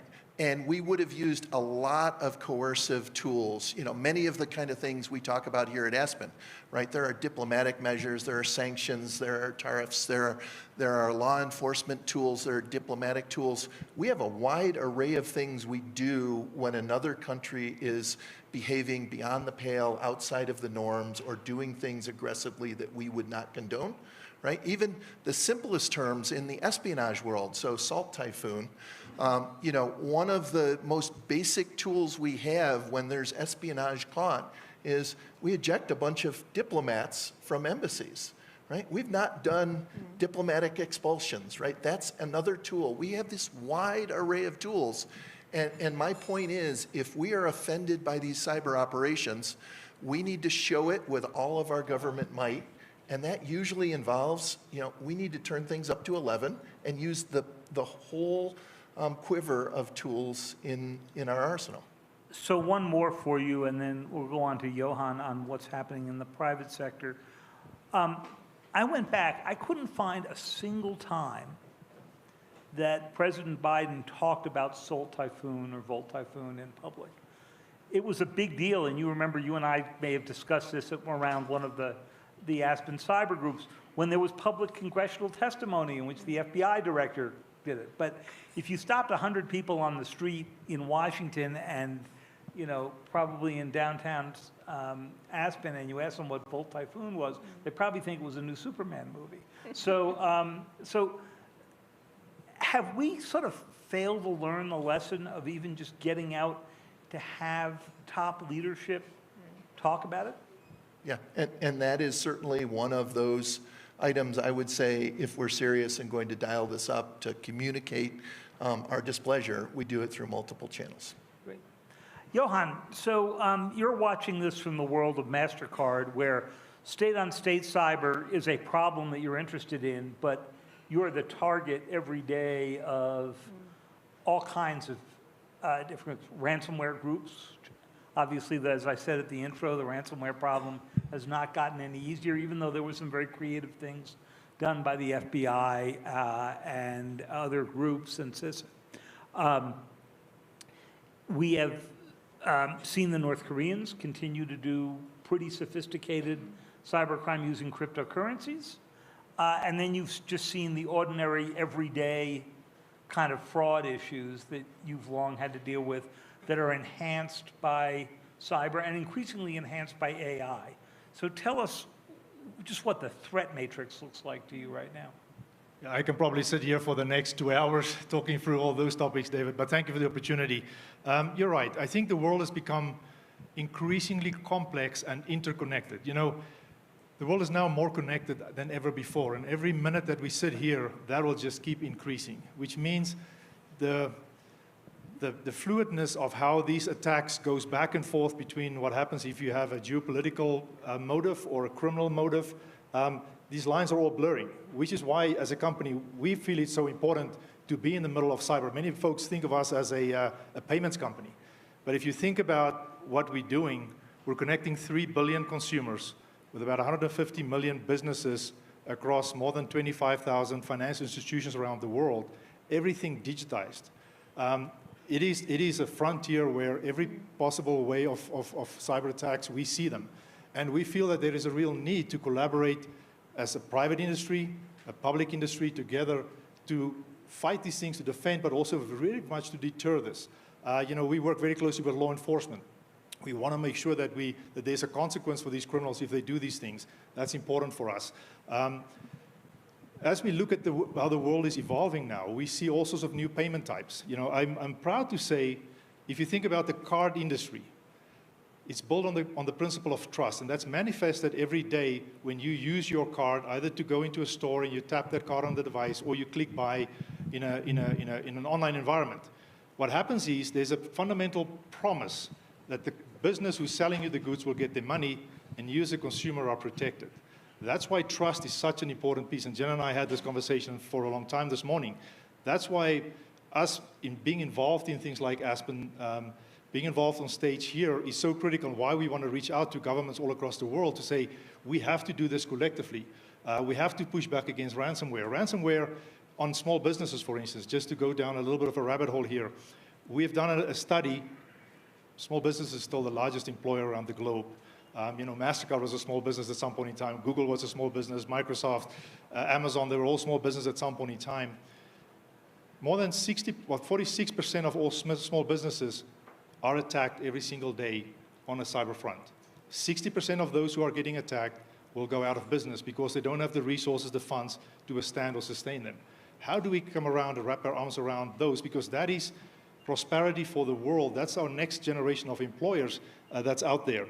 For that reason is why we are so deeply involved in this. On the card fraud side, what we've seen and what worked very well is when you create an ecosystem where there is liability and a reason for investment. So for instance, in the card industry, as a consumer, when you use your card and there's actually fraud on it, the liability for that fraud goes to the least secure party. So if the business who's selling you businesses did not implement the latest technology, they will suffer the loss. If it's the bank that didn't, the bank will get the loss. We need more of those regulatory frameworks in our systems to generate that motivation for people to invest in embedded security. Embedded security for us is fundamental. If we want to get the benefit of what the new technology innovation brings, AI, you know, quantum, it holds great promise for mankind. But you will only get the benefits if security is embedded. Otherwise, we will lose the trust. I'll give you one more example. We had a pledge a couple of years ago, MasterCard pledged to bring 1 billion consumers into the digital economy. The biggest question that we had was, what if their first experience is that of a scam, an online bullying, or some sort of a ransomware attack? We will lose those consumers and those communities forever. So the embeddedness of this, and this is something where we think industry has to do more. We feel that the relationship between private industry and public industry needs to strengthen. We need more harmonization. Fragmentation is a big deal for us, and I hope we will get to that conversation a little bit later today. But the world is connected. We can't move away. So even if we see more sovereignty or drives towards sovereignty, the world is never going to be less connected than it is today. So we really need to keep driving a better harmonization across this line. Johan, let me ask you one specific, and you just alluded to it before, which is the effects we're seeing from AI. So I think from one of these stages, I think 2 years ago or 3 years ago, we had some of our friends from Microsoft up here who were basically making the argument that they thought AI would help the defenders more than the offense. But as we were all discussing before we went on stage, I've had the sense that may be shifting now. So what are you seeing? And then I'm going to ask Rob to go in on that same question. Yeah, I think you need to give me a shot before Rob goes on, because he's going to really scare the hell out of everybody. But I think you're right. I think, and it's a nuanced answer here. It depends on how much we're willing to invest in AI. You know, we've seen great results from using AI as a defensive mechanism. We use that every single day. Every single day somebody uses a payment instrument, whether it's us or one of our competitors, you will see AI at work to defend and protect those transactions all the time. But we are seeing that the offenders and the ones who are using AI as an offensive tool, they don't adhere by the same rules. There are no borders. There are no regulations. There are no rules by which they play. And that for some reason, they collaborate amongst one another way more than we do. I can tell you, when we see an attack, a successful attack happen in some part of the world, within minutes, that whole modus operandi is propagated through the entire underworld, and everybody's got access to that technology. They share, they don't believe in IP rights or anything like that, even amongst themselves. So we have a real challenge on our hand, and if we do not invest in cyber or in AI as a stronger defense, I think you're right. We have a real danger that on the offensive side, the shift will happen very strongly. Rob, you've always made the very subtle and nuanced point that one of the problems with the United States is that we actually suck at patching. I think you've used that phrase many times. Is AI going to solve that problem in any way, you think? No, I think it's actually because of AI, the patching challenge is going to be worse. And why do I think that? AI is getting exceptionally good at writing software these days. That means to write functioning software, you have to be able to debug it. You have to be able to find flaws. And what we're learning now is you can turn AI onto software to find vulnerabilities, which are the intro step to making exploits that hackers will use to exploit and compromise networks. So what we're seeing is we are in what Sandra Joyce coined this week at discussions here, the AI before times. We're starting to see those technical capabilities without the actual operations. But what are the signs? One, there is a vulnerability database that is enumerated by MITRE to keep track of all the vulnerabilities in our software. And ChatGPT 4.0 was able to reproduce exploits in 87% of the cases where it was given the description of the vulnerability, but not even the software, right? So that is an impressive ability to just recreate exploits. In the case of a company called HackerOne, where they crowdsource hackers to red team companies with their permission, they keep a leaderboard of who's the top hacker, and it's, you know, it's credentials and monetarily rewarded to be on that list. The #1 hacker for HackerOne is now an AI bot called Expo. So Expo is out there 24/7 going through the list of companies who have signed up to be hacked, and it is beating the humans there, and it's getting that at scale. And it doesn't take vacations. It does not. Yeah. And then the last example I'd give is a company called Hack in the Box runs, they run capture the flag challenges where people get together, teams of hackers, to go try to solve a hacking problem. And they ran a competition in March of this year, which is 15 years ago in AI years, right? So March of this year, the competition, an AI bot finished in the top 5% of that against 400 human teams, right? So it beat 95% of the human teams, not people, but the teams of people collaborating on hacking challenges. So it is showing that these AI capabilities are very, very capable. And as each new foundational model comes out, they're only going to get better. So your money's on offense at this point? Yeah, I think offense has a tremendous advantage. I still believe whoever uses AI is advantaged, right? If you have a defender using AI against an attacker who is not, they will succeed. But the AI attacker against people who are not using AI to simultaneously find the flaws before the attackers do, they are going to win. Jenna, you had a point on this, and then I have another question for you. I just wanted to come back to the comment on small and medium businesses and connect it to AI, because I think it's so important that we talk a lot about private sector cooperation on cyber. There's a huge range when we talk about private sector. Mom and pop bakery to MasterCard.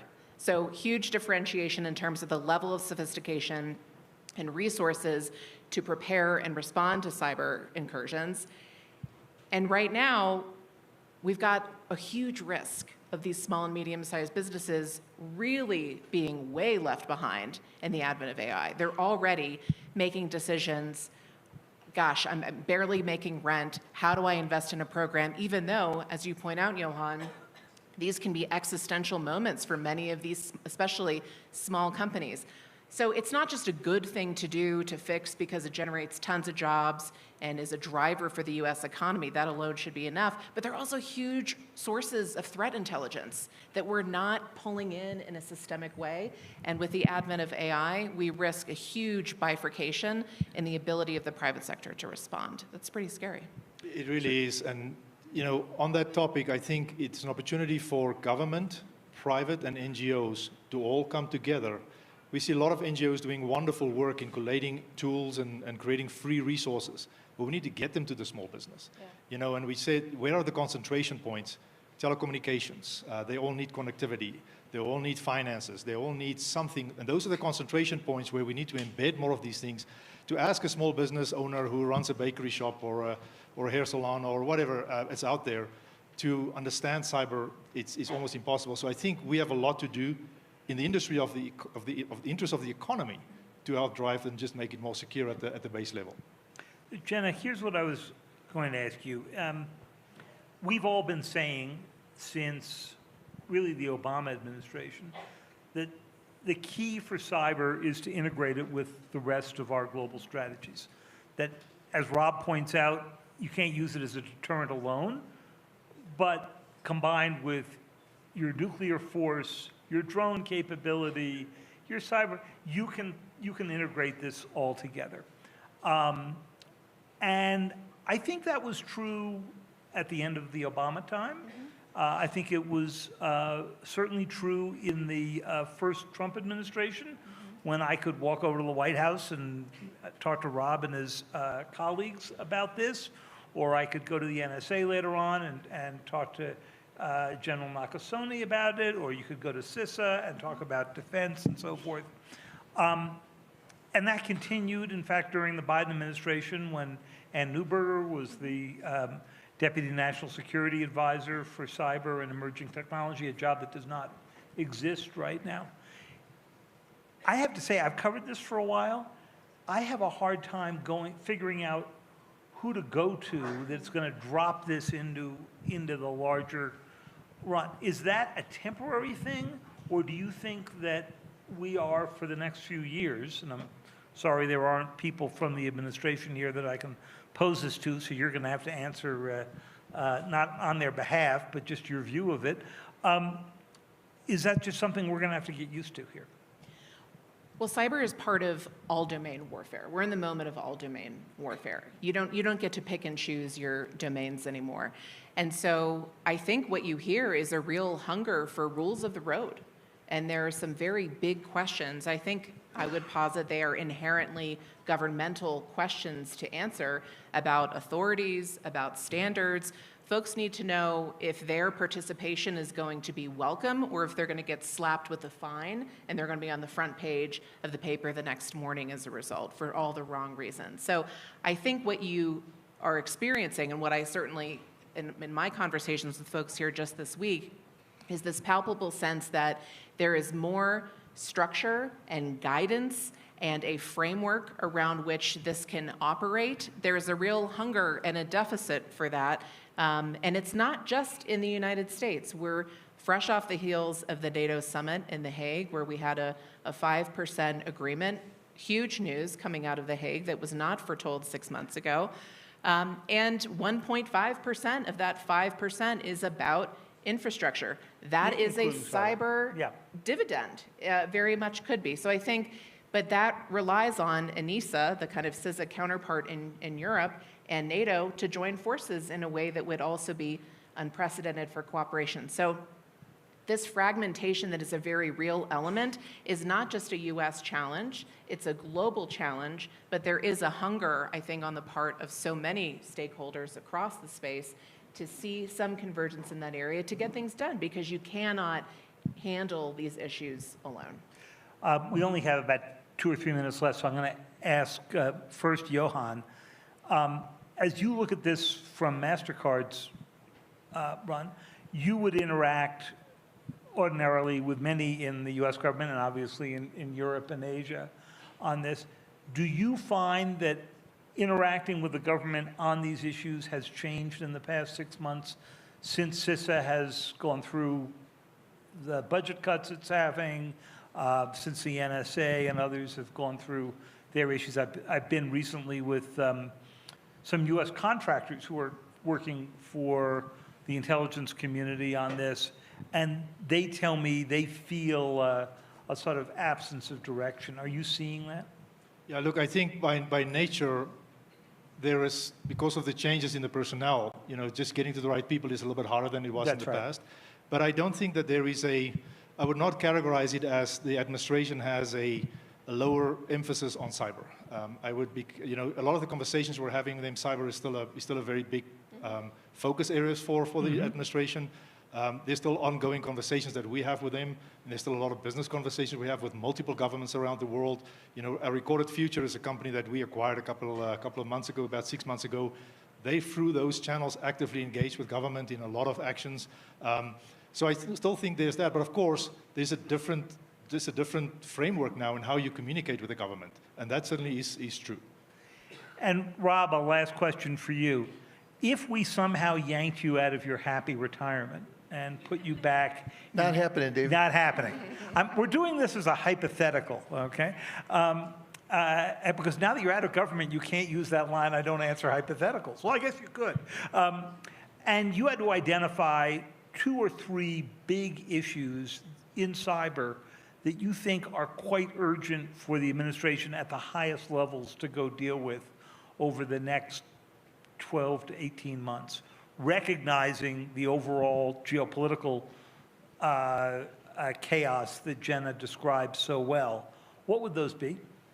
Front of the list is talent, right? We've lost a lot of talent in the downsizing of the government, and the most capable folks in the cyber arena have the options into the private sector. And so we really have lost some talent. And so it's making sure that we continue to build that bench and get people in the chairs that can work across government, across private industry, internationally, and with academia. Second thing is, I do think we've got to continue to refine that strategy. What are we going to do in the space of cyber deterrence? And that includes offensive cyber and all of the other things. And if you look at where we are, defense has gotten so much better in the last decade, but I think offense has outpaced it. If you look at the ransomware numbers and other things, and then look at the Chinese intrusions, we are continuing to slide, and the offense is having more wins than defense. So we've got to double down on that strategy. And then finally, I think it's really staying focused on the AI challenge. We have the leading AI developers, all of the best companies doing the most innovative research. How do we make sure that defenders and the government get the maximum advantage out of what they're doing in a way that is really, really effective, so that we can keep the offense from being able to leverage it in a way that they have the advantage? Great. We have just maybe 2 minutes for a couple of questions, really quick, sharp questions, if anybody's got something urgent. Right back here. Thanks, David. Steve Shapiro from the Atlantic Council in Bend. Just an observation as to offense and defense and what one could do. Just a note, NATO doesn't do offensive cyber. Just sit on that for a while. It's absolutely right. And in fact, their defense has usually been, it's changing now, but largely just defending their own networks. So, any others? Ellen. Thanks. Ellen Nakashima with the Washington Post. Thanks for a great panel and discussion. On the question of deterrence and doing more in offensive cyber, take Volt Typhoon, for instance. Digital explosives pre-positioned in critical infrastructure, including near American military installations. I think some on the Hill would say, well, why don't we just do it right back to them? Go pre-position our digital explosives in cyber, in their infrastructure. Rob, could you just talk a little bit about how you all would think about that in terms of potential options for deterring an actor like that? Would pre-positioning digital explosives in another country's critical infrastructure even be something you might consider, or is that normatively off the table because it's critical infrastructure that affects civilians?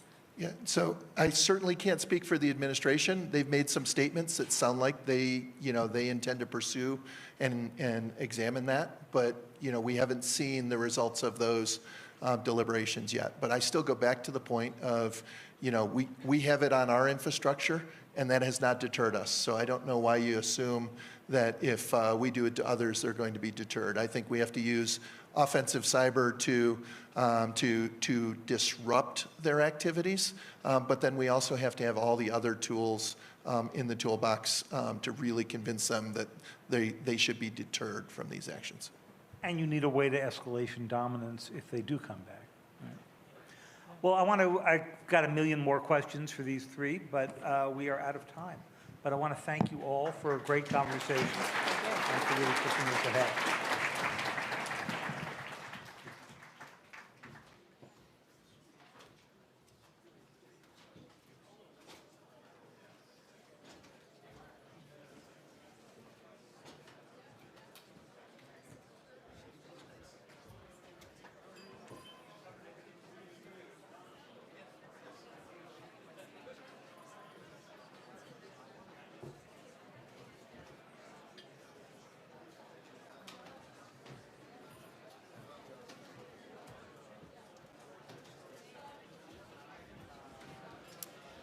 Thank you, David, for leading that excellent discussion.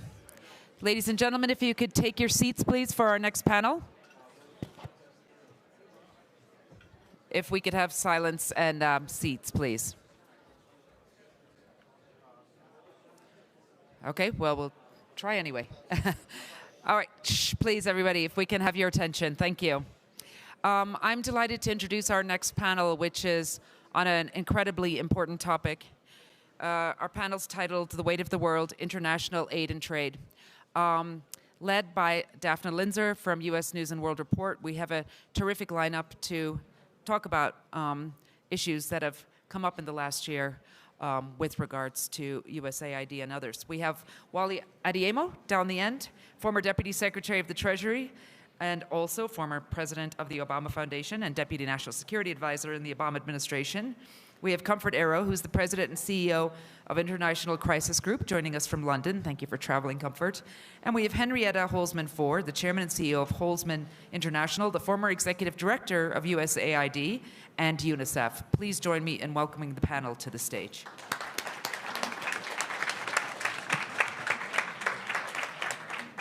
Thank you, Neve. Hello, everyone. I'm Daphne Linzer, as Neve said. I'm Executive Vice President and Editorial Director of U.S. News and World Report. I'm glad to be back here. I think it's my 8th year at the forum. Especially fortunate this time to be here with this terrific panel, critical moment, I think we can all agree, for international aid and trade. ASF this year is about testing assumptions, and this is certainly what's happening in international trade and development right now. All of you know this. I'm hoping we can focus on the opportunities that can come from a moment such as this one. Thoughts for everyone here today, and especially my panelists, think about this all the time. What is the U.S. role in multilateralism right now in working with allies on the ground in conflict areas and in tackling the challenges ahead for reconstruction in post-conflict areas? So let's dive right in. I want to start with you, Henrietta. I can't imagine anyone in a better position than you. Ran USAID, first woman administrator to do so, I should note, under President H.W. Bush, and then led UNICEF under President George W. Bush.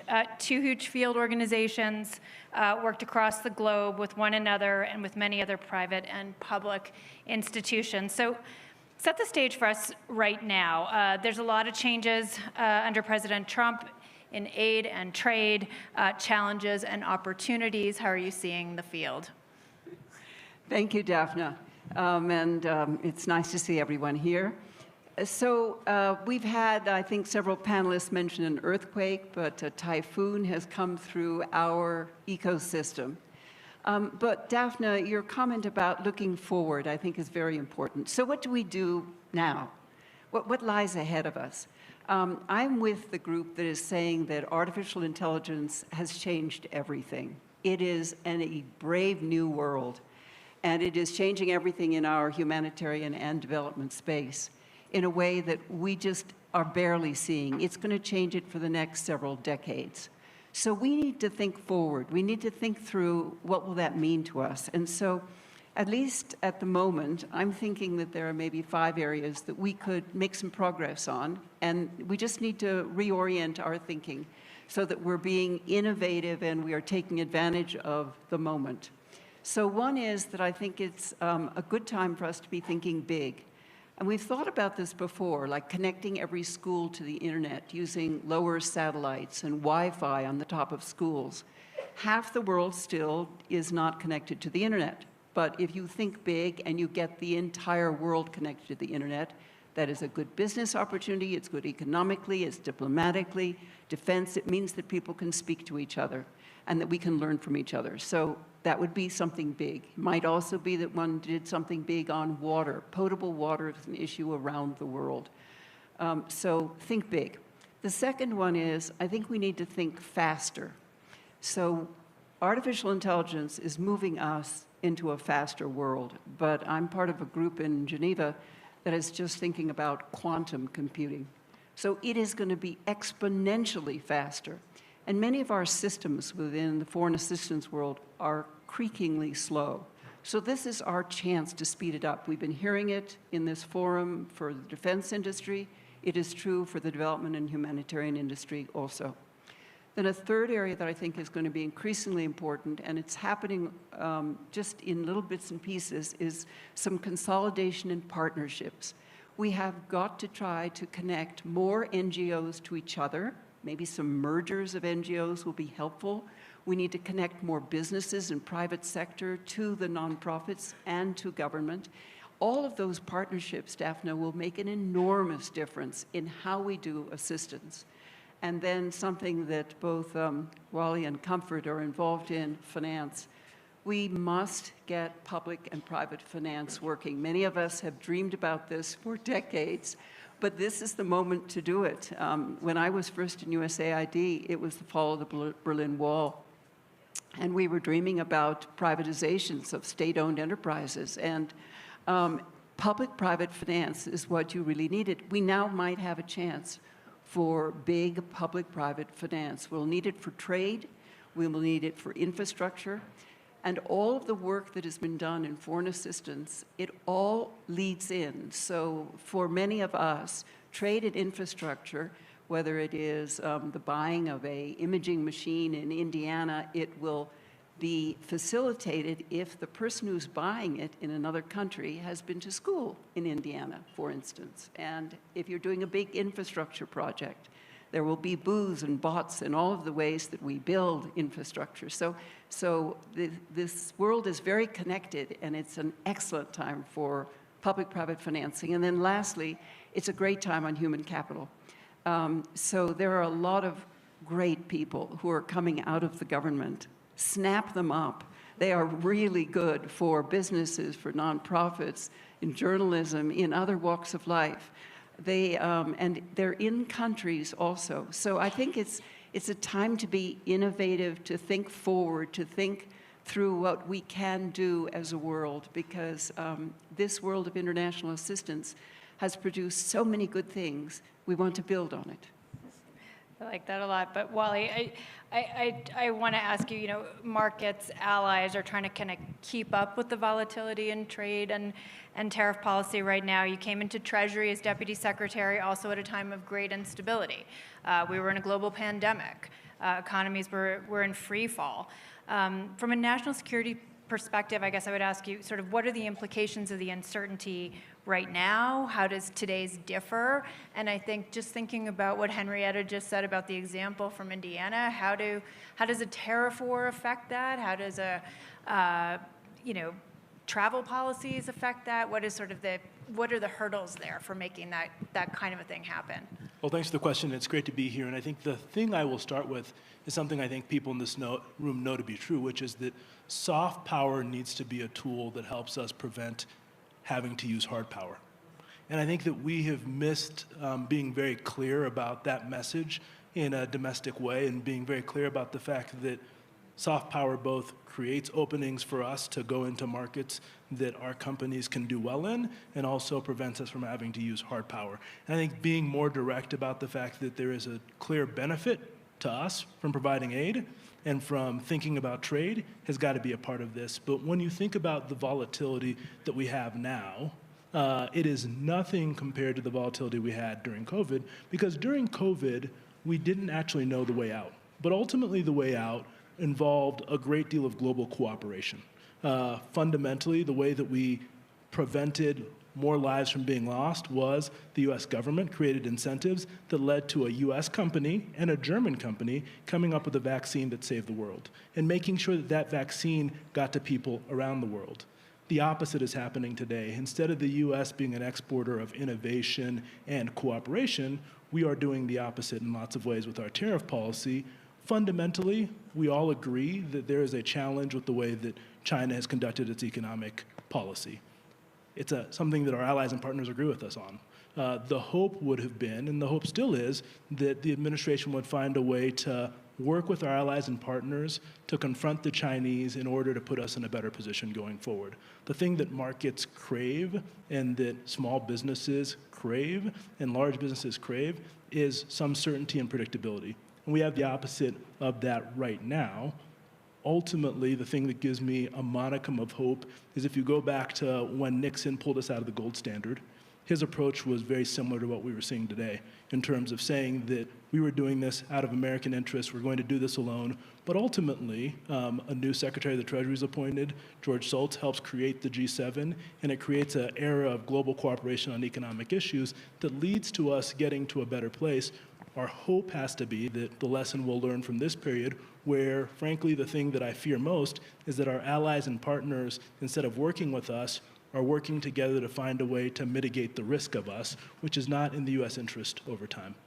You mentioned China. I was gonna get us there, but since you got us there already, I guess I would ask Comfort.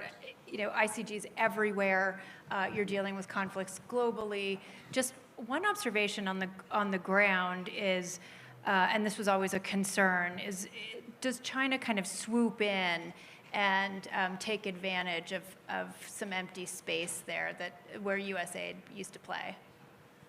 Thank you. Those are very interesting questions to start off with.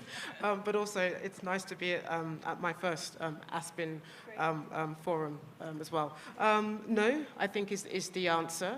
And I should also say that I think we should do a little bit of demystification as well, because even China recognizes that for all the political capital that it may have invested in certain regions and countries, the returns haven't necessarily been great. So I think that's number one thing. Number two point to make is that despite what we've seen with US aid, another assumption that was made was that China would easily step in to fill in the vacuum. Number one, does it want to have that responsibility? I don't think so. Is it ready to play that role? I don't think so.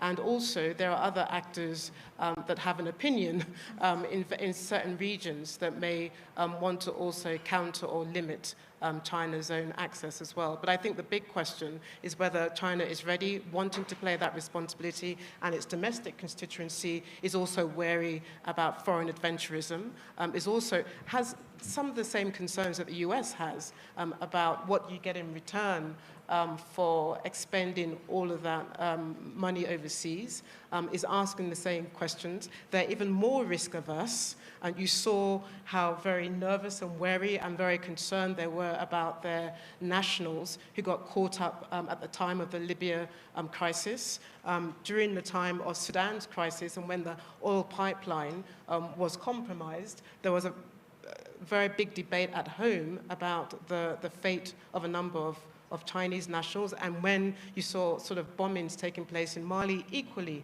there was concerns about Chinese nationals as well. So they have those concerns that Western capitals have. Their logic, their thinking is not very different in terms of their people overseas and in terms of the responsibility that they can play in these various places. But having said that, I want to pick up your point on the Belt One Way process. Of course, we have seen China step in certain places. Africa is one of the most sort of obvious and most prominent places. There's nothing altruistic about China's interventions into the continent. It does bid at the bottom dollar. And it's very clear about what its national interests are, and the same with Latin America, as we heard yesterday, where there are a number of bilateral agreements where the US has conceded its ground as well. So it will take advantage, but it also do it cautiously as well. Henrietta, I think you wanted to jump in there. I just wanted to take the other part on that one. I really think that China is taking advantage of this moment in time, and I think that they will continue to.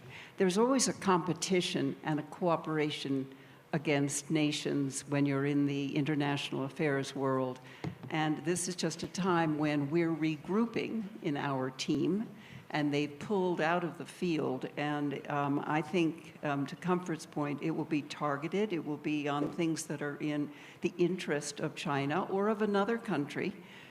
They will go after those particular programs, and they may be the ones that are particularly remunerative to businesses within that country. So I think we have to be very alert. I think we have to be very watchful, and we need to get our team back on the field with some new tools and instruments so that we can compete.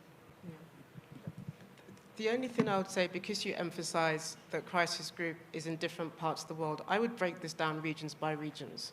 So if I were answering this question from the perspective of the Horn of Africa, China is not my immediate concern. It plays a long game, but I'm looking across the Red Sea at the Gulf countries as well.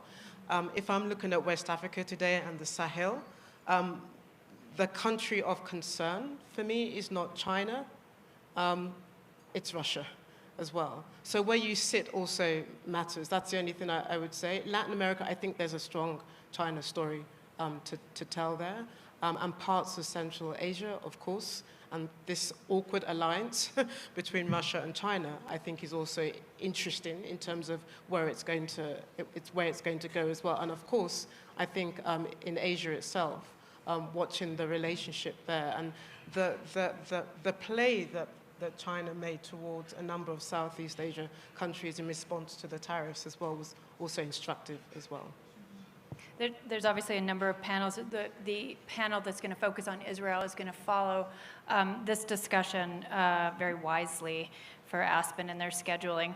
And obviously conversations about Ukraine. There's going to be a lot of places that are going to need a lot of infrastructure and cleanup around the globe to help folks post-conflict. President Trump, I kind of addressed this to you, Wally, a little bit just from an economic perspective. President Trump months ago seemed to float the idea that in a post-conflict scenario, the United States would take over Gaza reconstruction long-term, redevelop it into something else. And there have been more recent reports, I think, in Israel about turning that offer into more of a regional one with perhaps Gulf countries and Egyptian involvement. Just as a thought exercise here, having been at Treasury and National Security, what would a Gaza reconstruction cost? What could it look like? And even from sort of that joint perspective, are there grassroots efforts here where different groups could come together? Yeah, and I think it goes without saying that I'm very happy the president's been dissuaded from his initial plan for Gaza. And I think that ultimately we all know that a solution here needs to be predicated on a political solution, one in which there is safety and security for Israel, but Palestinian people have some type of self-determination. But in order to do that, you do need a functioning place. And that's going to cost money. By one estimate, more than $50 billion to reconstruct. But I think to a point that Henrietta made, which is that we're going to need to think about this differently with new tools, in new ways, because the thing that you want to do, not just in Gaza, but as we think about reconstruction differently, is we want it to be reconstruction that's creating economic opportunity in the places that we are reconstructing. Fundamentally, no one country should or can do this alone. A coalition is going to be necessary, but the thing that you want to make sure is that any reconstruction effort is going to be one that leads to a sustainable economy that gives the people who remain there economic opportunities that don't mean they have to turn to extremists or others in order for their livelihood. One of the stats that is important to remember is that in order to just fuel some of the air conditioning in the Gaza Strip before, it required people to have a relationship with Hamas and allowed them to charge taxes in a way that was helping to feed their ecosystem.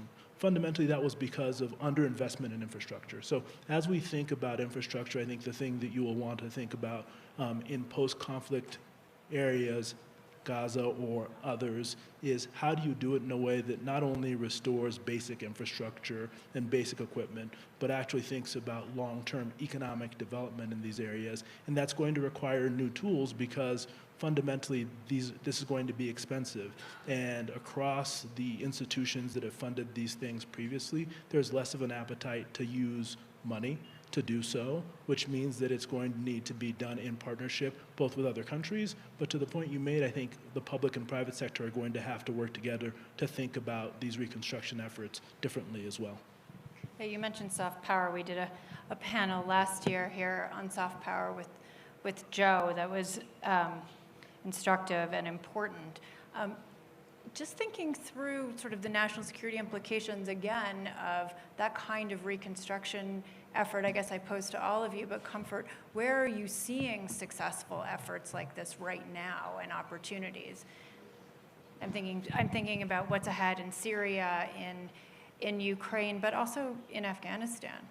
Yeah, it's hard to think positively in a context, for example, where 421 million people are in a state of extreme poverty, for example, where you're seeing wars rising, where you're seeing incredible humanitarian crises across swathes of regions of Africa. And you've mentioned also Afghanistan, where I think even just engagement with the Taliban without necessarily conferring recognition of the government has been a big upheaval. Getting that aid in, getting that recognition that there has to be some way in which to engage with the government that you don't necessarily like, but it's also crucial to regional security as well. And then beginning to think about what happens with reconstruction in Syria. We are also talking at a time where there's a new upheaval on the borders with Israel as well, and the real threat towards the new regime, the new government in Damascus as well. So this is quite a precarious time to even start thinking about reconstruction. But let's step back, because it's about 6 or 7 weeks ago that President Trump went to the Gulf region and came in with a slightly different, way of wanting to do peacemaking or deal making, and put in a stronger on the table sort of economic investment, speaking the language of the Gulf, and then making that, to the surprise of many, although there had been a significant amount of work that had gone into from the Saudi Arabia side to get him to lift the sanctions on Syria. That's a big win if it was to be implemented. It's not all in the hands of the president to be able to do that. It's a very complex web of sanctions that sits in the congressional house that needs to think through all those things. And also sanctions alone are not going to fix Syria's problems. They've also got the FTO and also a number of complicated treasury sanctions that need to be dealt with as well. And I can't even put a figure on the number for Syria. And then you talk about Ukraine. It's also about the social fabric. It's also about building a political space. It's also about thinking about reform the security sector and what kind of Ukraine are we looking for as well. Let's think 5 years down from here. It's going to be the biggest land army in the middle of Europe as well. And we've got to deal with the defense, the reconstruction of the country, education. Many children disappeared. The sexual violence and the reconciliation of the society. Those that have been lost and those are within as well. So it's hard to conceive of that. But we also have an interesting formula that has been put on the table, which is the critical minerals deal that is popping up in a number of places. So Ukraine is one. The Democratic Republic of Congo, Rwanda, is another interesting one. The commercial enterprise that is going on, will it help yield an end to the conflict? You can't bypass, as you rightly said, the political primacy of politics in all of these issues. You can strike several commercial deals. You can come up with ways in which to help incentivize. But if you don't deal with the politics, which is the heart of the matter, then all of these processes are on quite feeble ground. So that's the other sort of contention that we have to keep an eye on. But I think to the point, we often try and do one without the other. So we try and deal with the politics without thinking about the economics. But if people can't eat and they don't have access to opportunity, the politics matter very little. So I do think you look at Syria. Part of the calculus here has to be that if we keep our sanction regime in place, the Russians and the Chinese are going to do deals with the Syrians irregardless. And they're going to be deeper relationships there. So for us, we have to be very thoughtful about what we're doing and what our interest is in those regions, and then carry that out in a way where we're thinking through the fact that the truth is the politics and the economics have to be wed together. I think it's important to give credit where credit is due. There's something interesting unfolding right now in the Great Lakes. You have a commercial deal which is being accompanied by a political process. So you saw the signing of the peace agreement in Washington. That conversation now is being taken to Addis Ababa, the capital of the Africa Union, where there's now a conversation about how you make sure you focus on the inter-Congolese process, where you focus on the dialogue between the two presidents, and when you begin to deal with both the political issues, the economic issues. The key question is whether you can marry all these things simultaneously as well. But I think we should acknowledge what is happening in the Great Lakes. It's quite different, it's quite innovative, but there are a number of questions that rightfully should be asked, but I wouldn't condemn it outrightly. I think there is an opportunity to be had going down the line. Yeah, I appreciate that in the really speaks to that testing of assumptions, because there are different ways to pay for reconstruction and aid now across the world, and this is one of them. And I do think that oftentimes what we had done previously is say, we will give you aid in exchange for you making governance reforms. And many of these countries would say, we want your aid, but we don't want your governance reforms.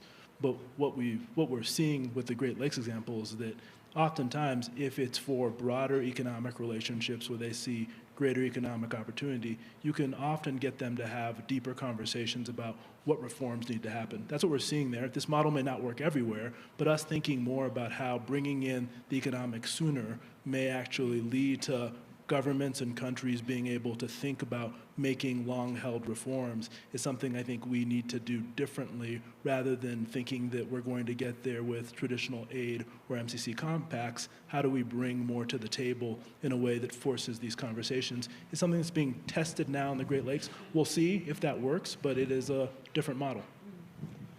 And I think there are two other things that we also need to keep in mind.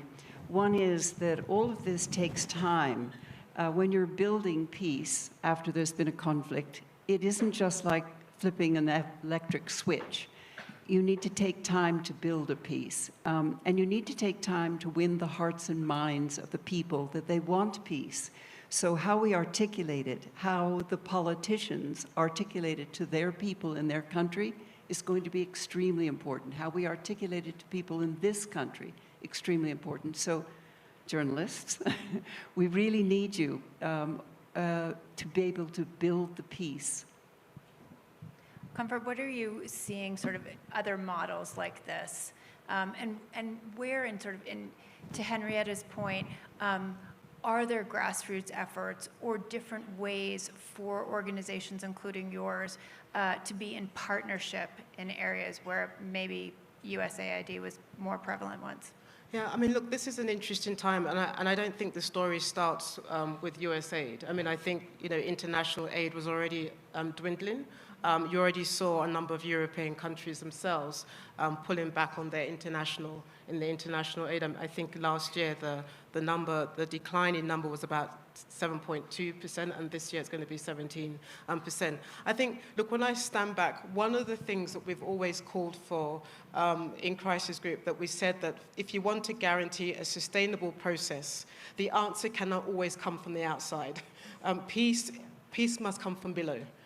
Peace must be driven from within the country, that nobody can love your country more than you, and nobody can deliver the peace dividend more than you. Although external actors, in the manner in which they intervene, if it tilts the balance of power in such a way that makes it very hard for the civilian government to begin to put forward a peace plan, like we saw in Sudan, which undermined the 2019 revolution, then obviously you get the situation that you're seeing in Sudan. But at the same time, local ownership is fundamental. But let's also not romanticize local ownership, because not everything that's local is also good or credible. Not everything that comes from within is also going to get you to some mountaintop as well. So there has to be a careful weaving of the body politic to get there. Now, if you're asking me where this is working, it's difficult to see, but there's an untold story in the Philippines, for example. After years of trying to work with in the southern Bantsamara region, that careful weaving together of the political fabric in South Philippines, with the various actors there, very quietly trying to think through of reconciliation, trying to think through of 30 or 40 years of Maoist insurgencies, and how that's a very local driven process. I worked in Liberia in the peacekeeping process. When you stood back, I mean, we were very nervous that Liberia wasn't going to work. But a successful marrying of the region, of the international actors, of local actors working together. It wasn't tidy, it wasn't perfect, and there wasn't a magic formula, as you said, but it was a very patient capital that was preceding that process as well. And quite frankly, after 30 or 40 years of instability in the Great Lakes region, we needed to do something very different to try to think outside the box. So again, I don't know what the outcome is going to be, but it is offering a slightly different prescription from everything that we've been watching as well. And I will say one more thing, because you asked about Ukraine. What has been interesting in this transatlantic tussle is the conversation now after a wake-up call about a coalition of the willing and reassurance forces. Now, you can say whatever you want about whether this coalition of the willing is going to yield anything significant in terms of the reality of Europe's own defense sort of industrial base. And you can also question the military capabilities. But it's also forced an important conversation that needed to be had among European countries, and then thinking outside the box, looking beyond Europe to other allies like Turkey as well. So where it's going to go, I don't know, but it's been an important conversation to wake up Europe in this changing world as well. Yeah, Wally, will you jump in here? Because I think the bigger point at the moment is on the assumptions part again, is that the carrot and stick approach is changing. It's changing everywhere. And it's one of the things that's sort of been unique to Trump's second term in the way that he's sort of seeing the table. I think Comfort mentioned too about the trip to the Gulf in particular. Could you just talk a little bit about that and sort of where you see the connections there with sort of the tariff war and trade? How are these things sort of aligned and how do they play off? I mean, are these sticks to be used in another environment? Yeah, and I think that it's not only changing here in the United States, it's changing globally. Because if you talk to a country outside the United States and they're aid recipient, their concern is that what we have done is set them up to simply be an aid recipient over time. They would like to make this transition from being an aid recipient to being a trade recipient.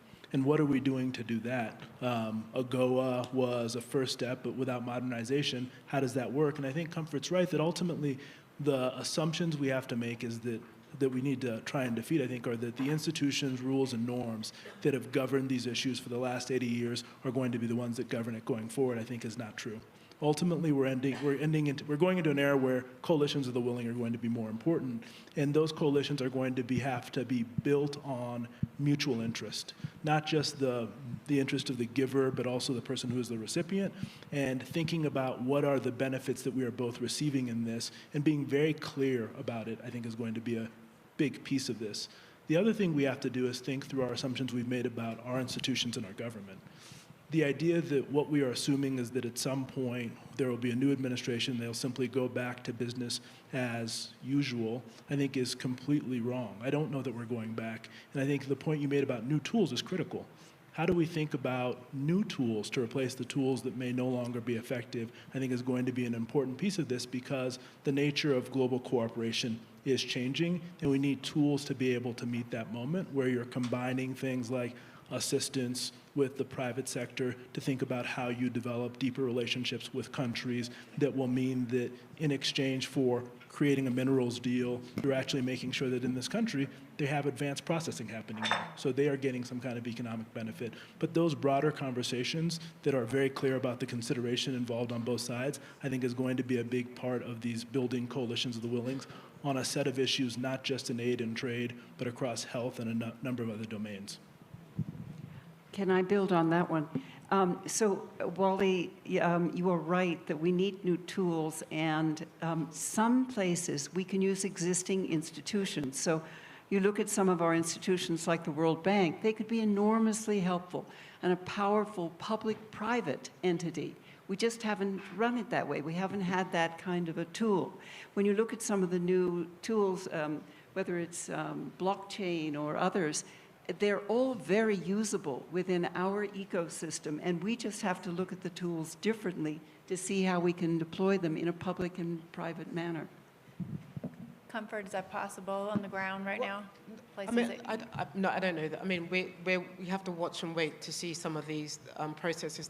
The one reality check I think we also have to recognize is that we are now entering an era where, although we may try to do things differently, we're doing less with less as well. I mean, when you look at the UN, for example, the liquidation crisis that it's going through right now, again, regardless of the return of the Trump administration, there was already a liquidation crisis. There was already an inefficiency crisis. There was already question marks about the legitimacy and about the way in which the UN was doing its business, calling into question some of the assumptions that it's built. And some accountability issues accountability, that I think are sort of at the forefront of a lot of this right now. Yeah, you know, the questions about whether there was a trust deficit with the UN, especially, you mentioned Syria, very complicated relationship there, but a number of people were asking about also the duplicated nature of the UN. How many agencies do you need to deal with women, to deal with population, to deal with climate, to deal with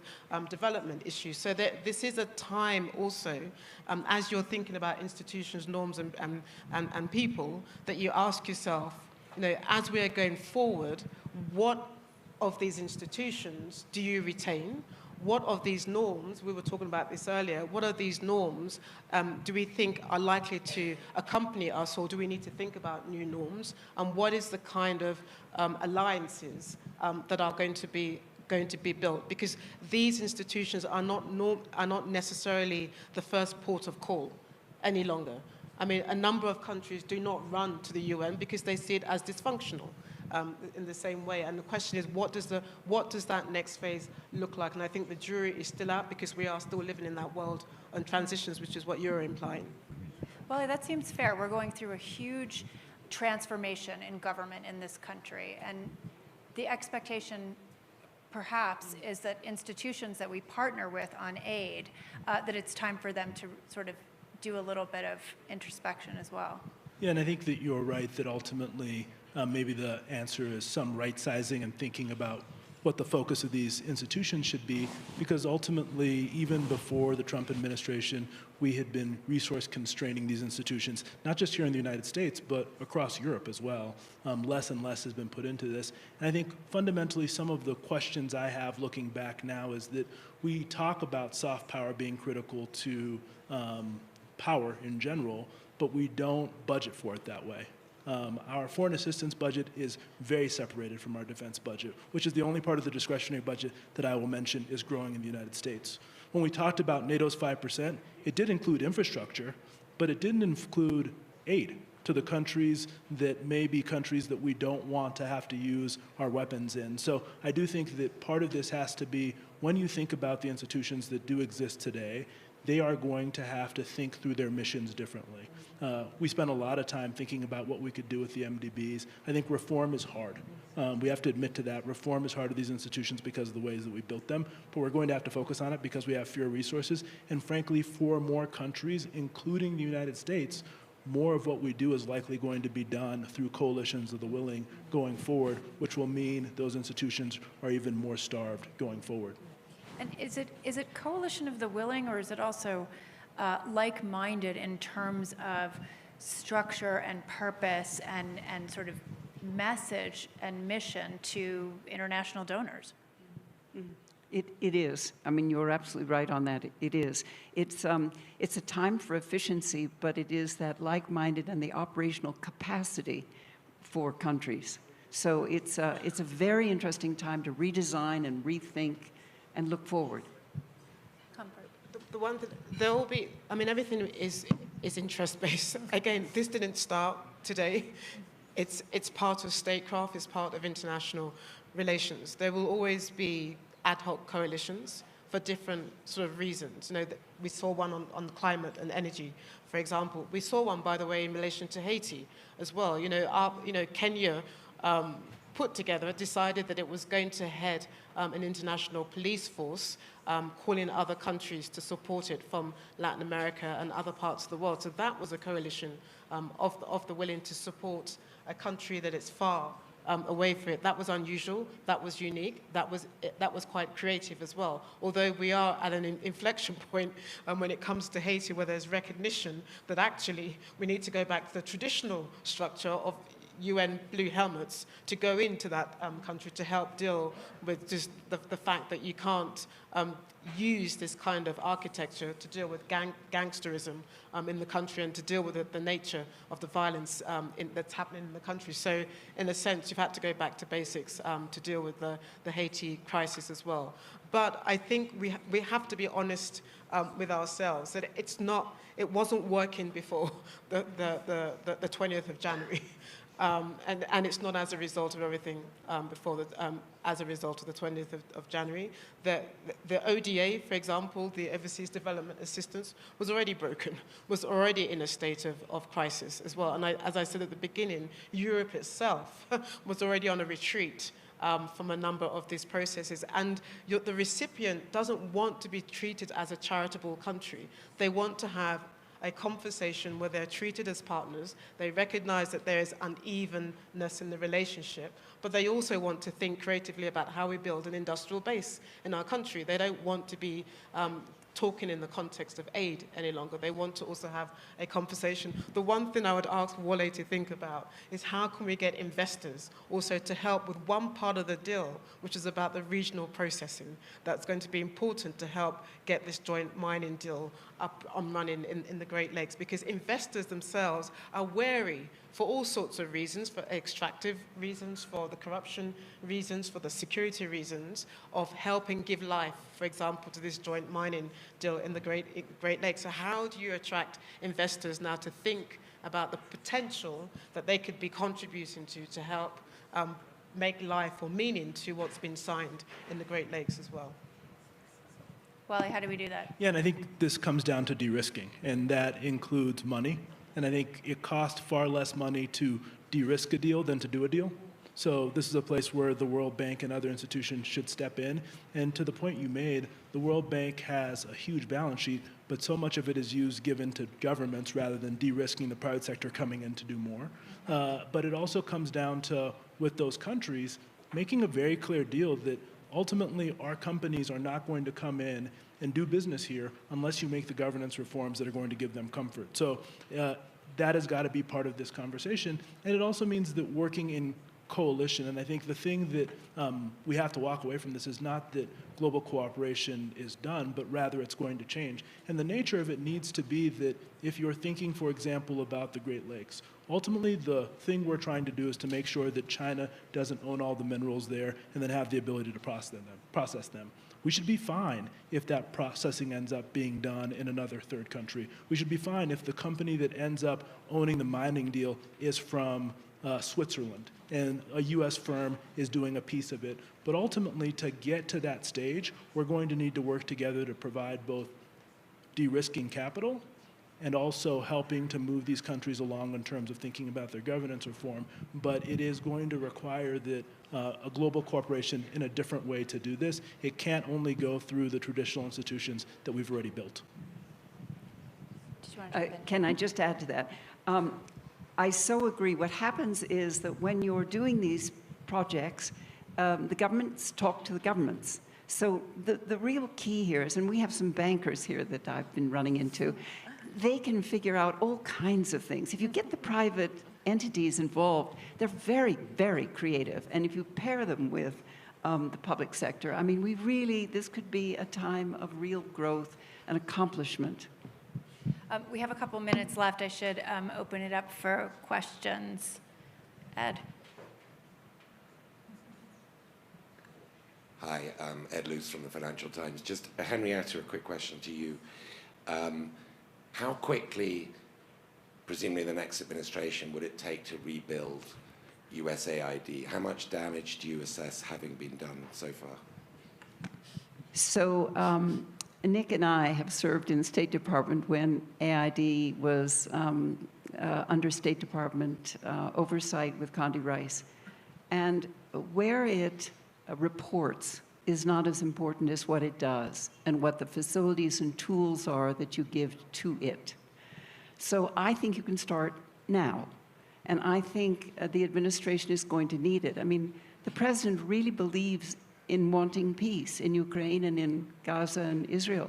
He's going to need to have the tools of foreign assistance, of international assistance. So I think we start now. And we just need to gather our best ideas on what the redesign can be and how we can help Secretary Rubio.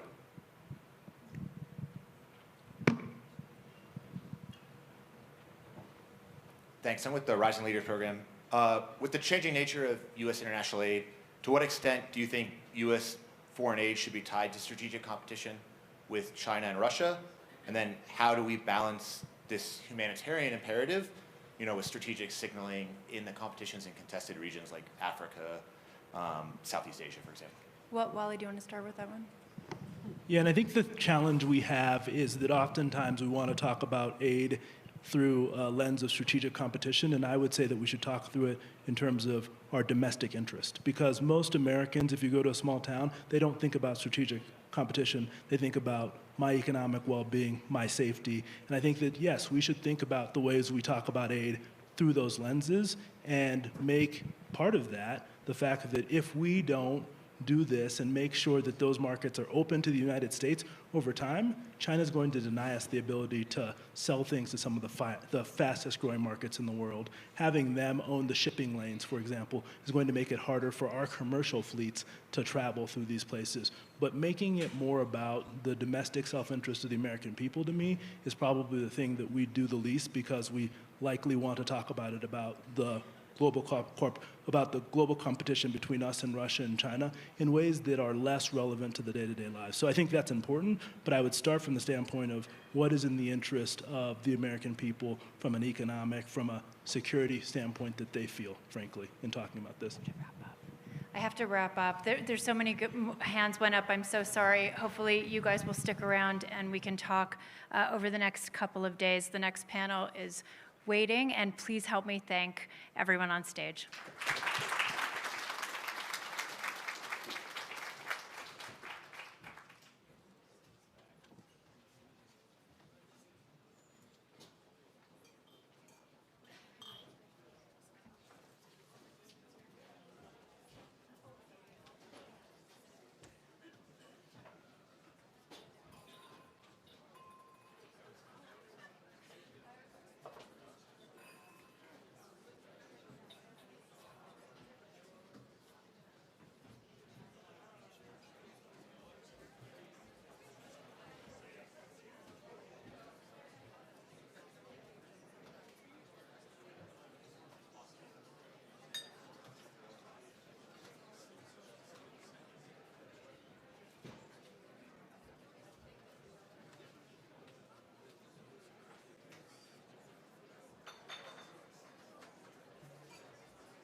Good afternoon. We're going to roll right into the next panel, so if you could please take your seats, and we'll get started in a microsecond. Thank you very much. As I looked at our agenda a couple of days ago, I thought this was going to be one of the most exciting, one of the most important panels that we've had here this week. It's entitled Israel at a Crossroads. And one way we could think of it, Israel, the state of Israel, is that the state of Israel is in its strongest position since May 14th, 1948, the date of its birth, relative to the other powers in the Middle East than it's ever been. That is very good news for the state of Israel. I would say personally, that's very good news for the United States as well. The other framing point is that Iran, a significant adversary of the United States during our entire working lifetimes for those of us in the U.S. government, Iran's at its weakest point as a military and political power in the Middle East since the Iranian Revolution of 1978 and 1979. That's good for the state of Israel, and that's good, absolutely, for the United States. So we have, as moderator, one of the best informed journalists working in Mary Louise Kelly of National Public Radio. And we have an extraordinary cast of people, 2 Israelis and 2 Americans. My friend, Amos Yadlin, and I've been working with Amos for a long time, is president and founder of Mind Israel. He's former Israeli military intelligence chief, and as some of you may know, was the lead pilot in attacking the Osirak reactor and eliminating it on June 6th, 1981. He's a legendary figure in the state of Israel. Michael Herzog fought in many of Israel's wars, 2 as a leader of the IDF, and then found another challenging assignment as ambassador of Israel to the United States and did that job very, very well. He's now a distinguished fellow, a Tisch Distinguished Fellow at the Washington Institute for Near East Policy. Those are the two Israelis in the panel. The two Americans, Brett McGurk. Brett has been a significant senior American troubleshooter, diplomat, peace negotiator in the Middle East from the George W. Bush administration forward, and was one of the key people in the Biden administration reacting to and shaping the extraordinary events of the last couple of years: Syria, Lebanon, Gaza, Iran, Israel. And Dan Senor, someone I've known a long time and deeply admired, of course, now at Elliott Management, but author of the great book, Israel as a Startup Nation, someone who's lived in Israel, knows Israel very well. I don't think we could have a better panel, so I'm looking forward to this. Thank you all for being here. Mary Louise. Good afternoon, everybody. Nick, thank you. In my business, the title of a panel, Israel at the Crossroads, is what we would call an evergreen. When is Israel ever not at a crossroads? General Ambassador Brett, Dan, welcome. That panel title is calling to mind words credited to Orson Welles, the actor-director, who said, if you want a happy ending, that depends where you stop the story.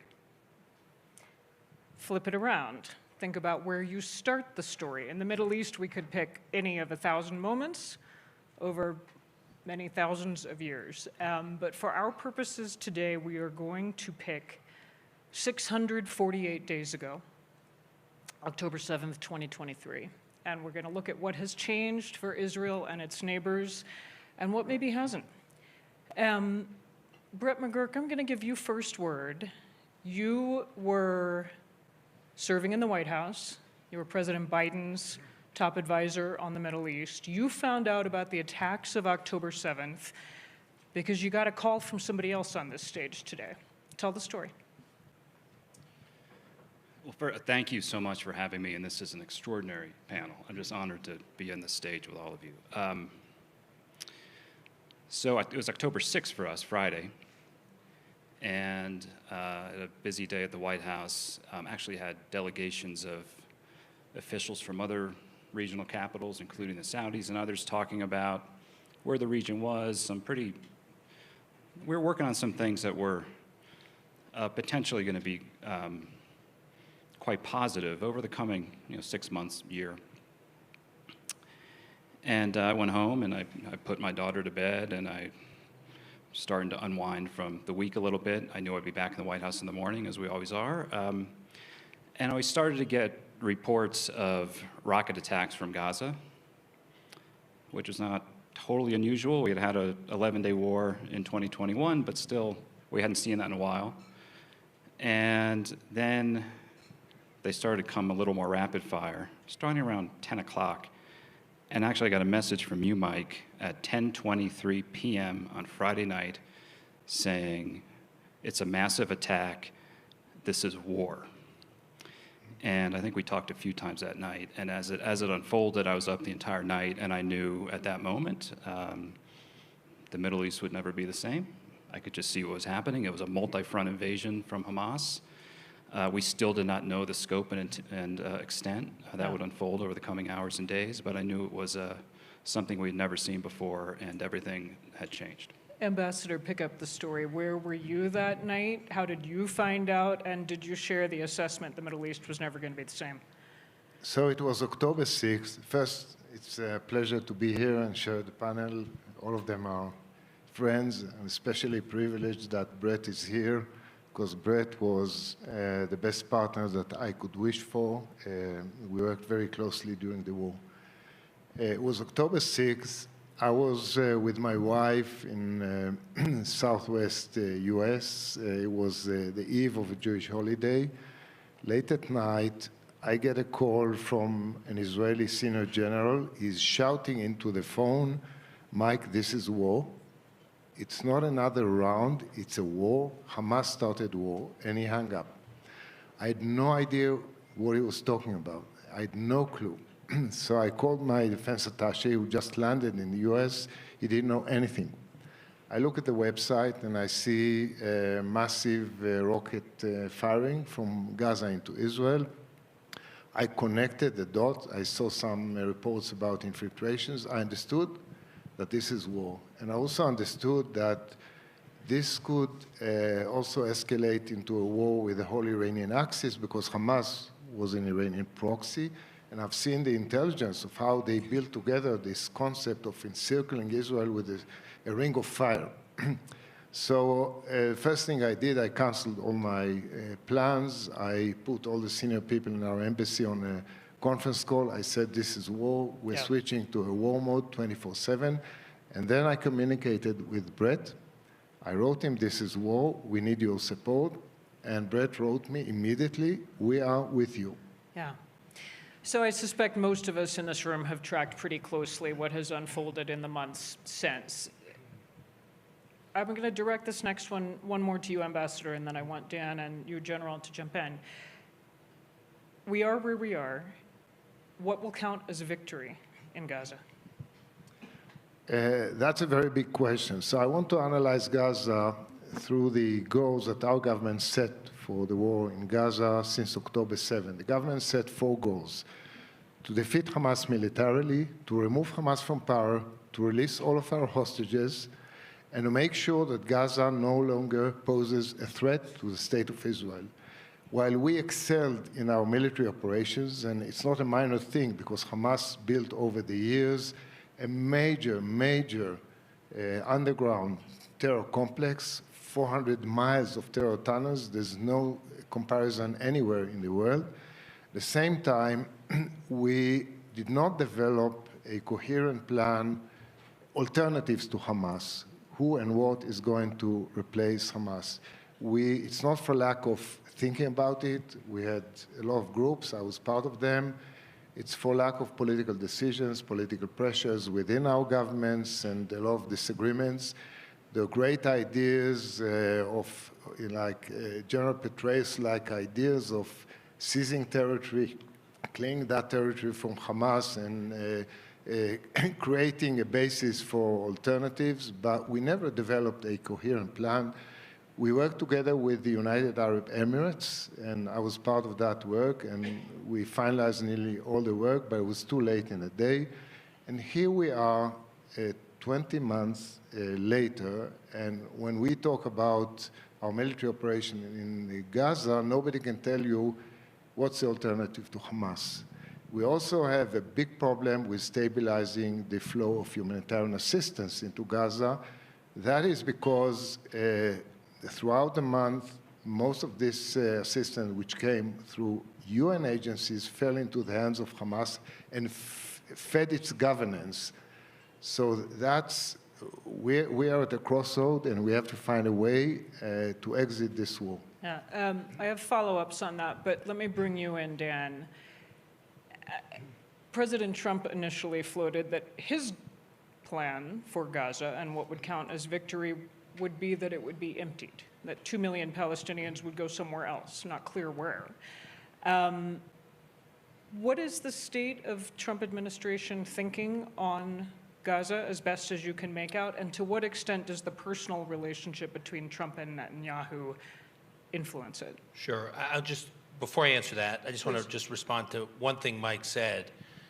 I do think one of the challenges for Israel, you're going to be tougher in your own government than I'll be.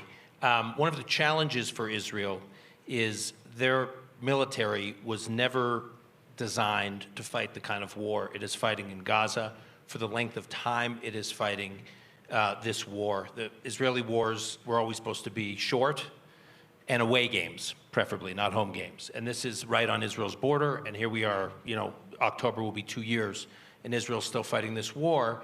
And Mike alluded, to these points that humanitarian aid is a huge problem, where it's Israel's responsibility, according to the international community, to get humanitarian aid, figure out a way to get aid into Israel.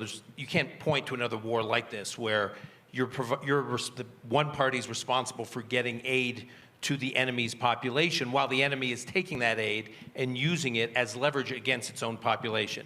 And of course, the hostages, proportionate to the U.S. population, it's equivalent of like having thousands and thousands of U.S. citizens underground, in tunnels, being held hostage while you're trying to fight this enemy. So for a variety of, in the Ring of Fire you mentioned, for a variety of reasons, this was not a terribly easy war to fight, and the Palestinian population has generally been terrified of Hamas. It's not so easy to develop an alternative within the Palestinian population in Gaza if the population is terrified to stick its neck out and say, I'll be the alternative to Hamas. Keep in mind, the architect of October 7th, Yahya Sinwar, he was in an Israeli prison for, I don't know, what was it, almost 20 years, not for killing Israelis, but for slaughtering Palestinians, for imposing retribution against Palestinians that, quote unquote, collaborated with the Israelis. So I do think putting it on Israel to find an alternative to Hamas is not terribly easy. I do not think I will just point out that Israel is continuing to fight there for this amount of time by choice. There was a ceasefire. Well, there was an interim ceasefire. I think the idea that there could be a permanent ceasefire would only work if Israel would agree for Hamas to stay in Gaza. And that, back to Mike's point in terms of the objectives of the war, there's no world in which Israel can agree to Hamas staying in power in Gaza, when the war is over. That means the war is not over. Go to the U.S. Yeah, and so the look, I do not Trump-Netanyahu believe the relocation of the population out of Gaza is going to happen, at least not at scale. There's actually been a little bit of it happening, but it's not the solution. I think at this point, and I think June 13th to June 22nd was a turning point, was an inflection point. Ultimately the joint Israel-U.S. war against Iran, because you cannot look at the war in Gaza in isolation, right? It would be like looking at World War II and saying, hey, what did you think of the U.S.-Italian War of 1943? Like, no one talks about these individual battlefronts in World War II. You talk about World War II. Israel has been fighting this ring of fire, the 7-front war, of which Gaza is one front. And the head of the octopus was Iran. And the fact that Israel and the U.S. had such extraordinary success against Iran means I do think, and I just returned from Israel this morning, there is a sense that there's an inflection point now if Israel and the U.S. are looking for a way to gradually wind things down. This is actually the ideal point. The question is this population. How do you separate the population from Hamas? And I just spent a few days in Israel. I still have not heard of a concrete plan for doing that. And so as Israelis are repopulating southern Israel, it's not going to be so easy to build those communities back up in southern Israel if they know that a Palestinian population that is not separated from Hamas is going to reemerge up there in northern Gaza. So I think the primary goal right now, if there's going to be any kind of permanent solution, is to move the Palestinian population as far south deep into Gaza as possible, so there's a big perimeter, a big security May area. I pause you 1 second, because I suspect others may want to jump in, and I want to get the general in, but do you want to offer us a quick thought on my question, the Trump-Netanyahu relationship? I have, and this is new, by the way, I did not see this in the first Trump term, and I didn't even see this at the beginning of this Trump term, but when I talked to officials in Israel and I talked to officials in the Trump administration, I've never seen a closer relationship between an Israeli prime minister and a U.S. president, as we're seeing now. We can get into why that is. But there is a real sense that President Trump sees in Israel an extraordinarily successful military and intelligence juggernaut, and President Trump likes being associated with success and awe, and they definitely see, the Trump administration definitely sees this alliance with Israel as providing real capabilities to the United States in the Middle East that it did not have. And so I think, I would compare it to like Bush, Blair, Reagan, Thatcher. That's how deep the relationship is now. It'll be interesting to see if it sustains, but right now it's pretty extraordinary and unprecedented. Do you want to weigh in on anything you just heard? If not, I have another question for the two of you. Yes, I think we need to go beyond Gaza, because Gaza have started it. Israel is fighting the most justified war ever.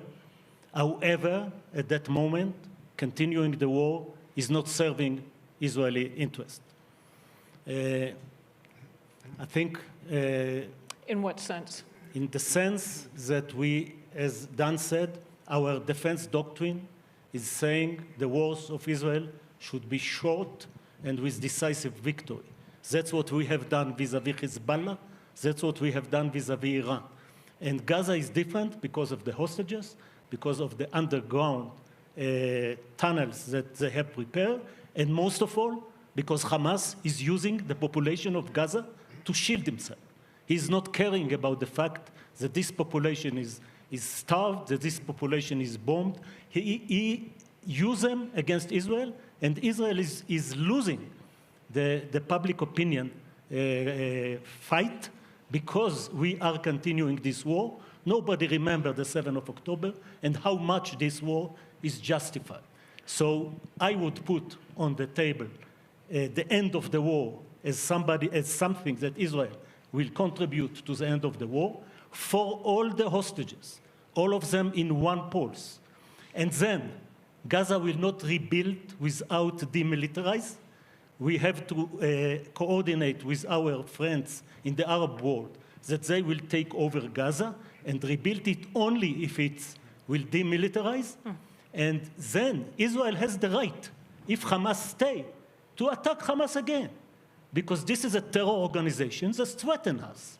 And we have done it we done a very good agreement with Brett about Hezbollah, that if Hezbollah is not comply with 1701 UN Security Council resolution, that they have to go north of the Litani River and not smuggle weapons to Lebanon, the Lebanese army will do the job, and if they are not doing the job, Israel is doing the job. And this is happening as we speak. So this model should be applied to Gaza, and we should look at what the end of the war is promising us. It's promising us an opportunity to shape the Middle East differently, a normalization with more Arab countries, American, Israeli, Arab, moderate camp against Iran, excess of evil, against the Islamists, and making a different Middle East. And on the issue of President Trump, I think for the first time, American president preempt against a nuclear program in a rogue country. It was not done against North Korea. It was not done against China, not even against the Soviet Union in the 40s. So President Trump showed to the Americans that the Middle East is not only a place that you are losing. It's a place that you can bring a lot of good interest for America. His voyage to the Gulf, the $3 trillion investment, and the fact that Iran is now weakened. And Iran, excess of evil is not exist because Hezbollah, the most formidable proxy, was destroyed, Assad regime was collapsed, and Iran is much weaker. Okay, so we're going to move to Iran and the wider region, please. Two things. I want to note you're wearing the yellow lapel pin. Several of you are. This is in support of hostages, the hostages, and bringing them home. Just for those who don't know it, this is something you see everywhere now on the streets in Tel Aviv, in Jerusalem, and Israel. One more question, because you opened the door to this, General, after telling me right before we walked on stage you didn't want to talk about Gaza. I am curious for the two Israelis on this panel, how you see the moral stakes for your country of the staggering toll of death and suffering we are seeing in Gaza. And I know that's a difficult question as an official. Would either of you care to answer it as a human, as an Israeli? I think this is one of the reasons we have to finish the war. Because our enemy, as I said, he is to blame. He is to blame for starting the war. He is to blame for holding these hostages. And this is the huge humanitarian issue. Because this is people but do you feel the weight of this? 640 days are in tunnels. Try to be 8 hours in a tunnel. 8 hours, that's all. Without light, without nobody beating you, torturing you, and then you will understand what these people are going through. After saying that, I'm not happy from what's happening to the Palestinians in Gaza. I think if Hamas leaders would have been cared about their people, they would have stopped the war, bring back the hostages a year ago, a year and a half ago. And I think, once again, it was Brett who said that you cannot blame the Israeli government on that. You blame Hamas. But I think we should put on the table a a proposal that Hamas cannot refuse because they are saying end the war. Okay. Let me shift us to Iran, and I'll steer this to you first. Let me just say Brett. real quick, on ending the war, because this history is being rewritten by people who weren't involved in it. Just some dates. May 27th, there's a deal put down. Israel accepts it. It has about 85% of everything Hamas wants. The war could stop on May 28th. Joe Biden made a speech on May 31st, laid it out to the world. The UN Security Council unanimously adopted it. If Hamas said yes, the war stops. Hamas did not answer. They answered on July 2nd, about 6 weeks later, and fundamentally changed the whole thing. We then patched it up on August 16th. We put down a proposal with Qatar and Egypt. It had about 95% of everything Hamas wanted. And again, they did not say yes. They didn't answer. 2 weeks later, we had a number of hostages killed in a tunnel under Rafah. And then Israel decided to go north and took out Hezbollah, and that changed Hamas's calculations. We finally got the deal. I just want to make clear, like, the moral toll of this awful situation tears at the soul of anyone who's worked on this. Anyone. But this war could stop. It could have stopped multiple times if Hamas stopped the war and released hostages. Multiple times. And where we are right now, there's a deal on the table to stop the war for 60 days. That's a long time. And where we are, given where we are, I think you stop the war for 60 days, it is the end of the war. It is the end of the war. And we're still negotiating over maps. And all the pressure comes on Israel, which I get. And by the way, we should be, and I hope President Trump's putting pressure on Israel to get to a point where we can close the deal. But there's like no pressure on Hamas to just release 10 hostages, we stop the war for 60 days. I mean, this is a fundamental issue from the beginning. I'll just finish this here. Yep. Hamas started the war on October 7th. This panel's about Israel, but the enemies of Israel have agency. Hamas started the war. Hezbollah joined the war on October 8th. All the militias in Iraq started shooting at us and at Israel right away. Iran enabling the whole thing through Syria. And then the Houthis join in. And then Iran joins in directly. All the enemies of Israel made a choice to start this war against Israel. Okay? And Hamas from the beginning said, fundamental demand, you can have the hostages, we stay in power. We stay in security control, and that is still their demand today. They have not budged on that. Hold on, Ambassador, and then I am going to shift us to Iran. Please.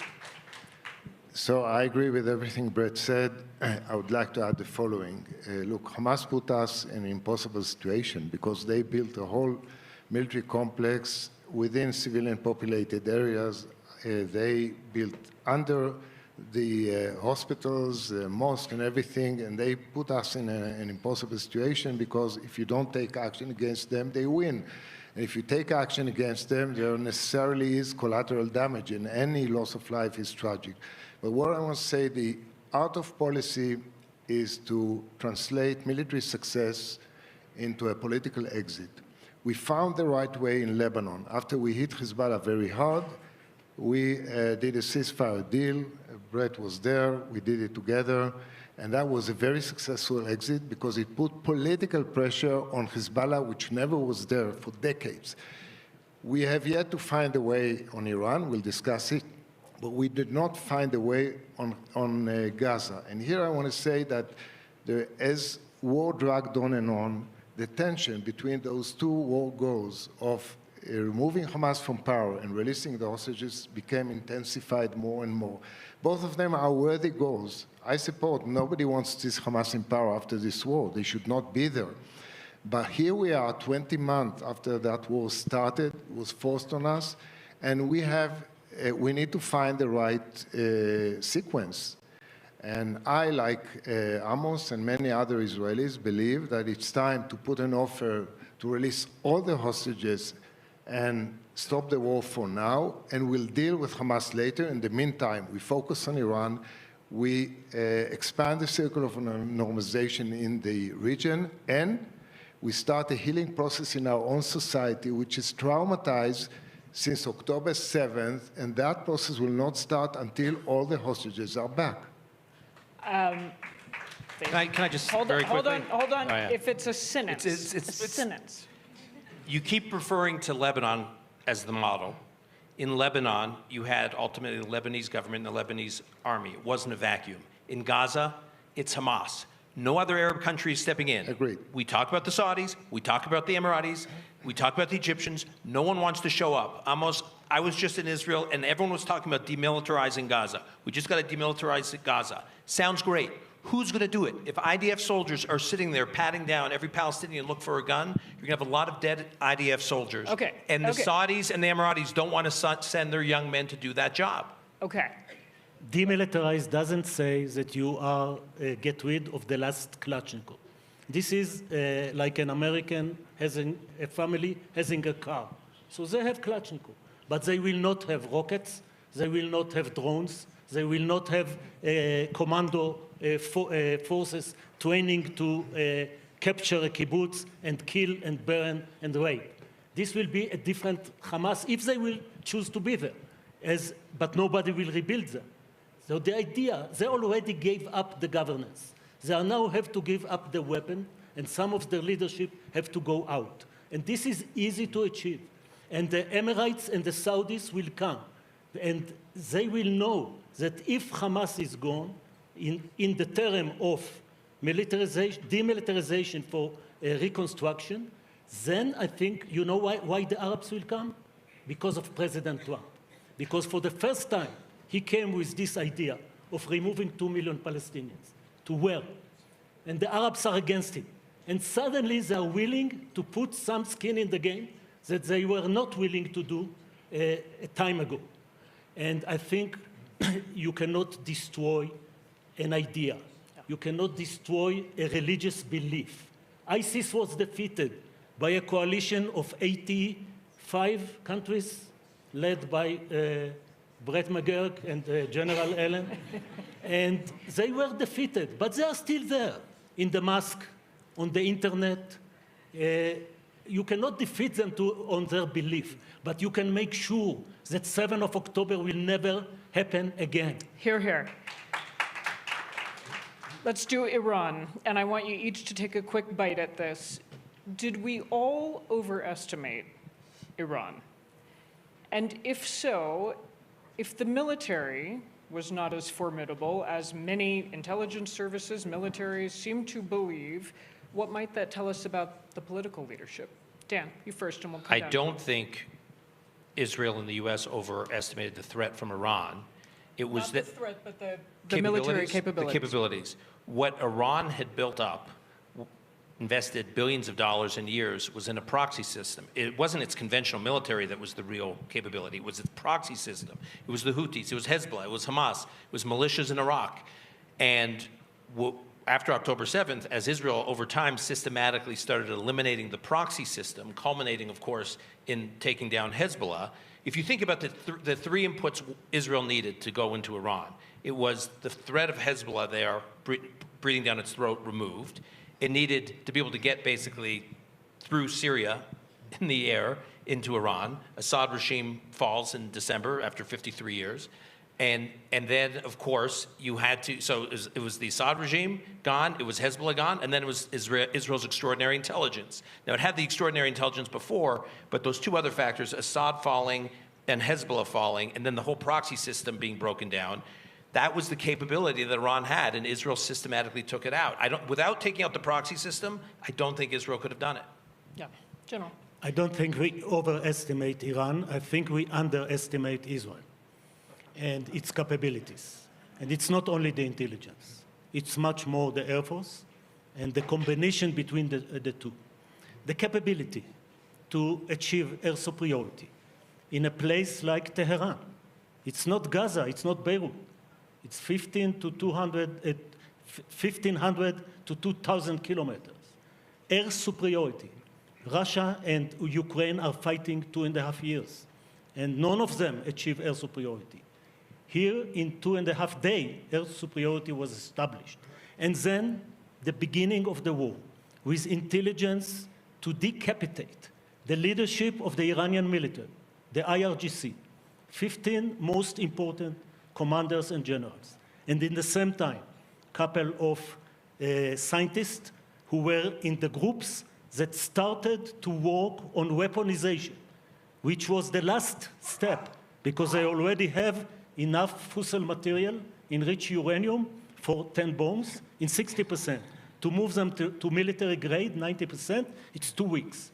And weaponization was the next. To do this decapitation of a whole group, you need amazingly good intelligence and the capability to launch the missile or the bomb to intercept them in the right place. Some of them were on moving from their houses to their command posts. Yeah. And the Israeli intelligence and the Israeli Air Force were able to move the bomb and the missile to the right place. So I'm hearing from two of you, very little surprise at how the attacks by Israel and then the United States played out, and the feebleness, I think is not too strong a word, of Iran's response. Brett? Let me give a couple anecdotes to kind of make your point. So October 8th, fog of war. Is this a coordinated attack? Hezbollah's joining the attack. Hezbollah's kind of maneuvering. Are they going to attack? Iran, like what is going on? And if it was the coordinated attack, Israel faced an existential threat. I mean, one of the first calls from President Biden to Prime Minister Netanyahu is either on the 7th or the 8th. But Netanyahu said, Joe, we're in the Middle East, and in the Middle East, if you're weak, you're roadkill. And like everybody's sharpening their knives. And that's what was happening. So the power of Israel, of Iran at that moment, I do not think we were underestimated, nor do I think we did underestimate it. Now let me fast forward just a few days, because on October 11th, the Israelis believe they saw indications of Hezbollah preparing a ground invasion of Israel. And we were trying to figure out what was going on, and Israel was thinking about a preemptive attack. And we discussed it throughout 5 very intense hours of that day. And one of the arguments against a preemptive attack at that time was that Hezbollah still had full strength, 150,000, 200,000 missiles and rockets, everything else. Is this the best time to start a new front? I think there's some debate about this. I think it was the right call not to start that front at that time. But finally, on October 1st, I'm in the Situation Room with 200 ballistic missiles fired from Iran at Israel. Did Israel attack Iran? No. Israel took out Hezbollah on its borders and some IRGC people that were in Syria planning attacks against Israel. And Iran launched 200 ballistic missiles against Israeli cities.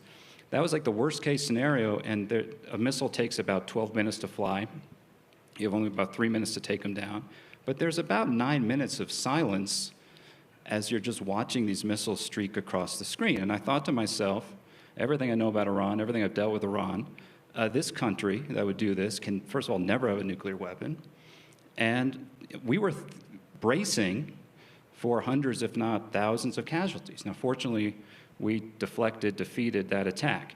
And then Israel very effectively took out Iran's air defense systems, which set the conditions for what happened. So no, I do not think we underestimated Iran.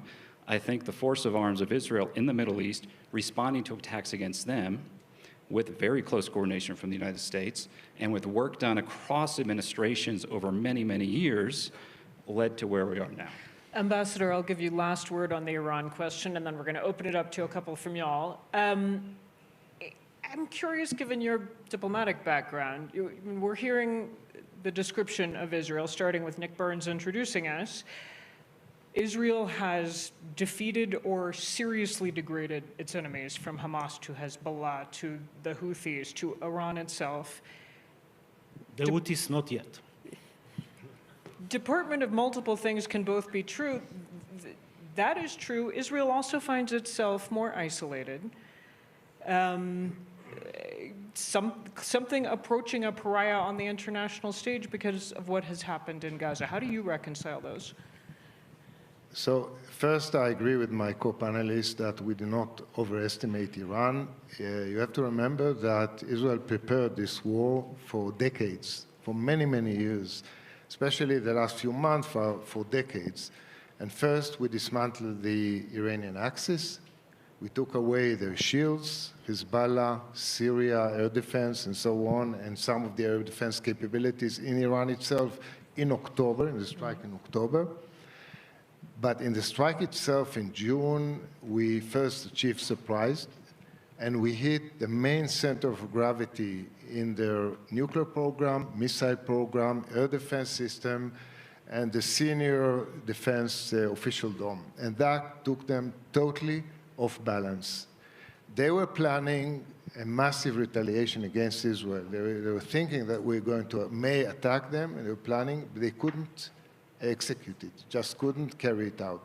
Now, you're right about your question about Israel's international standing and so on. It's something that I had to deal with extensively as ambassador here. And people don't realize, we Israelis often talk about us fighting on 7 fronts. That's a military campaign, Hamas, Hezbollah, and the rest of the Iranian axis. But there is another front, which is an international front, a campaign to delegitimize the state of Israel, to cast us as an immoral entity. And this is another war that we have to fight in parallel, war of narratives and perceptions. And I think we should do a better job at that. Your questions. Saw this gentleman in the front center here first. Please keep it short. Please keep it a question. Yep. My question is directed at Brett on looking back at your time at the White House. What's your biggest regret on Abraham Accords expansion and the lack thereof during your tenure? I don't know, I think we did a lot of work to set the conditions for which I think eventually will happen. I got to say, this issue is kind of described as we were like chasing this white whale. Like, look, Israel came to us early, and other countries, including Saudi Arabia, came to us early and said, hey, help us kind of facilitate, and we did. I wish it was done, it suddenly became front page news, like the whole thing. It should have been done much more quietly, and it should be done quietly. And I think ultimately it will happen. So what knocked it off was Hamas. Look, Hamas does not want that vision for the region. And Iran does not want that vision for the region. And I think the fact that you now have a much stronger Israel and a strong Israel-U.S. relationship is important to this. I think those deals eventually will happen. Not in the immediate term, but looking over the coming months and years, I think we'll eventually get there. But Gaza has to get into a ceasefire and that war has to end. Yes, ma'am. Thank you very much for the information. Back to the conference, it says we have to rethink organizations and the way we've done things here in the States and how we rebuild nations, et cetera. The panel is Crossroads for Israel. And back to the point on the different front wars we're fighting here in Israel. Not only the government or the political wars, but America. On October 8th, college campuses and American kids all over America chanted death to Israel and all sorts of, the Intifada and all sorts of things. And the media, to this day, says things like the detainees in Gaza instead of the hostages.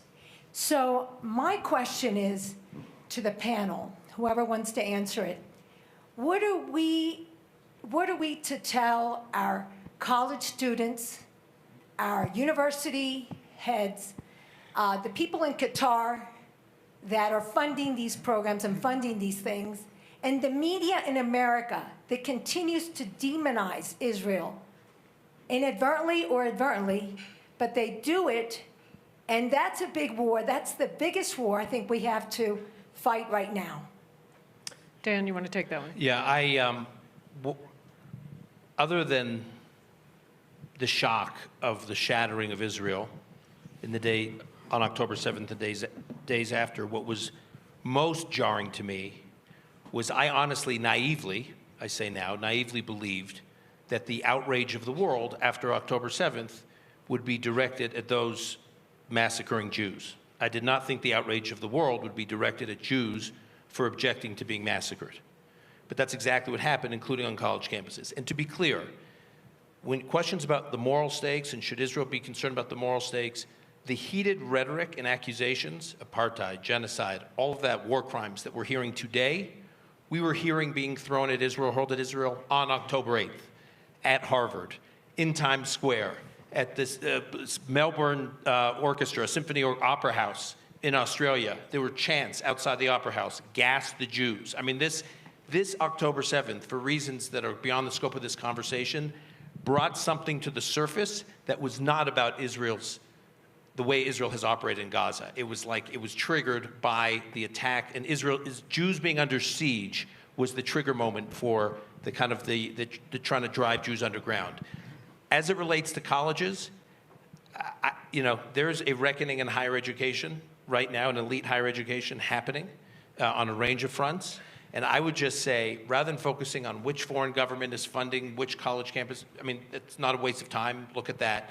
But we all, I'm sure many people in this room, are trustees of universities and donors to universities and parents of students who are going to universities. These elite universities, what we've been raised to believe are elite universities, are making our kids dumber. They are making our kids dumber. Now, they're not just indoctrinating them, they are making them dumber. And so if Jews are not comfortable at these universities, and they shouldn't be, they should go to other universities. There are plenty of rising star post-secondary institutions of higher education around the country, especially in the South. Some that have really been rising the last couple of years. And I think investing in institutions that are actually have a real sense about the difference between right and wrong, and actually believe in defending Western civilization and not attacking it every day, and tenuring professors that attack Western civilization every day, are worthy of the support of people in the room, and this room, and people you know. If I may, I would add Jews, and I'm sure you would agree, Jews should be welcome at all American universities, as should everyone. Last question, this gentleman right here in the blazer. Yes, sir. Thank you very much, Mary Louise. Edward Joseph, Johns Hopkins SAIS. Question for General Yadlin, and maybe Ambassador Herzog would like to answer as well. You mentioned the Iranian uranium stockpile as a key reason why Israel needed to act. I believe you mentioned in your New York Times op-ed as well. Well, of course, that uranium stockpile now is missing, although perhaps Israeli intelligence knows more about that. So what can you say about continuing Iranian capacity in the nuclear realm? And I would give you the opportunity, and Ambassador Herzog, to address the argument that you hear that, with respect to the Iranian nuclear program, Israel and the region and the United States would still be better off under the Obama JCPOA. Anything you want to say about Syria, you're welcome to do so. Thank you. General, feel free to make news. Where is the missing uranium?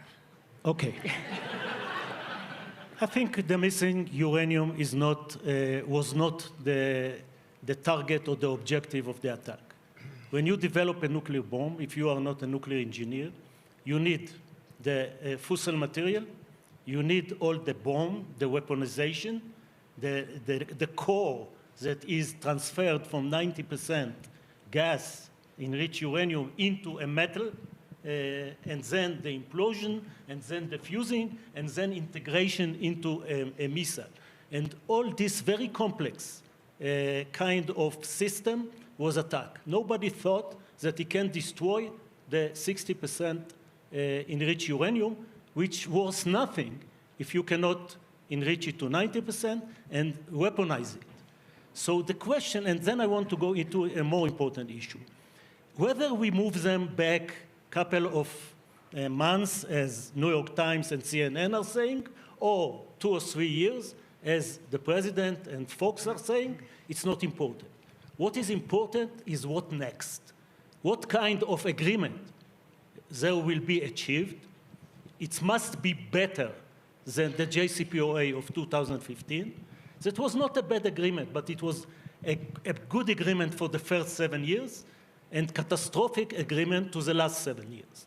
So if we close the loopholes in the JCPOA, which is inspection everywhere, every time, no sunset, no release of the limitation, no sunset, and no weaponization, as it was not covered well in the JCPOA, then the attack achieved its goal, to stop Iran from reaching the nuclear bomb.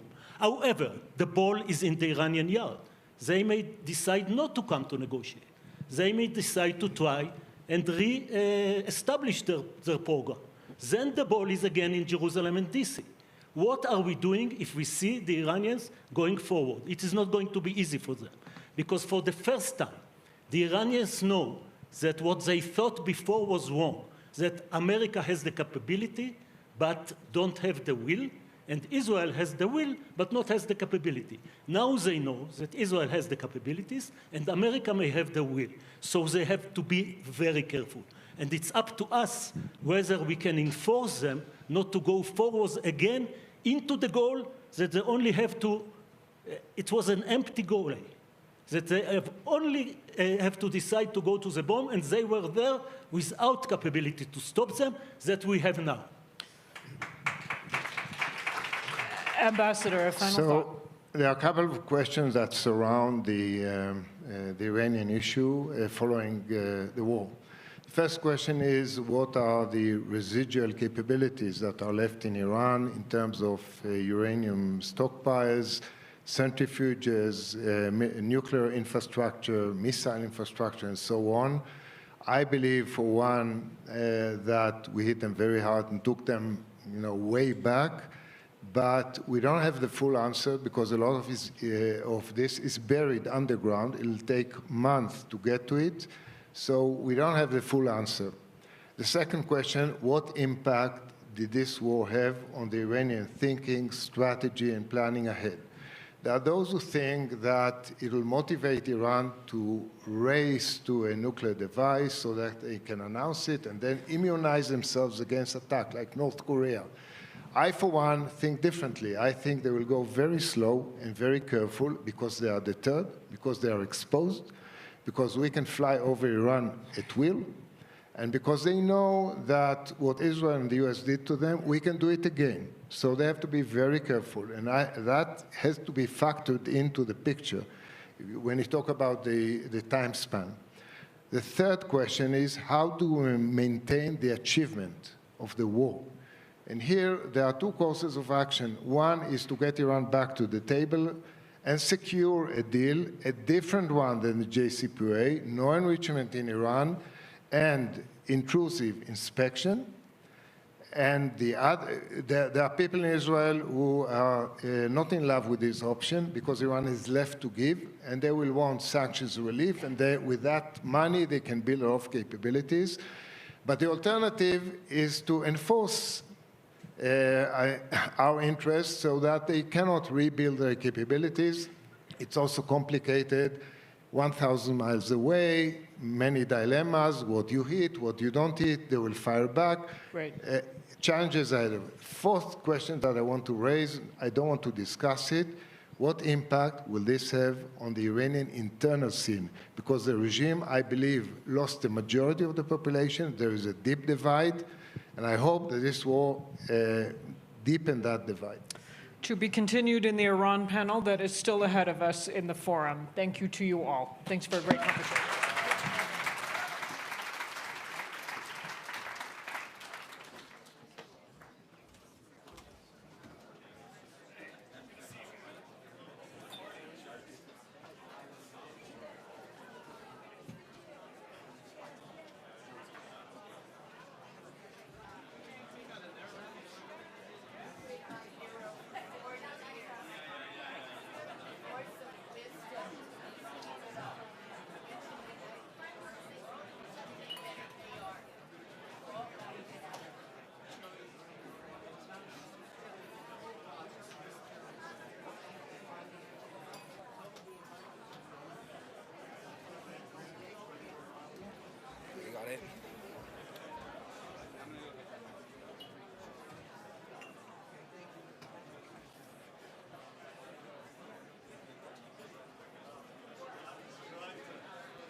Okay, Ling Ling. You bet. You bet.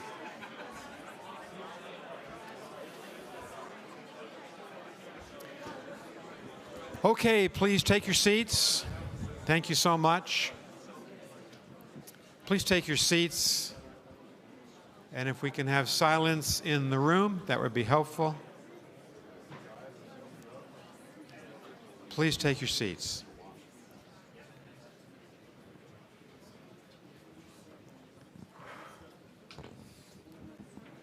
Thank you very much. One note on your program. Adam Boehler, who is the Trump administration's hostage negotiator, is going to be with us tomorrow, not today.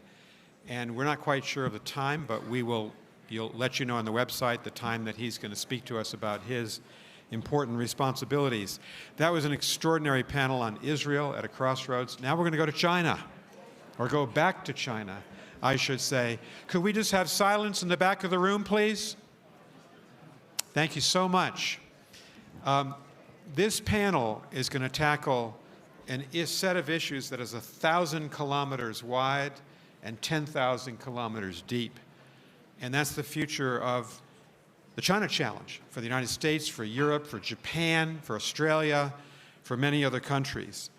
And yesterday we talked about the panoply of competition between the US and China, where we could cooperate, and I think the need to live in peace in the decades ahead. We have an extraordinary panel chaired by Ling Wei of the Wall Street Journal, who does remarkable reporting. If you haven't seen her recent article, which I have now read twice, on how President Xi is planning to strengthen China vis-a-vis the United States, I thought it was a really effective article.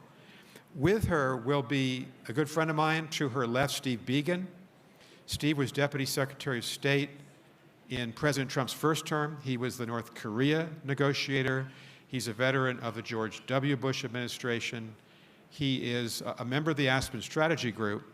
And Steve has very much kept current with U.S.-China relations. In fact, I think I saw Steve maybe 4 times in China during my ambassadorship, so I deeply value Steve. I also deeply value my friend of 25 years, Reinhard Bütikofer, who's a senior advisor at the European Policy Center, former member of the European Parliament, and we have met on this issue on at least 3 continents, and someone who has a lot to say from the European perspective. And last but definitely not least, Liz Economy, lifelong expert on China and the United States, co-director of the U.S. China program at the Hoover Institution, Stanford University. And Liz was the senior advisor to Secretary Gina Raimondo, and Secretary Raimondo played a central role in our export controls, in our strategy towards China, and Liz was a key colleague of mine. And I want to thank her for everything she did. So we have a great panel. This is going to be an interesting discussion. Ling, thank you for being here. Take it away. Thank you so much, Ambassador Burns. Hello, everyone.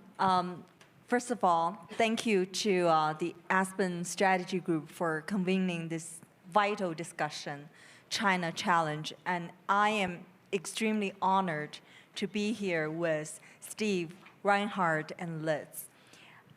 For many years, the West has debated the nature of China Challenge. And many say now that the debate is over. The challenge is here. It is urgent, and it is evolving. Beijing has demonstrated its willingness to use its economic leverage, from its dominance in critical minerals to its influence over global supply chains. It has become more aggressive and sophisticated in pushing its influence overseas. The Chinese military is reaching deeper into the Pacific.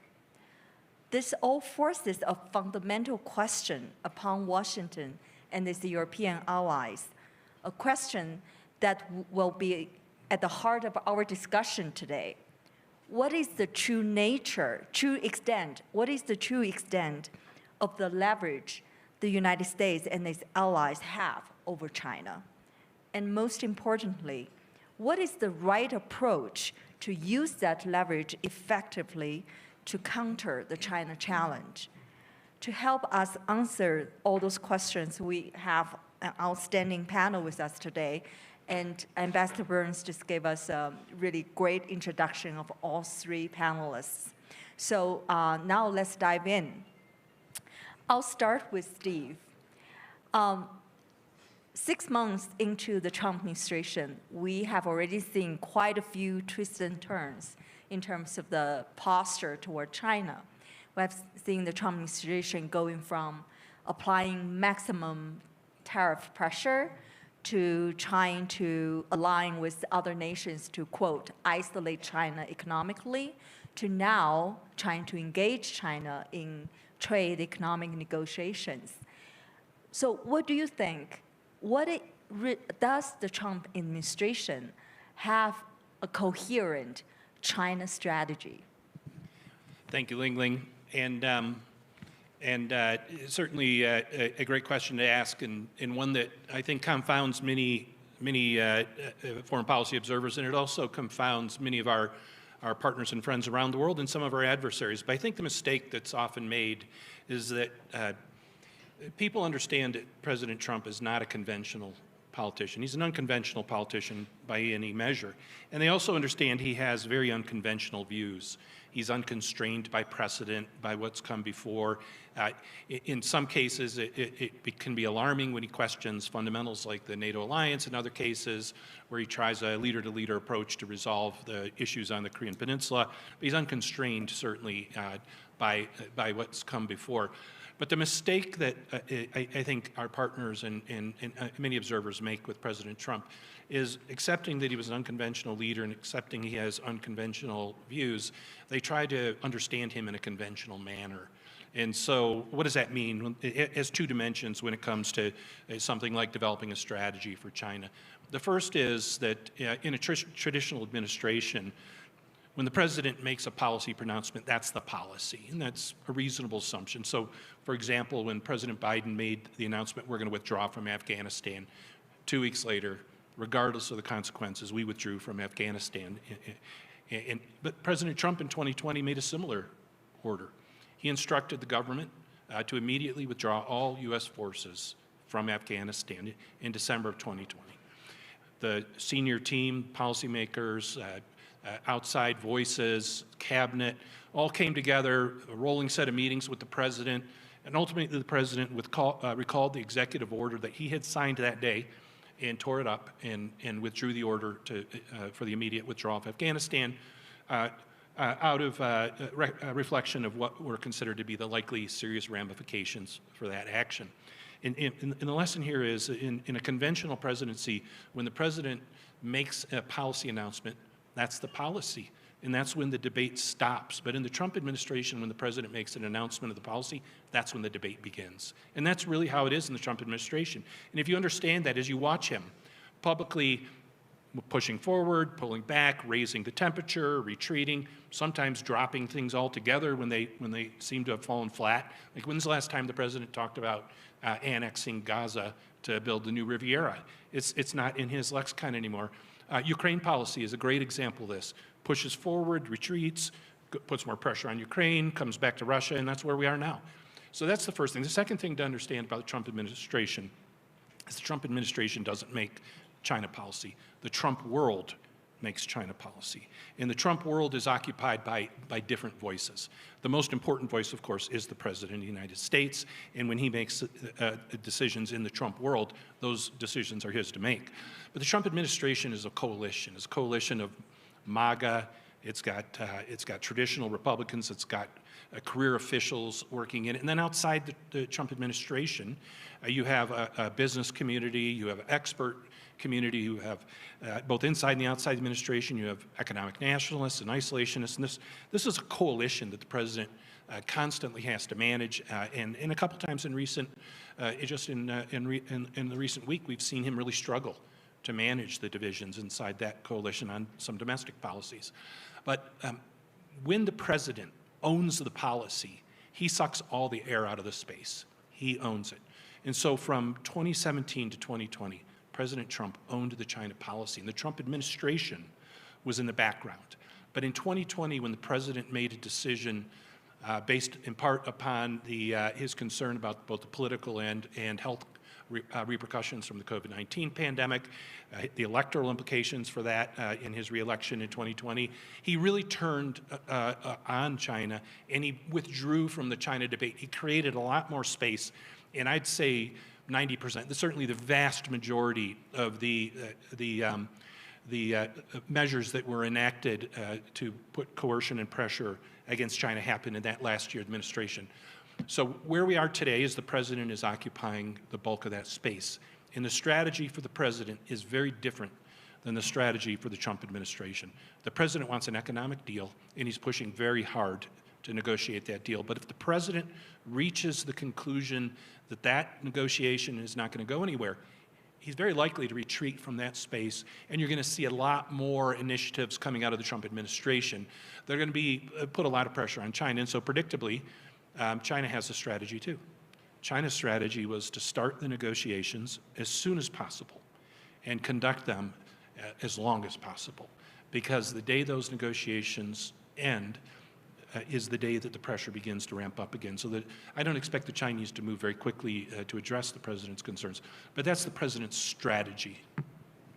Thank you so much. It's hugely insightful and left us a lot more follow-up questions to ask you of. Then I'll go to Reinhard. First of all, let's congratulate Reinhard, because the Chinese just lifted sanctions on him. So what specifically did you do that make them lift sanctions on you? Well, I guess the Chinese are hoping that by employing a tactic of minimal charm and maximum pressure, they could possibly convince the European Union to somehow return to the status quo ante and to re-engage about a comprehensive agreement on investment that was negotiated between Xi Jinping's leadership and Merkel's leadership roughly 5 years ago, and that we successfully killed in the European Parliament, and which is now, notwithstanding all Chinese illusions, dead as a doornail. So I think they will find out that they're on the wrong track still. But I think it's we shouldn't keep our enemy from making mistake. Great. That gives us hope. Hopefully they can keep correcting their wrongs. So the question for you, Reinhard, is that there seems to be a growing strategic divergence between some of the U.S. actions on China and EU's more measured approach, with past transatlantic initiatives like the TTC facing headwinds and China's industrial and data policies posing a direct challenge to Europe. Do you think if the EU now is at an inflection point, and what will it take for Brussels to coalesce around a more assertive and unified China strategy, sorry? Well, Ling, I think no good student of European history would ever earnestly expect Europe to speak with one voice. But that's not really a relevant measure. There will be distractions and there will be back and forth. But I think when you look at the direction of travel, there's not so much of a difference. And there are even similarities. Stephen just cautiously indicated that maybe there is not yet a fully developed stringent strategy on the part of the Trump administration. I would say the same about the Europeans. And of course, we have different points of departure. But when you compare the state of play, the state of not only conversation, but also the state of action in Europe today, with the situation 5 years ago when CAI was negotiated, it's 180 degrees different. The inflection point is not ahead of us. we have realized that we are at an inflection point, and we're taking action accordingly. I think the basic understanding that it took very long to really find a lot of agreement for, but that is now prevalent, is the understanding, in the words of the president of the European Chamber of Commerce in China, that there is a real risk of deindustrialization of Europe made in China. And that has changed everything. In the past, the economic relationship was the backbone of the win-win philosophy. Today, the economic dimension of the relationship is the main battlefield. And when you look at some important actors from the business community, the German Federation of Industry has been a leader in this transformation of our thinking. But there have been other associations that would traditionally criticize me for being too hawkish on China. They have come around. The German Association of the Machine Tool Industry just published a paper that is full of very harsh demands on what policymakers should do to stop deindustrialization made in China. I believe that Mrs. von der Leyen, the President of the European Commission, is aptly giving a voice to that understanding that is not universally shared, but widely shared. There may have been some equivocation in the meantime, yes. When I heard her speech at Davos, I was not fully convinced, but what she said at the G7, or more recently in the European Parliament, was clear as could be. And an important factor is also that Germany has found a more clear position. Under the leadership of Chancellor Merkel, the European term systemic rivalry was never uttered by the Chancellor. The following government, the so-called traffic light government, signed on to that European policy, saying, yes, we agree, China is a partner and a competitor and a systemic rival, that famous triptych. The new government has dropped the partner part of that triptych. They still talk about cooperation, but they don't define China as a partner anymore. I think that is very relevant, and it gives support to those voices and those actors in the European context that want to pursue a strategy of pushing back. And we do have leverage, and the European Commission has shown that it is willing to use some of the tools, the trade defense instruments that we created over the last 6 years. And of course, as I said before, there's not unanimity. The German automotive industry was dead set opposed to the EV tariffs.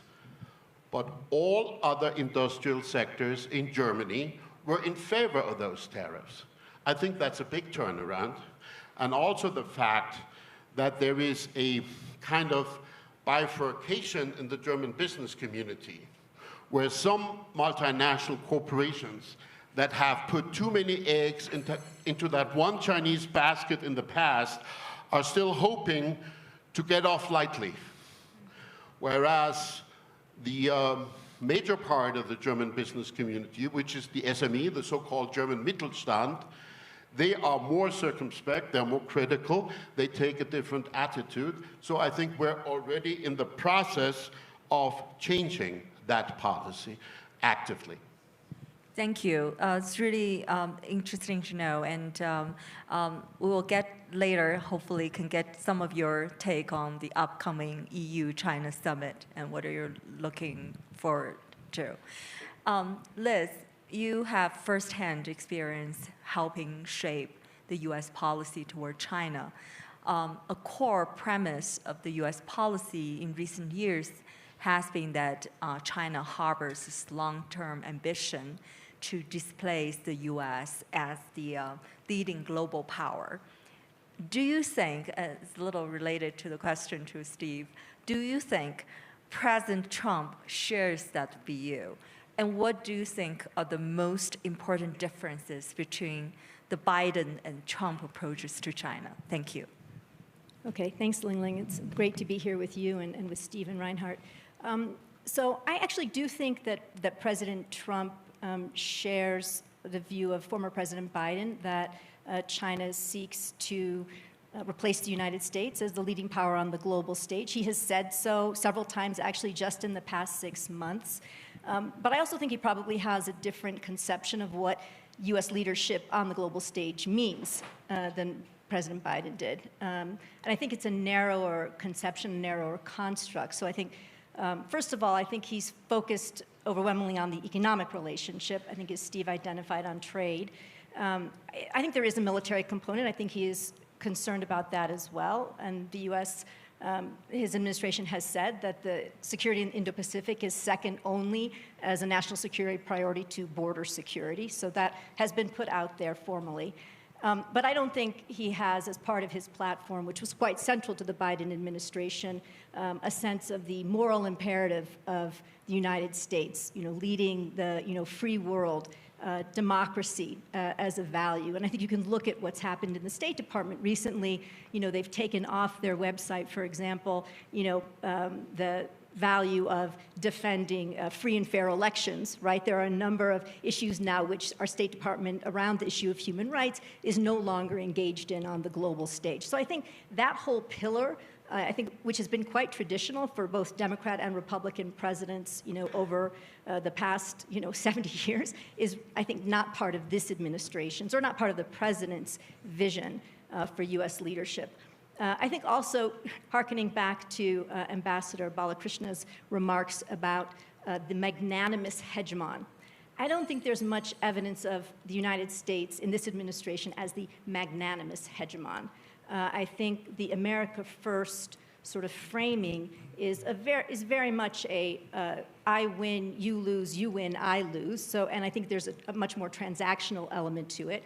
I think the president's made clear that he thinks the United States has borne not only too much of the burden in terms of global security, but also too much of the burden when it comes to global public health, not interested in leading on issues like climate change. So a pretty significant withdrawal from not only leadership, but just participation in many multilateral institutions. And I think that's a big difference as well between the Biden administration and the Trump administration in terms of what we would constitute as U.S. leadership on the global stage. I think briefly, I could spend a long time talking about the differences as I see them between the Biden administration strategy and Trump administration's strategy, or not really strategy, I think, as Steve suggested. Look, Biden administration was pretty clear. Tony Blinken, Secretary of State Blinken, put out there in May of 2022, invest, align, compete, right? We're going to invest in, our own economy, develop, become competitive for the 21st century. That was CHIPS and Science, the Inflation Reduction Act, the bipartisan infrastructure law. These were the necessary sort of components to enable the United States to be competitive for the 21st century with China. And I think it speaks to a line that has always stuck with me when Secretary, I don't want to call him Tony, Secretary of State Blinken and Jake Sullivan met with Wang Yi and Yang Jiechi, where he said, we need to be able to negotiate from a position of strength. And I think really the first 3 years almost of the Biden administration were devoted to that objective, being able to negotiate from a position of strength. So that meant in the first instance developing our own economic resilience. I think second, aligning with our allies and partners. So a huge push, not only with our Asian allies, where I think the first Trump administration did a pretty good job, but also with our European partners, and a whole range of new institutions, I won't go into all of them, designed to promote that kind of collaboration and cooperation. And then finally, the compete part, which sitting in the Department of Commerce, I would just say on the economic front, had everything to do with, both export controls, investment, in and outbound investment restrictions, and developing supply chain resiliency. So again, the tools that would enable us to defend against unfair Chinese practices or malign practices, and also to project, right, with our supply chain resiliency, I would say. So I think those were the major parts of the Biden administration strategy. In the last year, there were some elements of cooperation as well. But I think, Nick, you would agree, they were fairly limited. We tried, but they were mostly directed toward establishing channels of communication. In terms of actual concrete successes that the administration achieved working with China, I think were pretty limited. I think for the Trump administration strategy, I think they came in with sort of two. I would say the economic side, what it sounded like was we were going to be moving from a de-risking sort of approach, which I think was part of the Biden administration, to more of a decoupling. We were going to take the action on the tariffs. We were going to be stronger on export controls. I think there's been inconsistencies in how that's been delivered. We don't need to go into them, or we could later. But I don't think we could hold them to that at this point, just watching what happened. I mean, we sent the head of BIS, which is responsible for export controls, to the negotiations in London, which suggests that actually export controls are up for negotiation, which was something in the Biden administration we said, those are not ever up for negotiation because they relate to our national security. Right? That's what export controls are about. So that's a pretty, again, a little bit of an inconsistency or some, I'm not sure what's happening. And then on the security front, I think if you look at Secretary Hegseth's speech at Shangri-La dialogue, he said right up front, China is an imminent threat, but the strategy was not necessarily articulated all that clearly. It mostly was, and so partners and allies in Asia, you need to spend more on your defense. You need to buy American arms. He did say that any military action against Taiwan would be met with devastating consequences. So I think there have been signals, and then again, we've seen questions about whether or not we will continue to support AUKUS. So I think there have been signals of a strategy emerging, but a lot of inconsistencies in terms of policies and tactics that have come out after that. So I think it hasn't gelled. And I think, I'll just finish with this, I think a big part of the problem is that, Steve already described President Trump and how he operates, but I think there's a big difference between the cabinet that we had in Trump 1 and what we have in Trump 2. And I think in Trump 1, you had a cabinet that had very deep and broad expertise on China, and they were able to craft a coherent China strategy. And I don't think that's the case with this administration. Thank you. A lot of food for thought, and I particularly want to follow up on what Liz talked about, the inconsistencies in some of the things the Trump administration are doing when it comes to export controls. Steve, you mentioned that for the near term at least, President Trump really wants to have a deal with China. And President Trump has said he would like China to open up. However, President Xi Jinping appears to have no intention of really changing China's economic model that produces excessively and displaces competition globally. What do you think in the negotiations with the Chinese, what do you think the Trump administration should prioritize, right? They want the deal, so what would the deal look like? Is it just about TikTok, about fentanyl, about rare earths, about purchases? What should they prioritize? And what leverage do you think they should be prepared to use to achieve that priority? Thank you. Yeah, so I want to kick off by coming back to two things Liz said. One is the lack yet of a coherent security policy in the Trump administration. And while there is certainly ample evidence to draw that conclusion, I'd also hasten to add that we're 6 months into the administration. And 6 months into the first Trump term, we had a cabinet that was not the same cabinet 2 years later when coherence began to coalesce inside the policy. So we got a long way to go folks. And but so far, it's a work in progress. I would definitely agree with that. The other is that Liz said we don't know. She didn't know, but none of us really know what's going on inside the negotiations. But I actually think we know more than we think. So when it comes to this agreement that was announced about 2 weeks ago, I think there's ample circumstantial evidence now to suggest that there was a standstill agreement where the Chinese would relax restrictions that they had put on critical minerals and industrial magnets in exchange for the United States freezing export controls on technology to China and some selective retreat from those export controls. And with no fanfare, a decision was made to loosen constraints on silicon chips just this week, with no announcement, no justification behind it. But I think we have enough circumstantial evidence to know what that interim agreement was to reach a peace while they negotiated a larger deal. And the larger deal, I think we also know a lot more about that than we think we might from watching outside, because it's very likely to resemble in its broad contours the Phase 1 trade deal that was negotiated between 2017 and 2020. And at the heart of that was a substantial purchase of U.S. agricultural and industrial goods. The president uses the trade balance as his singular yardstick to measure the economic fairness in bilateral relations with any country around the world, including allies. And it's no different in the case of China. And the president's focus on this is a short-term objective, because the Chinese actually are playing for time here. And while I said that they were quick to start negotiations and will be slow to close them, they also recognize at a certain point they're going to have to pay a certain price to make to create at least some temporary balance in the U.S.-China trade relationship. The question is, will that extend to deeper structural reforms on issues like respect for intellectual property or the export of Chinese overcapacity? And that's much less likely in this agreement, but that's not to say that it won't be addressed, because there really were only three ways that we as an outside party were ever going to influence China's decisions on how it runs its own domestic economic policy. One, which we tried exhaustively in the first decade and decade and a half after China's entry in the WTO, was technical dialogue, government to government, the strategic and economic dialogue, the Joint Committee on Commerce and Trade that got into the granular structural problems of the Chinese economy that would open it up to the rest of the world.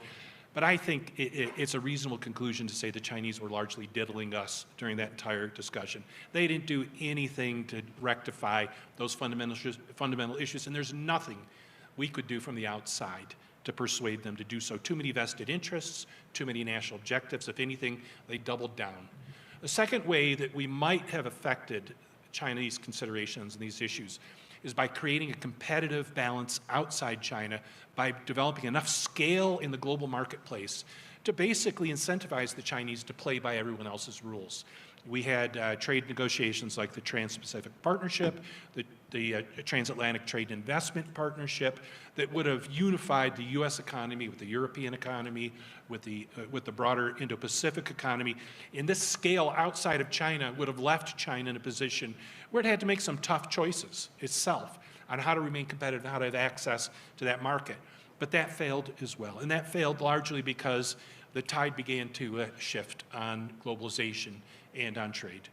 And so the third possibility, which may be the outcome of President Trump's negotiations, is you simply put enough barriers around China's economy to prevent them from transshipping or exporting that overcapacity that essentially leaves them drowning in overcapacity and forced to make very, very tough domestic political and economic policy decisions to rectify the problems themselves. And that may, in the end, be the most successful. And so in these negotiations that the Trump administration is undertaking with trade partners around the world, there is now a boilerplate provision of higher tariffs on transshipped Chinese goods. So the Chinese are not going to be able to use back doors to get into the U.S. economy.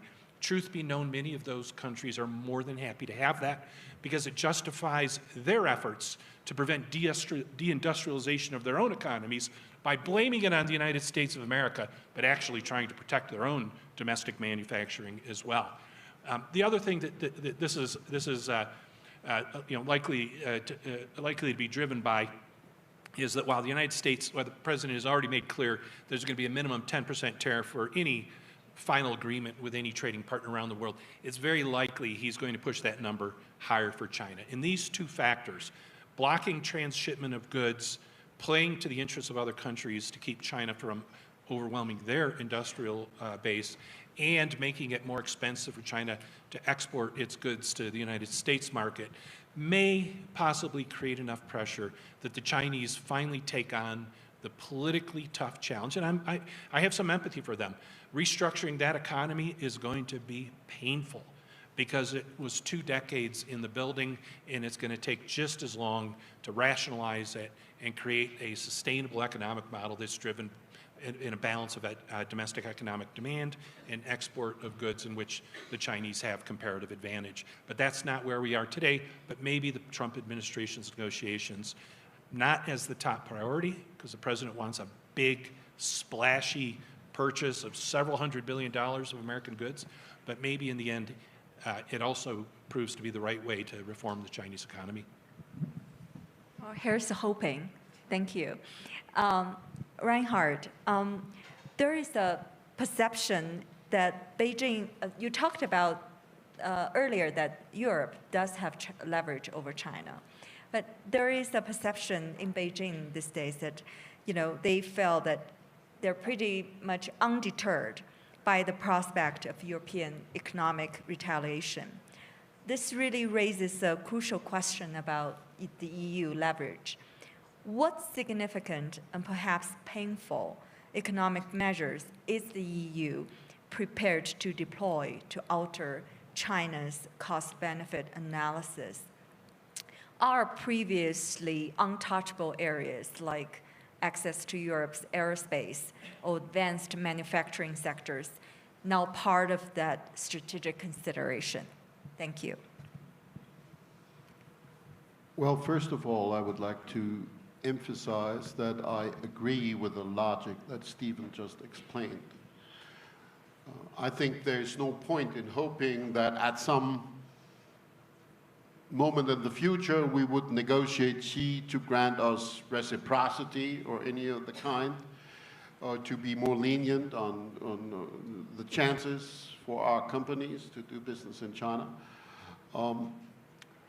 But we do have leverage, and I think we should have a wide scope when you think about that. We do have leverage because of, let me put this very succinctly, because of the pressure that President Trump is exercising on China. As they have fewer opportunities of entering the US market, they're under more pressure to try stabilizing their access to the European market, because that's the other big accessible market that they could have. So in that regard, if we start using that dependency that they have on our market and also on access to our technologies, I think there is something to be done. When we talk to Chinese academics or think tankers and ask them what they want of us, the number one item they would mention would be access to technology. I believe we can work on that, and of course we have to be willing to suffer some pain. You can never inflict impact without suffering some yourself. And give you an example, that's the EV tariffs. That's not a very entertaining perspective for the German automotive industry, because Volkswagen has been relying on the perspective of re-exporting EVs that they built in China to the European market. So their business model depends on not having EV tariffs. That's the reason why they fight against it. We still have to insist on that, so that inflicts pain. I don't think we should look for maximizing pain. I would not talk about putting tariffs on dolls. Would focus on strategic industries. But I think we should also go beyond that arena. For instance, there is a necessity to shape a good narrative. China tries to frame what we're doing as the privileged industrialized nations trying to keep developing nations from rising. And they appeal to the global south and other countries saying, look, you help our rise and you will rise after us, but if you don't help us fighting the West, nobody will rise. Effectively, and you alluded to that, and it's also been mentioned yesterday, I think, there are nations in the global south that are suffering from Chinese over-subsidized exports of overproduction. Indonesia is one example. In Chile, they closed the only steel plant they had because they couldn't compete with highly subsidized Chinese steel exports to the country. So I think we should work with these partners to develop a different narrative, saying, and this is what Secretary Gates once said at the Shangri-La Dialogue Forum, we don't oppose China's rise as long as it doesn't prevent everybody else's rise. I think that could be our narrative. And that would imply that we team up with hypothetical partners, like, for instance, resource-rich countries. We're now heavily dependent on Chinese rare earth. The Chinese don't control rare earth mining altogether, but they have a quasi-monopoly of rare earth processing. Now, we could finance schemes of helping resource-rich countries develop their own processing capacities, which would give them a leg up with regard to the industrialization they seek, and would give us access to a source for industrial raw materials that China would not control. So that is also part of fighting back, of using leverage, by having a wider scope of what we could be doing. And of course, there is some consequence that few in Europe would yet be willing to say loudly, which is, I believe, in the final analysis, there cannot be an insistence on free trade with a non-free market economy. So this thinking hasn't taken hold in Europe yet, but I think that's where we're going, where we have to be going. My last question is to Liz. We talked so much, I'm sorry, just one more question. We talked so much about the Trump administration, what they're doing, what they're thinking. Let's shift focus a little bit to China itself. What do you think China wants from the Trump administration? What does it understand in terms of opportunities and challenges presented by the Trump administration? Thank you. So since we're already over time, I'll try to be very brief. I think China wants probably two big things. Number one, I think it wants respect. I think it wants acknowledgement from the Trump administration that China is a power equal to that of the United States. Second, I think it wants the United States to leave it alone. It wants it to leave it alone so that it can pursue its own vision of reclaiming the territory that it considers to be its sovereign territory, like Taiwan, South China Sea. Leave it alone to become the #1 technology power, so no containment, no export controls, to Steve's point.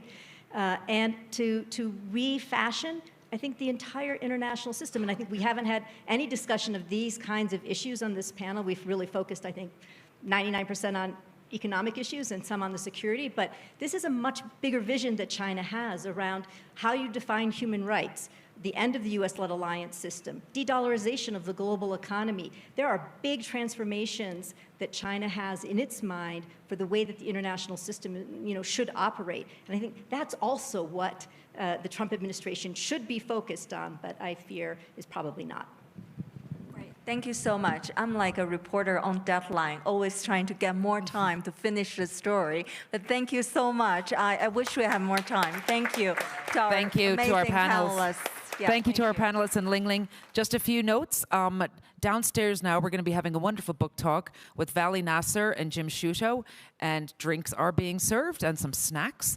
Tomorrow, we're giving everybody a lie-in. We'll start at 9:30 in the morning with an excellent panel on U.S. competitiveness. Otherwise, we hope you enjoyed the day. All of our videos are up, and thank you very much. Please enjoy the book or enjoy your evening, and we look forward to seeing you tomorrow. Good evening.